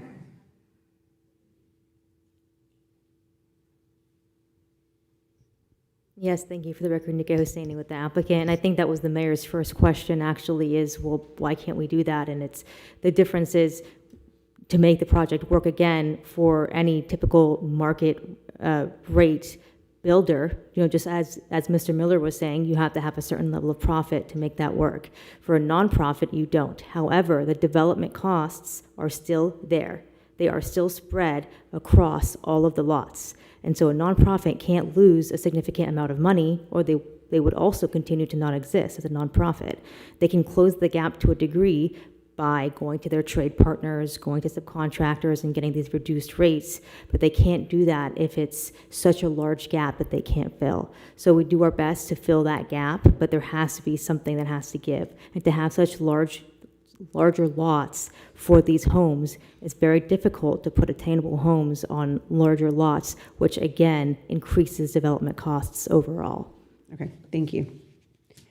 So I'll just give my comments and before we go for a vote. So from a legal standpoint, in order to ensure we don't get sued, as we have been unfortunately, there are certain criteria that we have to consider. I know Mr. Hanson touched on it earlier. We looked, and I think it's in your, can you actually put that up on the screen? I know it's in your presentation. So we have certain sections of the LDC. We also have to consider the comp plan. And from my estimation, I said from this dais the last time this was before us, if the applicant did not get in compliant with the LDC by meeting the minimum lot sizes, I would not be approving on the second read. They are now in compliant with the LDC. And I know there were some questions on a quote public benefit. For clarification, since I've been here, public benefits take all forms. We've had people put dog parks in their developments to provide for a public benefit. We've had people do sidewalks. We've had people do buffers. So they come in all shapes and sizes. It does have to be commensurate with the ask. The ask of 13 additional units, as we've heard from a water standpoint, and as we can see in the materials from a traffic standpoint, the extra pressure on infrastructure is negligible. I mean, that's just what the data shows, and that's what we have to go by. We have to go by what the data shows. That is our legal responsibility. So we have compliance with the LDC, we have compliance with the comp plan, particularly the comp plan that we all approved that says that we should be working with in public-private partnerships for attainable housing so that those costs do not fall on our taxpayers. Finally, I have to say, most importantly, and in my mind, this is a positive impact on our entire community. And there was a comment made that, well, this doesn't benefit us. I want to know who us is. Who is us? Is us not our firefighters? Is us not our police officers? Is us not our teachers? Is us not our nurses? Is us not the guys that we depend to dig out our swales because they make a starting pay of 42 grand? Is that not us? To me, that's us. I don't want folks to be priced out when we depend on them at 2 o'clock in the morning to respond to our calls. I don't want people that are going to be teaching my kid in school in a few years to be priced out of living in our community because we're not considering them us. That's not acceptable. So when I look at what we're faced with, what our community is faced with, and it's not a Palm Coast thing, I've said this before, it's a Florida thing. People are being priced out of home ownership, and I feel that's by design, by people who are more in control than we are. So we have to try to take back that control a little bit and protect our frontline workers, protect our essential workers, and this is a very, very small way to do it. This is a 71 dwelling unit community where we can provide attainable housing without costing our taxpayers any money by using public-private partnerships. We discussed a general policy from this dais as a group that we didn't want to impose any affordable housing initiatives that took money out of our taxpayers' pockets. And this is exactly what that does. This relies on a nonprofit to do what we don't want our residents to have to pay for. This is exactly how we get these types of attainable housing initiatives accomplished without costing our residents a penny. I do want to connect what we're doing here with actual people in our community that serve this community every single day. So right now, I'll wait for people who are talking to leave.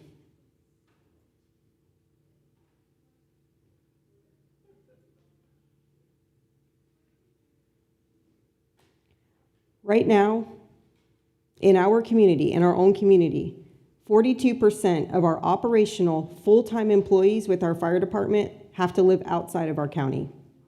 And the starting pay of our firefighters and EMTs is $50,000 annually, roughly. It's a little over that.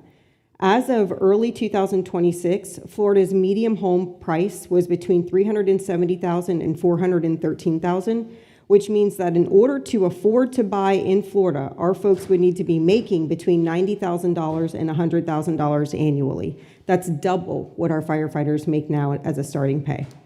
The starting pay for our Flagler County Sheriff's deputies who patrol your streets is $56,000, and currently a quarter of them are forced to live outside of the county. Teachers here in Flagler make a starting pay of roughly $49,500, again, way below what they would need to earn. Stop. I'll address that if you want to stick around, ma'am, Ms. Sugg. Teachers here in Flagler make $49,500. Stop. Our ER nurses make on average $10,000 less annually than the rest of the state of Florida. Our entry level public Ms. works. Pontieri, just wait. All right, friendly Any reminder more from the outbursts, gallery. Miss Shelley, and I'm gonna have you removed from the chamber. So the public comment has already gone. Public comment is now closed. If you have another public comment, there's a document over there that you're more than welcome to fill out, and your council members can see it later. Now, at this time, please, no more interruption, so this council can make the decision and move on effectively. Our entry-level public works guys who are digging out swales, doing necessary maintenance in our city, completing public safety projects and special projects, make a starting pay of $42,000 annually, and that's on the high end. For the comment that we can just give them a raise, that's at your cost. Every person that I just named, those are city or county employees that we pay. So if you want to give them a raise to make $100,000 so they can afford a home, look for your property taxes to go up. This commission doesn't want to do that, and we haven't done that. We've kept your property taxes low, some of the lowest in the state, as a matter of fact. So the way to keep quality of life high, keep taxes low, allow our first responders and our essential workers to live in the same place, in the same community they serve, is through partnerships like this. I feel very disappointed in some of the comments that I've heard this morning about not wanting these folks who serve us to live in their communities because they're, quote, proud of their community and they don't want there to be low-income housing. I don't want there to be blight in our community, and that's not what this is. We have actually, on this dais, prevented things like that from being put forward and from entering policies that we feel would bring in low-income housing. This is not that. We as public officials have a duty to our community to look for ways to make our workers of this nature be able to afford to live in our communities without costing our residents additional taxes. And I believe we would be derelict in our duties to not move forward with this. Finally, I'll address the campaign contribution thing because it seems to be an elephant in the room. For all the people who didn't want to call me out by name, I appreciate that. But yes, I have accepted $5,000 in donations from developers and builders, particularly that were associated with ICI. But you know what? I am going to give it back. And I'm still going to vote yes on this because I believe in it. So it has nothing to do with them. You can look at my campaign. Don't say BS from the galley. You can look at my campaign contributions the next time around. I'll give it back. That's fine. I'll give it back and I'll still vote for this because I believe it's the right thing to do. And I always have done what I feel is the right thing to do. So I'll be voting a resounding yes on this motion. Thank you, Vice Mayor. Anything else from the council? I'll make my final comment before we vote. You got something, Councilman Gambaro? Nothing else. I still, go back to the slide with 2.05. I still think it's contrary to the public interest, and there's a reason why it's called master plan development. This was done back in 2012, 2013. Why is it a master plan if you can't follow the plan? It's not economic conditions and then changing up from the first read to the second read, which I asked you to table it so we could further research the facts within this, because you don't just come for a first read, say, oh, it's good. Then the next read, say, oh, it's going to be a complete public-private partnership for affordable housing when you said you couldn't afford it. So I can't support that, and it's not in the best interest of the city, and it just adds to the total that are already in the queue. So with no further discussion, Ms. Allison, call the vote.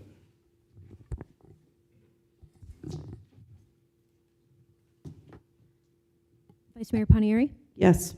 Councilmember Gambaro? Yes. Councilmember Miller? Yes. Councilmember Sullivan? Yes. And Mayor Norris? No. The motion passes. If we could, if I can get consent from the council, let's adjourn for about 25 minutes for lunch. You guys go with that? Yeah. I've been sitting here the whole time, and I got to go. Are you guys would adjourn for 30? Yeah. Recess, we'll recess until 1 PM.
Ladies and gentlemen, everyone's still remaining. We're going to move on to our next item on the agenda, which is ordinance of the first read.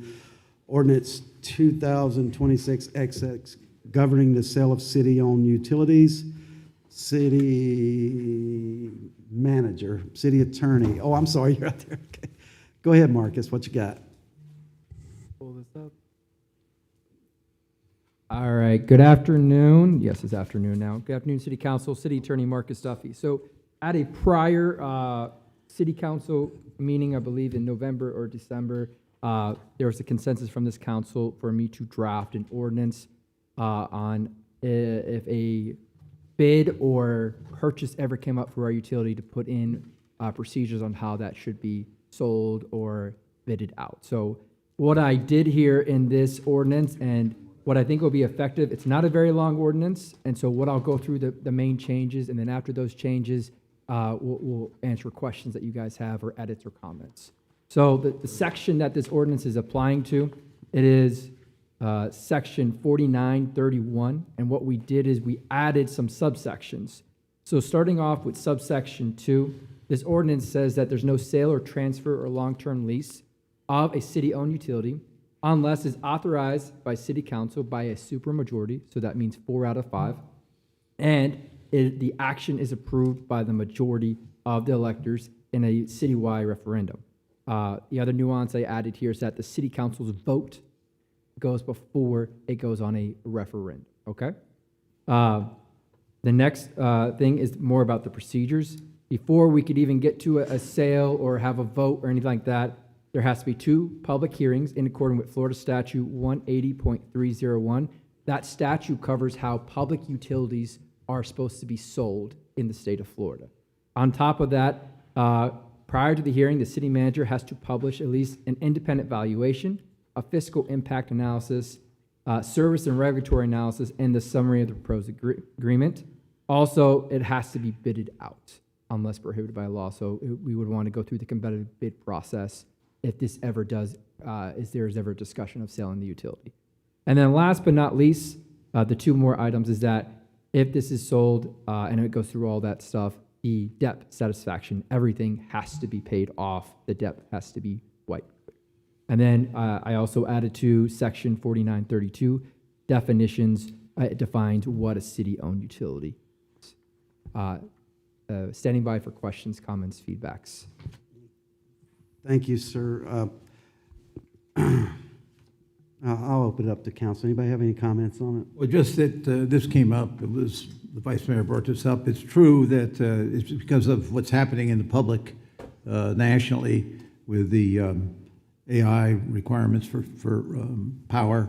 They're bigger than cities, and so they just want to have their own sources of energy, and they don't mind taking over the locals too to make it clean and clear. So there is a current threat building in the country for this type of operation to happen, and it would not be to the advantage of the local area.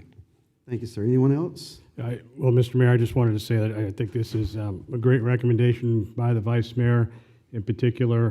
When we, as a council, decided to invest so much into this system, you know, if we ever found ourselves at a point that we wanted to sell, there needs to be a procedure in place, and it shouldn't be easy for that to occur. But I'll defer to the Vice Mayor because I know she brought this up. Yeah, thank you. I appreciate it. So I do think this is the best way to protect our utility. There's a lot of initiatives all over the country with private companies, equity funds, basically purchasing up utilities, both water and power. And this is arguably our most precious asset, both figuratively and literally, and we need to protect it. We need to make sure that nobody can come in and force us to sell it. And believe it or not, there's a state process where that's in place, and it actually could happen. And we just want to make sure that we keep local control over our utilities. So thank you, Marcus, for doing this. Thank you, Council, for supporting it. I just had one question, and then there's just one little typo. In paragraph 2, we excluded, it says this subsection does not apply to routine sale of surplus property, disposal of obsolete assets. And then this is a portion I had a question for short-term contracts less than 10 years. Why did we include it as an exception? That was just examples I found from other cities. We're not sold on that. If you guys have other recommendations. Is your concern just the last part of that? Yeah, just the last part. Yeah, I know. I think a disposal of obsolete assets obviously is If we've got negligible. used stuff that we can't use and we can Sure. sell and make money, it makes sense, right? So Yeah. the weird language for like a short-term lease of our utility. Because that's just, to me, that's a loophole. And, you know, the goal is to close loopholes here. So I would recommend accepting the ordinance, but with taking the short-term contracts less than 10 years out. Right. Someone could, conceivably Just enter have into successive repetitive, 8-year right? leases, right? Correct. So, that makes sense. I don't know if there's an actual use case that this was necessary for. Yeah, and then the other, in paragraph 4, Marcus, on the second line, it says shall required. I think it's just supposed to say shall require. Oh, thank you, yes. So with that, I would move to approve the ordinance. I'm sorry. I'd like to make a comment. Go ahead, sorry. I'm sorry, Mayor. I know it's with good intent, but I personally feel, well, I had this discussion with Marcus yesterday too. I think it's a bit of virtue signaling, because this ordinance can be rescinded by the next council or any other council by a majority vote. Correct, Marcus? Yes, you would have to bring it up to repeal the ordinance, and that can Yeah. be done by a majority, yes. Yeah, so that's my concerns with it, and quite frankly, I think anyone that would make the business decision to try to buy Palm Coast Utility would be making a bad decision. Unless we can sell it back to the people we bought it from and profit like they did. Underestimating our utility. I forgot what you put on it, Vice Mayor. $2 billion. I think it's probably all assets included would probably be ranging up to $3.5 billion in assets and equipment and existing, with the addition of a $330 million bond. That would be a stupid business decision. And just for the record, everyone knows that ITT sold the water utility system for $25 million. The city turned around and bought it like 5 years later for $83 million plus. So that would be a terrible business decision for someone to make. But I do feel it's a bit virtue signaling, but because any city council can rescind this at any time in the future. But I guess it has good intent. Yeah, I had one thing Yes, to add sir. on that. And we don't even have to reseal it. You get a 4-to-1 vote, you could sell it. Yeah, exactly. But that's okay. The one example I have recently here in Flagler County is what the county did with the Plantation Bay system. The county was running that and owned that for a long time, and it didn't work out well. And we essentially, I wouldn't call it a sale, but we essentially turned it over to FGUA, which is a governmental organization. So, and that was done for all pretty good reasons. They had a better chance. We were screwing it up bad. That goes back to, it's a long, there's a history back of that one too. But in any event, would this preclude that kind of a move if we found out there was, say, a state governmental organization that was pulling together various utility systems to make them more economic and all that kind of thing? I guess the 4-to-1 vote would take care of that. I'll answer that question. So yes, that would preclude this, but however, to Mr. Mayor's original question, this adds an extra step to what you guys don't have. So if you guys do not have this ordinance, then the city council would just have to hold 2 public hearings and follow the statute. I believe I put it in here, it's 180.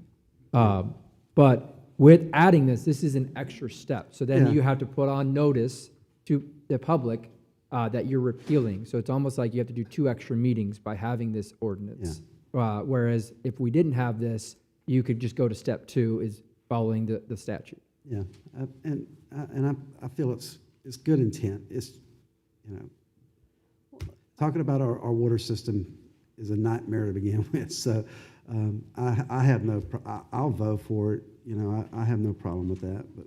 I mean, I think it's a little obtuse to say it's a virtue signal. I mean, the fact of the matter is, if you're paying attention to what's going on around the country right now, BlackRock specifically, and now, by the way, Mayor, BlackRock is Elite, and Elite is now suing us. I know. So this is all kind of connected. So I'm just trying to see in the future to protect our city and our residents and our water system. The last thing I want is for BlackRock to own my water. So I don't. Homes and Right, because they already own the land, the pharmaceuticals, the food. I mean, it's they crazy. could- unless they could cut all our rates in half and make everybody happy. Well, and they may do that. They may do that to begin with, you know, and then they're going to jack them up after that. So this is a way to keep the voters in control of what happens to their water by, you know, through their local officials. And the point is, I mean, any ordinance can be overturned, right? So you could say that any ordinance is a virtue signal technically, if you really wanted to treat it that way. But the point is that hopefully, if this does become a potential down the road, the public pressure on councils like ours would prevent it from happening. So this is, to Marcus's point, that extra layer to, you know, bring it to the public eye should something like this, you know, come up in the future. Yeah, I get it. It's well intended. Any more comments from, and you were going to make a motion? I will. I'll make a motion to approve with the amendment to Section 2, removing short-term contracts less than 10 years. Second. Thank you, ma'am. We got a second from Councilman Miller. Any further discussion? No further discussion? Wow. We'll open it up for public comment.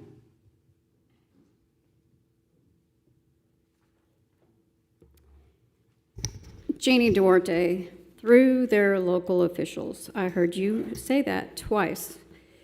Does that have anything to do with trying to change the charters to take away our right to vote, like you tried to change the charter last year without a charter review committee to remove provision 3E? That has a lot to do with public-private partnerships too. So, Vice Mayor, please, if anyone is putting out misinformation about our water quality, please say their name for the record. We outrank nearby counties and counties with similar populations in water-related diseases, such as Legionnaire's disease and E. coli.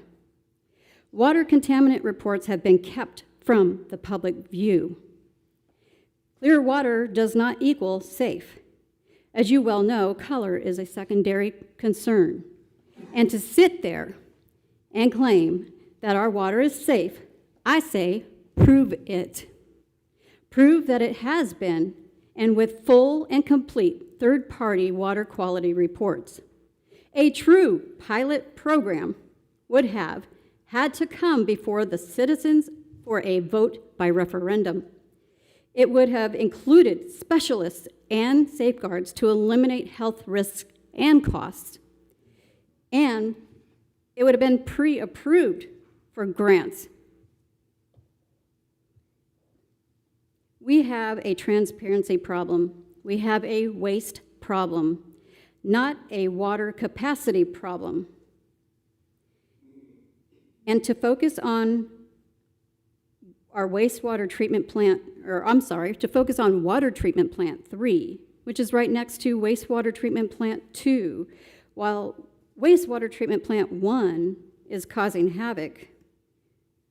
Like I said, residents are fighting a lot here. And you are trying to force an accelerated charter review to rewrite our charter. Ms. Duarte, this is specific for the ordinance as far as selling of the city utility. Anything that has to do with the city utility has to do with our charter and has to do with the rights of the But this is a specific citizens to ordinance. vote. We're asking for your input on this specific agenda item. Thank you, I gave it. Anyone else for public comment? Yes, Mr. Come on, Tony, what you got? Listen, I was sitting down for too long. Tony Amaral, Palm Coast. Councilman Sullivan hit on it briefly. I just want to get clarification.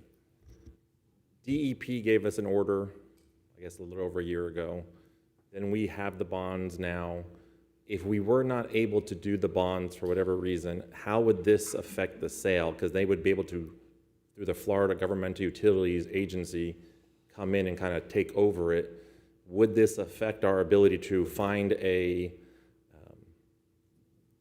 purchaser of our utilities in a timely manner so that we wouldn't just lose the utilities, we would actually be able to recoup some of it?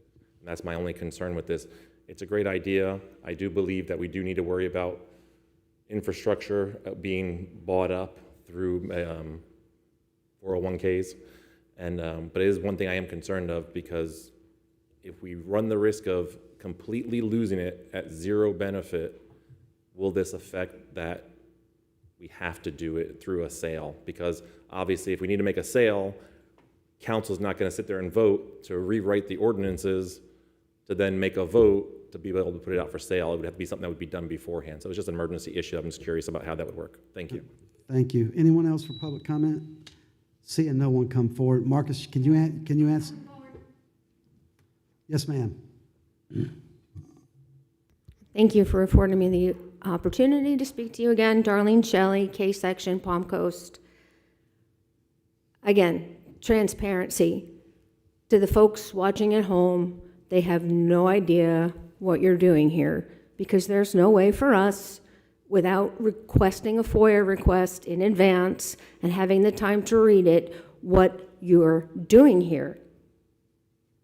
What city utilities are you talking about? All of them? Water, utility, electric? What are you talking about?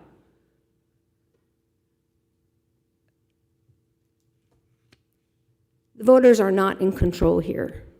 It's obvious by the decisions that you're making. The voters, with the exception of some that were appointed, the voters put you here to represent us and our best interests. Water bills that are nearing $200 for 2 people are not in the best interest of the residents.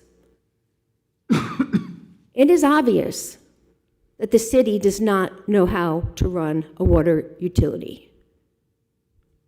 It is obvious when you need to take $350 million in bonds that you do not know how to run a water utility. My question is, where is that money going? What consultants are going to get it? What nonprofits are going to get it? Where is that money going to go? Is it all going into our water utility? I don't think so. Why is it when any intelligent person poses a question about capacity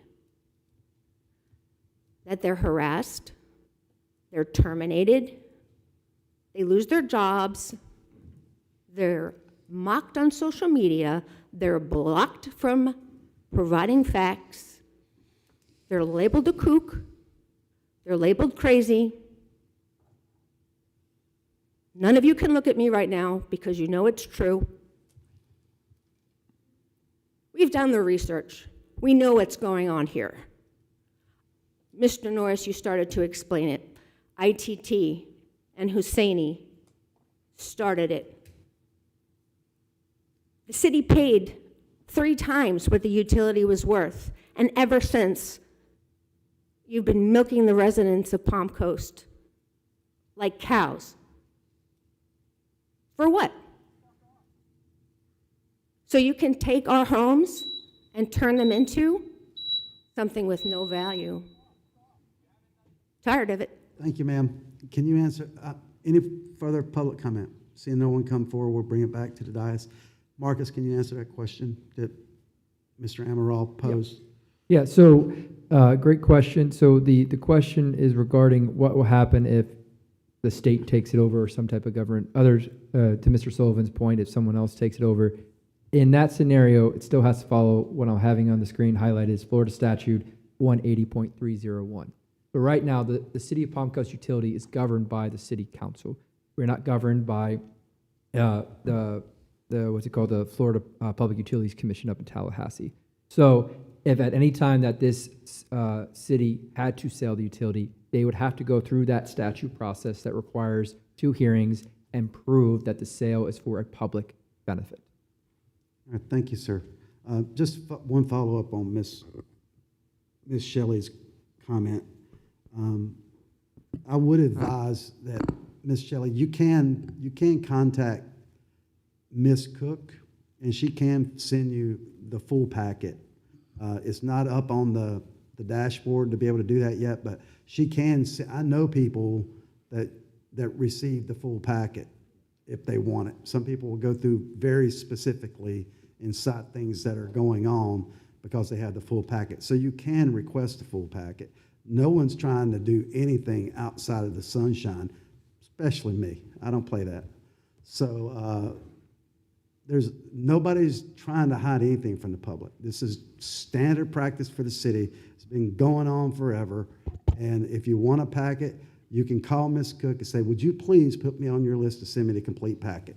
That fixes that problem in the interim until we get the full packet capability up on the dashboard. And Mr. Mayor? Yes. I have a little bit more on that. Yes, sir. So the software that we're rolling out is going to enable us to do that. And it hasn't been staff's or the city's reluctance to publish the supporting documentation off of the agenda, but because when you have 400, 600, 800-page documents, supporting documents, all of those, everything that is posted by the city must be ADA compliant. So, and we've been working very hard on getting our hands wrapped around that. Believe that we do have it now, but it's not been from a standpoint of wanting to keep any information from anyone. The staff's recommendation has been, let us follow this process, let us get the software out there that can fully support it. We could have willy-nilly done so and started publishing all of that stuff to the agenda, or actually to the website without it being ADA compliant, and then we open up ourselves for lawsuit. So that was done without abundance of caution, but like you just pointed out, Mr. Mayor, there have been avenues in order to get that information through the clerk's office. But just to kind of reinforce what you're saying, nothing willful, not trying to hide anything, just simply making sure that we're not getting the city sued. Yeah, I know when I was running, if I wanted a whole packet, I could get it. It wasn't hard to request the full packet because most people aren't going to dive deep into 9,000-page packet on issues that don't concern them. So anything else from the council? Mr. Mayor? Are we good? Yes, sir. I just had 2 comments. Mr. Duffy, there are some questions on the definition of what the definition is with regards to the actual utility. Yeah, so as I added in section 4932, this defined what a city-owned utility means: any utility system, enterprise, or function owned in whole or in part by the city, including without limitation potable water, wastewater, reclaimed water, stormwater utility system, and any associated treatment, transmission, distribution, collection, storage, and real or personal property used primarily for utility purposes. Okay, thank you. And Mr. City Manager, I mean, and I'll just say this for the public in general, this council has gone out of its way to, in detail, to explain where those capital improvement dollars are going from the utility bond. We laid that out back in March, we laid it out back in April, and we laid it out again as we rolled into the approval of the bond. And so my question is, but if there's still a need to see it, you know, in an effort to be even more transparent, is there a link to where our residents can go to online to pull our capital improvement project down? It's all on the dashboard. Yeah, it's all on the dashboard. It's already on the dashboard. It's on the city's website. Okay, so the answer, you know, where is this stuff going? It's readily available, and it's a pretty comprehensive package that we've voted on it, discussed it multiple times in public. Yes, sir. Just like with the city's DEP water sampling reports, those can also be accessed on our website at the utility strategic plan page. Okay, so I just echo the mayor's comments that this council has gone out of the way in being transparent, especially when it comes to these large dollar projects that we've all just voted to support. moving forward to make the investment in the infrastructure of our city. Thank you. Thank you, sir. Yeah, when we refer in general to the city utility, we're specifically talking about water. And this definition, from a legal perspective, do you have any problems with it, Vice Mayor? The legal definition of the city utility? No. When we say city utility, we're talking about anything dealing with water. And I think it's a clear definition, Mark. Yeah, I think this is more inclusive than what we currently have necessarily, but what if we were to acquire or build something later? We want that protected the same way. Yes, sir. Thank you. Any further discussion from the council? Please call the vote. Allison, I'm sorry, I'm thinking Ms. Cook, because you guys switched it up on me. Vice Mayor Panieri? Yes. Councilmember Gambaro? Yes. Councilmember Miller? Yes. Councilmember Sullivan? Yes. And Mayor Norris. Yes. Motion passes unanimously. Thank you, ma'am. We're going to move on to the consent agenda. Anyone have any? Mr. Mayor, we got one more item. Oh, I'm sorry. Where am I? I'm missing something? Big one. Oh, I'm sorry, the settlement.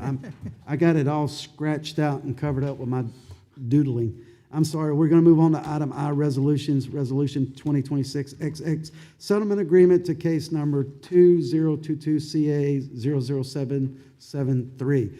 Mr. Attorney. Yes, Marcus Duffy, City Attorney again. So what you have before you and in your packet is the resolution approving all settlements regarding the Holland Park case, known as the splash pad case. Standing by any questions or comments, but these are the agreed numbers that you put forward on our Gray Robinson attorneys to represent us, myself, administration, and the Mr. Trevor advised to move forward with this recommendation to settle this case. Stand by for any questions. Thank you, sir. And we've had multiple shade meetings concerning this, and we have done everything we could to recoup as much money from this project as we could, and the legal fees. So we feel like this is the best place to stop without going forward and costing the city residents more money as far as continuing on. This is our best resolution so far, and I think everyone on the council was comfortable with it. Anybody have any specifics they want to mention? Just to go right ahead, Councilman. I would just say it's at the point where it's the point of diminishing returns. If we keep going here, we might get a few more dollars, but we'll spend more in legal fees. That's where we are, and so we think we're at the point where basically this has been going along. None of us on this council right now had anything to do with the original deal, and we're just trying to clean things up after the fact. And at the River Repairs, we've got a better product for the city. I don't think we've had any major issues since the new system came online. Councilman Miller, did you have something? Yes, Mr. Mayor, thank you. Yeah, I was just going to mention and probably try to rely on Marcus a little bit to correct me with some of this legal terminology. But so part of what we were allowed to go after is kind of a determination of the original cost, essentially. And so when the design/construction was found, both of them were found to be faulty. The redesigning of it and the additional things that were added to it, we're not allowed to go after them for that. It's just what they failed to do the first time based on the original design and the original construction. So, if it's, there's an original cost that cost $2.4 million is I think what we kind of worked out that we were going to have the judge rule on as an assignable cost that would then be divvied up amongst the different parties that were liable. So we were a little bit short, I think about 200 grand, something like that, in the last round of offers. And I had a problem with it, and we all discussed it, and we went for more. We asked for more, asked for them to come back up to that 2.4 so that we could get basically everything we could out of them. And so the party that was more liable came up. Party that had a very small liability did not, and they knew, I think, that they had a strategy there that we would risk a lot to try to get, say, an extra 25 grand. And so that's kind of what Councilman Sullivan's referring to, where there's a diminishing returns at this point to continue fighting for just a few amount of dollars, risks us taking on not just all of our legal fees, but if we're ruled against just for that additional amount, potentially we could take on the legal fees of some of these other parties because we were found to be at fault there. And so We got basically everything that we could. I think we're, what, 25 grand short, 2.375 of the $2.4 million. That was originally determined to be the cost that we could go after. So we got all that we probably could have gotten, aside from just the administrative costs and the attorney costs that would have required us to go all the way and have a judgment from the judge that said that we would receive those legal fees. So I think we did a very good job of getting back everything reasonably attainable, and the expectation that we would get back more because of the additional costs of adding extra drains and pumps and things like that. We weren't legally allowed to go after that money in the first place, so that's kind of a apple and oranges situation. So I think we did a good job, and this is a win to get some of that money back. Unfortunately, it took a little while for us to get that splash pad operational, but every time I go by there, there's people there, kids enjoying it. I think it's a great amenity for our community, and unfortunately, the first round of that, the first version of that was not the case. But we're there now, and we have it, and we got a lot of money back for the city and the residents. Thank you, sir. Vice Mayor? Yeah, I mean, you all said it all. The only thing I'll add is I think we fought pretty hard. I mean, we had a lot of back and forth when they really told us this is it for us. We said, man, we think we can kind of get a little more out of you, and we did. So I commend the council for digging our heels in at the right time and for the right amount of money. I think we all collaboratively worked together well in a tough situation, because to Councilman Sullivan's point, none of us made the initial decision on this project, but I do think it's a good amenity, and it's awesome. When we went to the grand reopening, there were so many families, so many kids there. It was really encouraging to see. As an attorney, I can tell you, even if we went all the way, we went to trial, we prevailed. There's in the appellate process. So, we're litigating against multiple parties. Any one of them decides to appeal, and 4 years from now, we're still having this discussion, and a lot of money later. So I do think this is the best resolution we could have come to, and I commend our legal counsel, our staff, and our city council for getting us here. Thank you, ma'am. Anyone else? Anything else? Nothing from the council. We'll open this up for public comment. Oh, I'm sorry. What? Oh, I'm sorry. Make a motion to approve? Mr. Mayor, move approval of the settlement agreement case number 2022-CA-00773. Second. We got a second. We'll open it up for public comment. Anyone have any comments concerning the splash pad settlement? Seeing no one come forward, we'll bring it back to the dais. Any further discussion from council? Ms. Allison, call to vote. Vice Mayor Panieri? Yes. Councilmember Gambaro? Yes. Councilmember Miller? Yes. Councilmember Sullivan? Yes. And Mayor Norris. Yes, ma'am. Motion passes unanimously. Thank you. We're going to move on to the consent agenda. Anyone have any issues or concerns with any items on the consent agenda? Questions or concerns? Mr. Mayor, move approval of the consent agenda. Second. We got a motion to approve and a second. Any further discussion from council? We'll open the consent agenda up for public comment. Anyone have any public comments concerning the consent agenda? Yes, Mr. Amaral. Good afternoon, Tony Amaral, Palm Coast. Mine is particularly in reference to consent agenda number 9. Not so much the fact that we need to do it, because obviously we need to. My concern is just from clarification, going through it all, we're having losses of capacity from those wells of over 60%, some of them over 80 in a 6 to 8 year span. I'm just curious, is that a industry standard, or is it something that we should have been kind of following quicker and earlier? And is it a matter of just putting money directly and setting aside it specifically for maintenance? Is that an ounce of prevention is worth a pound of repair or something like that? So that's my concern. I just thought those numbers were kind of high, that we were losing such flow rates in a short period of time, but I don't deal with those pumps, so I just defer. Thank you. Thank you, sir. We'll have Brian come up and answer that question once we get through public comment. Yes, Ms. Shelley. Darlene Shelley, K-Section, Palm Coast. Just a few questions regarding the company Connect Consulting, Inc. Again, I apologize, I didn't get to do the FOIA request, to read everything about this. And when I see consent agenda items, I often get concerned about what is in them, because as hopefully all the residents know, consent agendas are normally just passed in one foul swoop. So Connect Consulting, I did some research on them to find out what kind of company that is, what kind of experience they have. And then it comes to the question of the wells.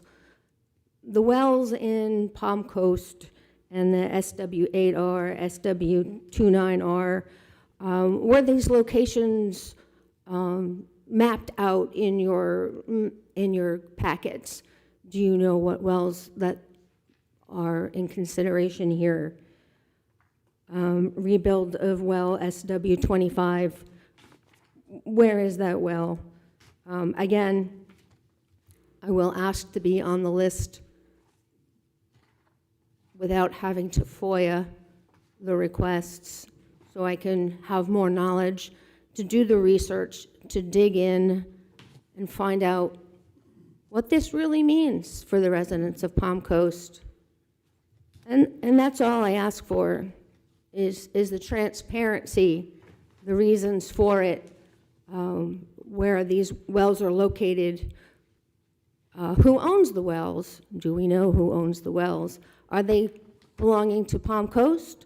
Do they belong to somebody who owns the land they're on?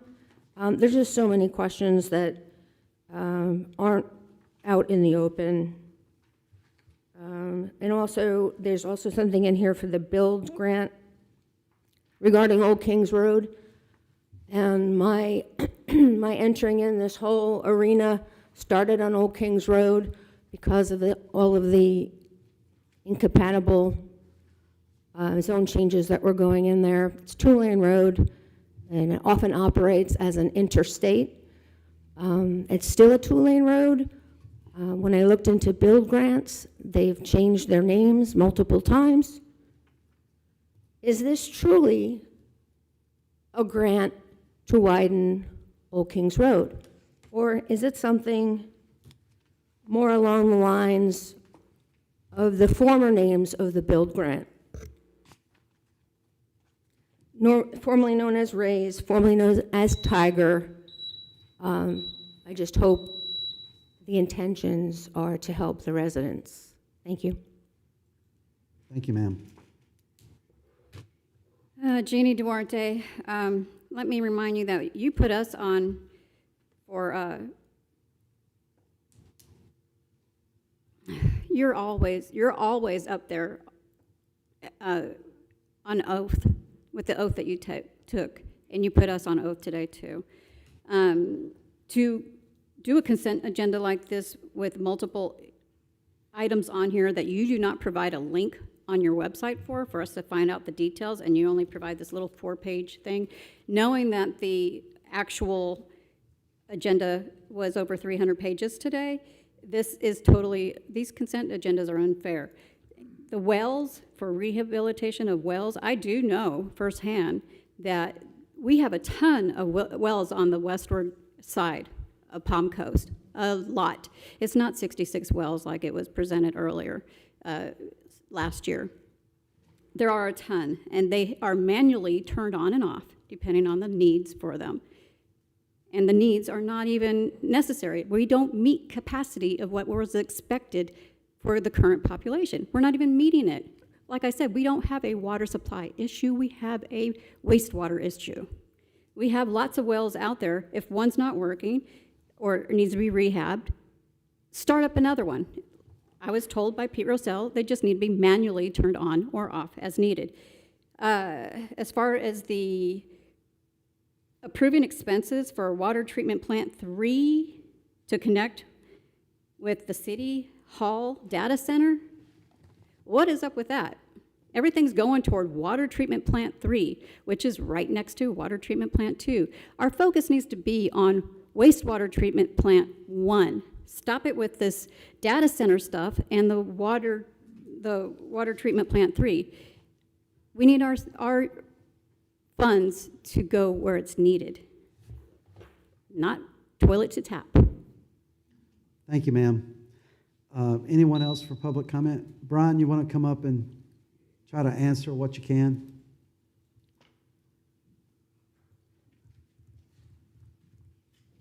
You bring Pete with you too. There's. Just in case there's any specific about a geographic location or something, I'm not certain. I'll defer to him on that. But Brian Roche, Utility Director, thanks for being here today. Generally speaking, there's 67 wells, 66 wells. The particular 4 wells, Pete would know the location physically. I don't know the GIS coordinate of that on top of my feet. We have these wells, and the wells should be rehabbed when need to be. So you have a certain amount of gallon a minute and quality of water coming out of them, whether that's 100 gallons a minute or 500 gallons a minute. If they deplete over a period of time, you have a choice to rehab them if possible, or drill new wells. These 4 are about $150,000, $160,000 each to rehab. Wells are expensive. We should have and I believe the staff, about 2 or 3 years ago, kind of more formalized our well rehab program. Stepping back, City of Palm Coast here, we're not as blessed to have deep Florida aquifer wells that you get 1,500 gallons a minute out of like you might further north or further south of us. We have a lot of wells. They go from anywhere from 50 to a few hundred gallons a minute, and you have to treat it. We have different qualities of water. These are sufficient wells, these particular ones that were brought up today. So I think it's great that the team started putting together a program to rehab these a couple of years ago. Going forward, we're going to do several things. First, we're probably within a month or 2 or 3, we'll see a contract here for a water master plan that does the entire water master plan. That's plants, supply, transmission lines.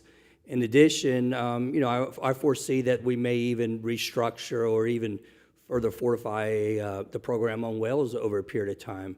I have worked on that on particular wells, so that might be more advanced as we go forward. So that's about the wells. What other question might Is that it? elaborate on any other issue? I think Just for clarity, though, Which was the wells. refurbishment of these wells is a standard process, and it's cheaper than trying to build a new well. Yeah, and you refurbish the well itself below the ground. Sometimes you have to replace motors above the ground. Here we use the word equip. Straight up, they've been teaching me those words the last couple of weeks. I call them well heads or pipes and pumps. And motors, we call that equip here for the last 30 years or so. So it's the wells, and also sometimes you might need to put a motor or a new pump in it. And to Tony's concern, in terms of time period, 8 years, 10 years, 20 years, what standard? Is it variable based on the well? Like, how does this work? I think it's variable based upon the well and the underneath what happens, and you want to monitor them. I think there was a comment earlier about people go manually do it. A lot of cities will have SCADA systems to be able to turn them on and off afterwards and have different type monitoring on site on flow meters and different things. I believe a lot of our processes are more manual than they are electronic. Correct, Pete? Okay, all right. All of them good. Okay, we turn them on and off through SCADA. All right, good. So what you're referring to is for everybody out there, like. Here at the command center, we can turn them on and off without having to go out to the well field. And yeah, okay. That's good. I didn't know that yet. So that's that Pete and team take care of that one. So it's common to have a rehab program. Like I said, the people did it before. I think at different times you go larger programs. I know where I worked before, we had 137 wells, but we had like 70 wells under a specific program and another 3 wells in particular. So certain wells need more attention than other ones. And I think over time those change, and we'll continue to work on that. Thank you, sir. The last question I think Ms. Shelley had about the Old Kings Road.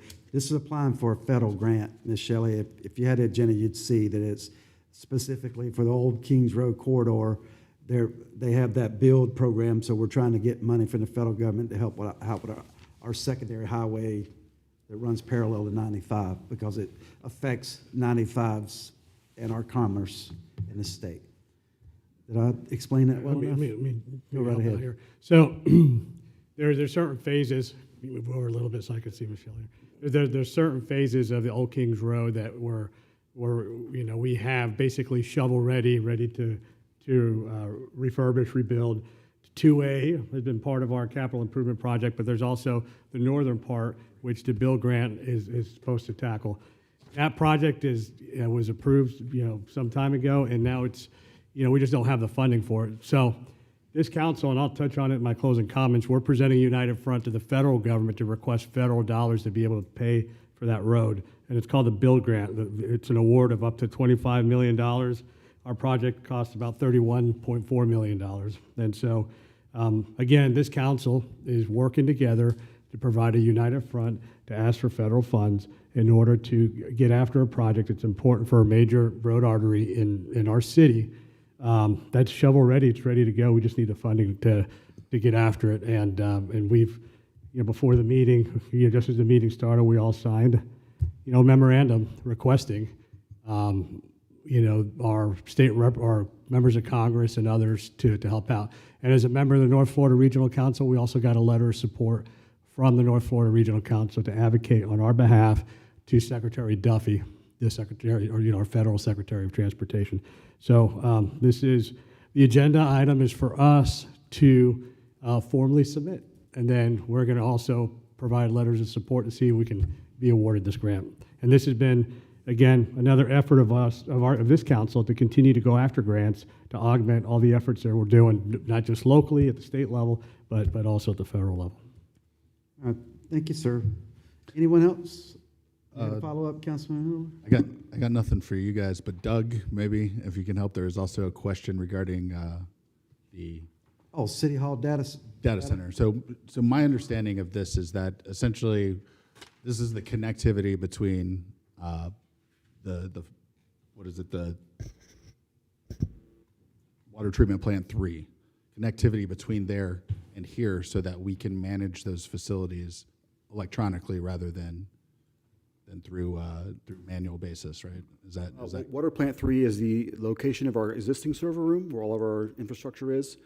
As you know, we've had for everything for the entire for the city? whole city, right? Okay. So recently we built out City Hall for a server room, and this connects the two together to provide us redundancy. So we can have a backup system. Okay, so we have a system and a backup, and this connects the two. Okay. So for the public's benefit, this has nothing to do with DC blocks, a data center, completely unrelated, right? Want to make that very clear. Correct. The different scale than those types of projects. It's the servers that the city runs on. A lot smaller than a real data center, yes, sir. Considered critical infrastructure. Any other questions? Are we straight? Anything else from the council? Ms. Allison, call to vote. Vice Mayor Panieri? Yes. Councilmember Gambaro? Yes. Councilmember Miller? Yes. Councilmember Sullivan? Yes. And Mayor Norris. Yes. The motion passes unanimously. Thank you, ma'am. We're moving on to our final public participation.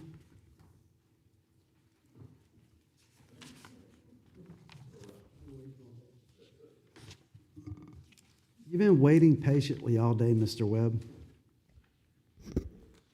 It was Mark Webb, Palm Coast.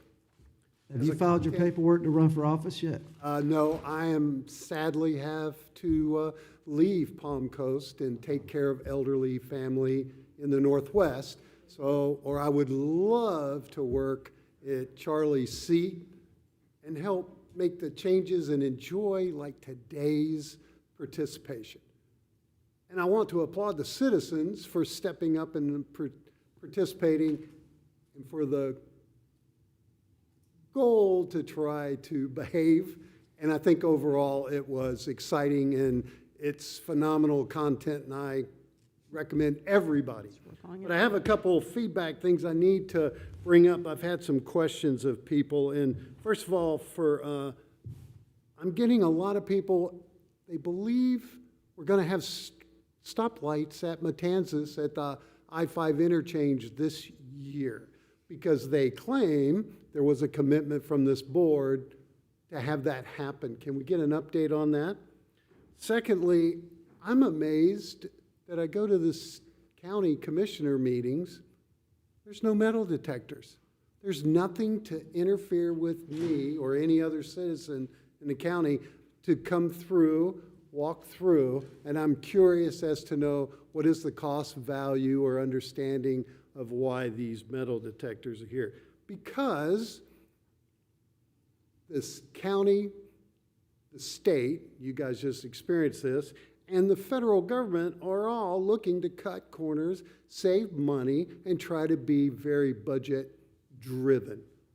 But yet I haven't seen or heard a lot of information except for from the mayor, which at the very beginning of the budget season said, we need to look at a 25% reduction in staffing, personnel, issues, so that we can do better.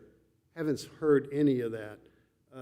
Another issue that has been raised to my conversation is I'm hearing less and less people willing to commit to the pet fee scenario after we raised it from $5 to $25. I would approach the council and say this is a great opportunity to expand and describe where that money's going instead of the general fund, to support what we're talking about with this effort with the Humane Society and our commitment there. Because our ability to track down and charge pets are poor and insufficient, and I've talked to Ms. Grossman multiple times about how the triggers are broken to get that money. So enjoyed the conversation today. Appreciate what all you're doing, and I'm sure most of it will come back all over the internet for the next month or two. Thank you, sir. Yes, sir? Thank you again, Kirk Whittington. At the combined meeting between city and county, we talked about animal control. I mentioned Dexter's Law. After that meeting, I wrote a letter to Representative Chaney, not to be confused with Cheney, just asking for clarification on Dexter's Law and best means to implement it. Her administrative assistant was very kind to send me back a 2-page comment on that. I've given the copies of that to Ms. Lauren back there, and she's going to be disseminating that to all of you, to the Animal Task Force, and to the county. So I'll just let you read that. Part of that is that they are trying to get a new bill through the legislature right now. So if you could help me, I'm going to contact Leak and Greco and ask them to support that. And if you would do the same thing, we might get it through. It just helps to solidify some of Dexter's Law and make it a little clearer. It's been a rough day today.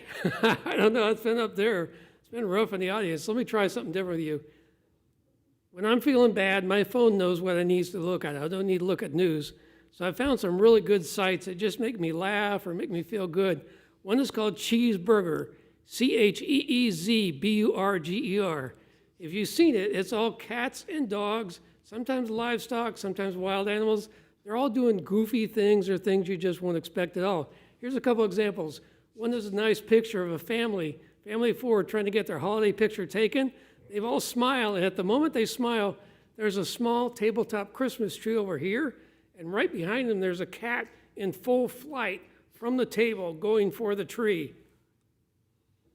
You can just imagine what the next second was from there. There's some great pictures. There's one of somebody that pulled up in their car in kind of like a rural setting with a house. They have a big stoop on the front.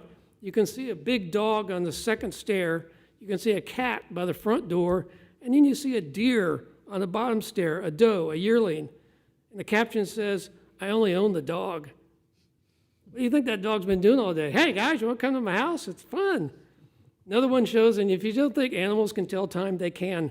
Here's a dog that's standing on the front porch with his dog bowl in its mouth, looking at the car with just a look of guilt and shame. And the caption says, "I feed my dog at 5 o'clock. It's now 5:08. Animals, dogs and cats do tremendous things. You know, they make our lives more important. I think I like to say that our pets make us remember what it is to be human. If we don't think that animals can, think about this, animals can understand us. Can we understand them? Pet people say that cats have a vocabulary of about 40 sounds, 40 vocalizations. Dogs have about 4. And that's not exaggeration, but cats will talk to you and they'll let you know what's going on. When we get to this new animal control shelter, one of the things I'm really looking forward to is going to be a large room. As if you go to the Humane Society, you can't even turn around in the cat things. So if we can get an area where we can have people sit and enjoy the animals before they adopt them, I'd love to see something like that done. I'd love to be a volunteer.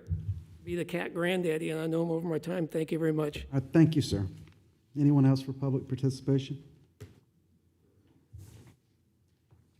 Yes, sir, Mr. Amaral. My last time, I promise. Today. In the past, I've heard about grants and how are we getting grants and what's holding us back from getting grants. I believe there was a question about a grant writer. Just curious on what the status is that. Is it a post? Is it something that's filled already? And then something that's been on my mind for over a year now, Project Magellan. Florida statutes non-disclosure clause should be expiring by now. I'm just curious on where we are. Is it moving forward? What is the project? Just kind of an overall view. It was brought on as and displayed and talked about as this great facility that was going to drive millions of dollars. So I'm just kind of curious on where we are with that. So I'd just like an update on that. Thank you. Thank you, sir. Anyone else for public comment? Yes, ma'am.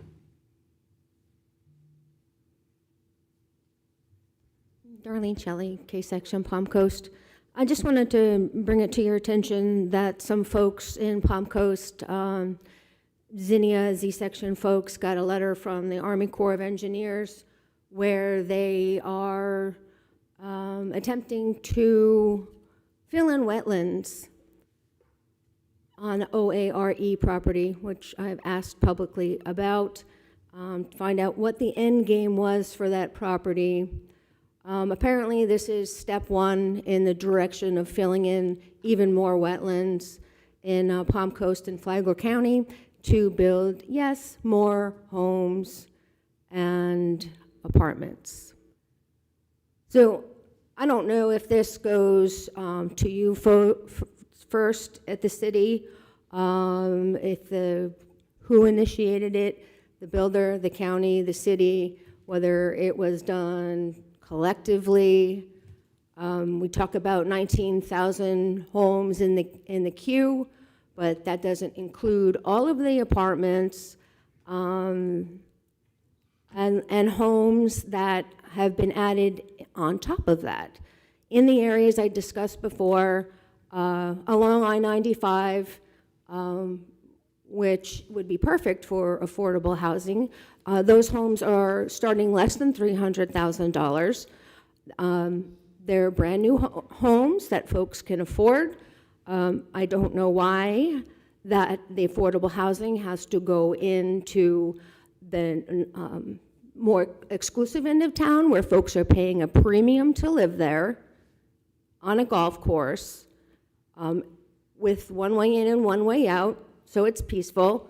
I was speaking to the neighbors over there, and I couldn't find one of them who wanted to increase density or intensity.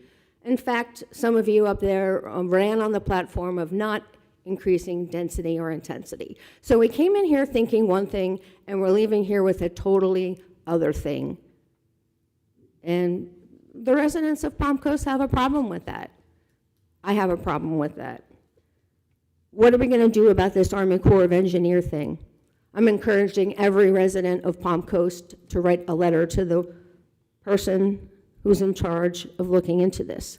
They're soliciting our opinion, and my opinion is Palm Coast is based on beautiful wetlands, oak trees, and beautiful places to walk and hike with our families, and we're filling them in for even more homes that are unnecessary and we don't, frankly, have the infrastructure for. Thank you. Thank you, ma'am. Anyone else for public comment? Ms. Shelley, is there any way, I haven't seen that, I don't know what it is, the letter that you're speaking, the notice. Is there any way we could get a copy of it, the council? Thank you. Any further public comment? Seeing no one come forward, we'll bring it back to dais. Any closing comments concerning the public comment? And concerning public comment, I think I just have some response to Mr. Webb in terms of the lights at Matanzas. So I've been working on this. I think we've nailed down the process of how this happens. Frankly, the process is longer than we hoped. And so right now, our intent, I think I got consent from the council for us to pursue letters of support from both us and TPO, as well as our representatives and our Congress people, to support it as well from multiple angles. But the request essentially will be to ask for them to prioritize this in this administrative process. There's studies that have to be done, how it interlinks with the federal highway system and things like that, which are several months long. And, you know, hopefully we can get those, instead of 3 months being 2 months, you know, or maybe, you know, as quickly as we can. The additional part is that in order for it to be funded, my understanding is that it does need to go into the 5-year work program from the state, from FDOT. So the request from us is also to ask for that to happen, right? So it to be bumped into this 5-year program that's already been released. The goal would be that new one, every year they update the 5-year program. And so I believe it's June, July-ish, when the next one will be worked and kind of finalized, and then it'll be presented to the TPO, I think later in the year, August, something like that. So the goal is to get it into that work program. The initial response is that if we do get it in, you know, it'll be in year 4 or 5. So then the work from there goes to getting it into year 1 or 2 in terms of funding, you know, so that money can then make it happen. So I would definitely not expect it to occur this year. But and I think the more we know, the more we find out that it's going to take longer. And so, but know that I'm working it. I've been coordinating between multiple offices, having you know, Skype or video conference meetings with members of Congress, as well as our state legislature, asking them to help us in any way we can forward this project on. So we're going to try to. I think aside from us, the administrative process because it's an interstate system, that has to happen regardless. Like, we can't just skip those steps. Once we get past those steps, it's where the money comes from. And so coming up with the money for that as well. And so there's multiple potential designs that could happen. We call it signalization or putting lights there, but potentially it could be, you know, double circular, you know, traffic circles rather than 2 lights or whatever the case may be. So there's many different ways to tackle this, and the federal government will help us with that in terms of what they think is the best practice. So also because of that, that means different amounts of money depending on what makes sense for that. But I think, you know, from us, the difficulty is that, you know, the general fund money, you know, if it's $10, $20, $30 million to do that, you know, we don't have that to forward it, you know, into year 1 by paying for it ourselves. So the best chance at this is advocacy and trying to get this bumped up earlier, because multiple people are, you know, kind of a fly in the ear, or, you know, whatever, just, you know, buzzing around and causing problems. And so I'll continue to try to do that at TPO meetings and by contacting our state and getting as many people involved as possible. For final comments, we got an email today that we lost a member of the CAC board, which is a TPO board. So we currently have an alternate. So my thoughts are that we ask the alternate to step up and attend regularly, and then in the process we bring it back and solicit applicants to try to get an alternate to replace. And then we talked about the bill that is authored by Representative Greco in the House and Senator Leak in the Senate about criteria for critically eroded beaches, which would give an alternative avenue of funding for the beach management plan. And we had discussed that the Florida League of Cities, we get these updates about Florida League of Cities policy positions on different things. And one of their emails said, hey, we don't support this. We oppose this bill. So I called them and talked to the person that had reviewed everything, you know, a lobbyist, so to speak, for the FLC, and kind of explained our position and where we're at with this and why we want this to happen. And they said that they're completely willing to remove their opposed designation to this so that we don't have somebody lobbying against it. So that was a good little win, that all it took was a conversation and explaining, you know, how this helps Flagler County. So that was good. As you know, we all went to the Capitol this past week, so I'll leave some of the details for everybody to talk to. If I talk about everything, then I'm stealing some of that. But in particular, I know we talked about Doge and trying to work with them in terms of what a responsible budget looks like for municipalities and county. And so we had the opportunity to talk to our CFO and basically ask for specific feedback. They recently had a Doge report that only really talked about some of these larger counties and cities. It didn't really talk about all the smaller municipalities that had submitted a lot of specific information to them. So we asked for specific feedback for Palm Coast from that, so that it's not just me saying, hey, I crunched the numbers and I think we're good based on their metrics. I'd like them to say that too, so that everybody feels confident in that. So hopefully we'll get some of that news back. And then finally, the Florida Gators played the Kentucky Wildcats this week, and Go Gators. Go Gators, and destroyed them. Now solely in first place in the SEC, looking at another Final Four run in the face. So just wanted to bring that up as well. What do brackets do?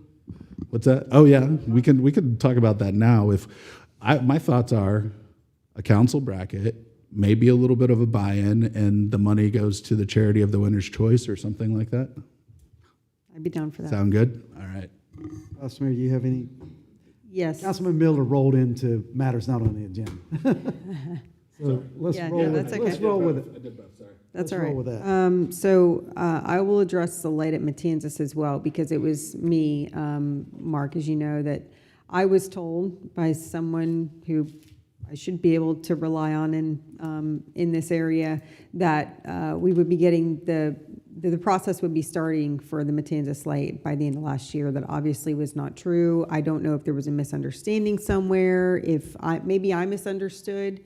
That could have been the case, but obviously we are working on it tirelessly. We actually even brought it up to Representative Greco when we met with him in Tallahassee, and unfortunately, I've had discussions with staff, and I think we've discussed it up here. We can't even front the monies to put it in and then ask for FDOT to pay us back, because it's not our interchange. So we are wholly at the mercy of other entities, which stinks, but I do know Councilman Miller's been working pretty hard to continue to put that buzz in people's ears, so I'm thankful for that.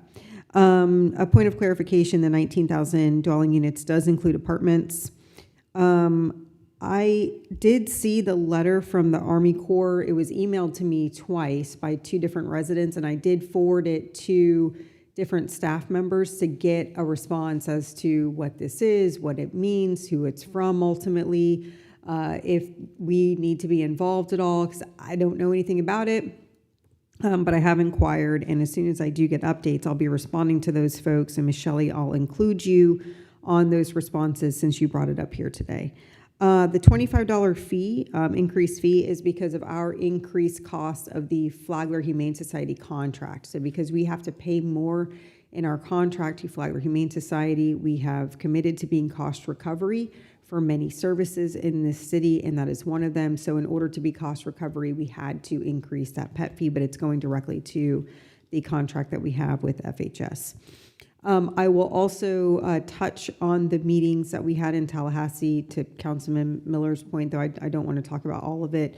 The 2 things that I felt were most important, not because I didn't enjoy our conversation with Representative Greco, and he gave us almost an hour, which was pretty awesome. But we do see him a lot in the community, which we're very blessed for. And we talked to him. I mean, we ran the gamut in our conversation with him when we were there, but he was very gracious with his time. We met with DEP to talk about different grants, initiatives, things that we can do to bring money for water back to our community. And what I thought was the coolest thing out of that meeting was the secretary graciously offered to have us back in Tallahassee to sit down with him after the budgets come out in March, to talk about specific water projects that we didn't get funded and what specific grants those water projects match up with. So I thought that was super cool of him to do that. I will certainly be taking him up on that, even if it's just a day trip to go up have our list. I'm sure other members would as well. Have our list and see from his direction where we should apply for grants for those projects. The other meeting I had individually was with DBPR. We, in this community, and I don't think it's just our community, I think it's everywhere probably, are having a problem with vapes, both with our young people and with adults. Not just the underage selling of vapes to some of our minors, but also illegal substances and synthetics being put into vapes that are very dangerous. So I had a really good meeting with the Department of Agriculture and also DBPR about what they can do to help our law enforcement with regards to testing these things. Sending them off to FDLE can sometimes takes, weeks and weeks to get back. And by that time, they've changed what's inside the vape. So it's very hard. It's a moving target. It's very hard to really pin these things down. And I know I've talked to Flagler County Sheriff's Office. I know they're working tirelessly to get their arms wrapped around this as well. But it's a tough nut to crack, this one. And unfortunately, with the prevalence of vapes, there's just a lot of moving parts. But they have offered to provide their assistance from an administrative standpoint as well, because they can do certain things that from a law enforcement standpoint, our folks just can't go in and do. So looking forward to that partnership. Also, they have offered to draft legislation in conjunction with me and Representative Greco, because he is on our Criminal Justice Committee, in drafting legislation to further restrict where these smoke shops can be located. So right now, they can be located within 500 feet of a school, which is just crazy to me. But they have agreed to work with me to start drafting some legislation that puts them further away from schools, daycares, churches, in which case I would say, let's put a school on every corner, because I don't want to see these things in our community anymore. If we can limit the amount of them in communities, in other words, if you can say that you can only have so many smoke shops within a square mile radius, something to that effect.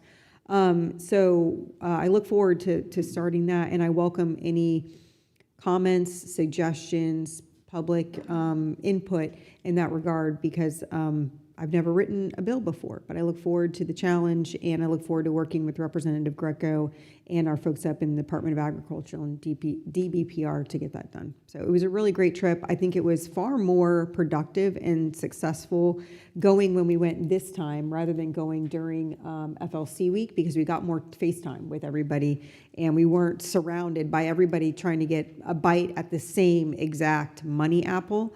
And we did get the first drafts of the budgets out, and we do have quite a few projects on both of those budgets so far. So it's looking optimistic. We have really great representation in Tallahassee, and I just thank council and staff for their work in making that trip successful. Thank you, ma'am. Councilman Gambaro. Thank you, Mr. Mayor. I thought I mispronounced your name. I was trying to say. It's okay. Go right ahead. I've been called a lot worse. It's really impressive to see what we can accomplish as a team when we present at United Front, and for all of us to be there last week with our new city manager, with our deputy city manager, it just shows that lockstep as a team with our legislative priorities. They see that we're serious about our priorities, and that we have done. And I said this repeatedly while we were there.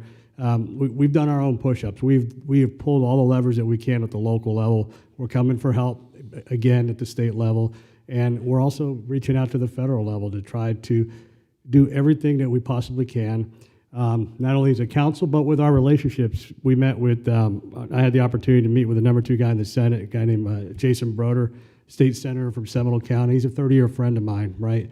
And he provides great mentorship and advice. And he was the first guy last year before we went to go ask money that said, hey, you got to do your own push-ups first before you go ask for money. And so great advice, both him and Representative Danny Alvarez, who's the chair of the Criminal Justice Committee.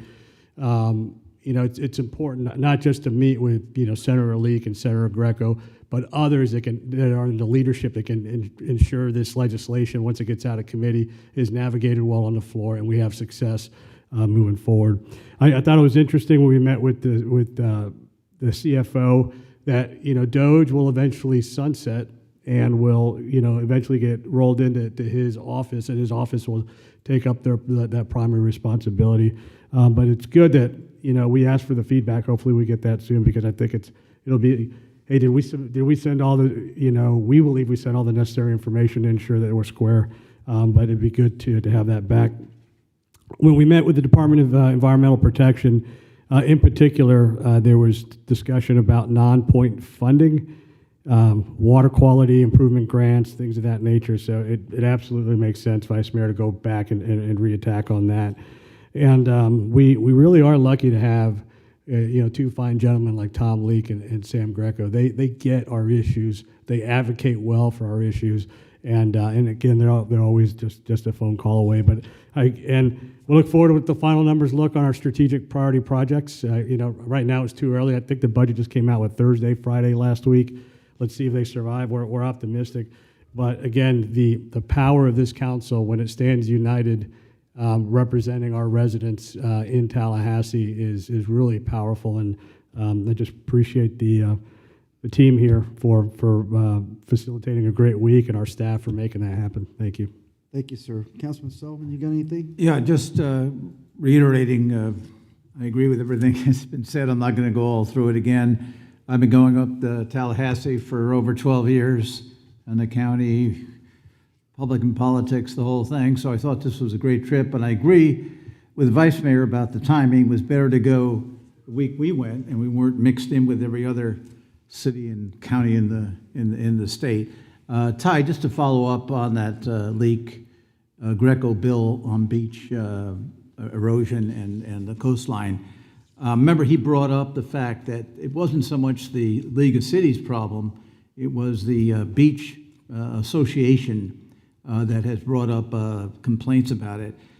And so I followed up on that and with the county, and what's happened there is that they're a paid member of that group, the county is, and so they've gone back hard, saying, "What are you doing? You know, we're part of the group. Why are you out against this bill that we've got good support for up there?" Representation. What? Who's the representative from Flagler County? Greg Hansen.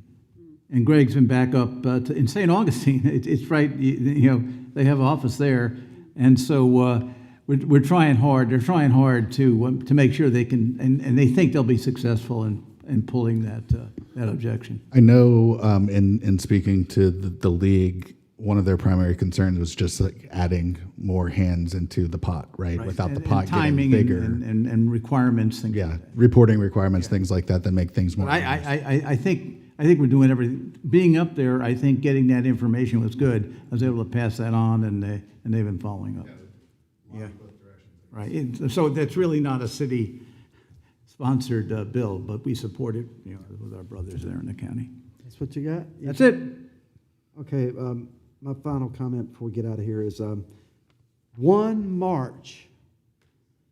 I'll say again, 1 March is the deadline for homestead exemption.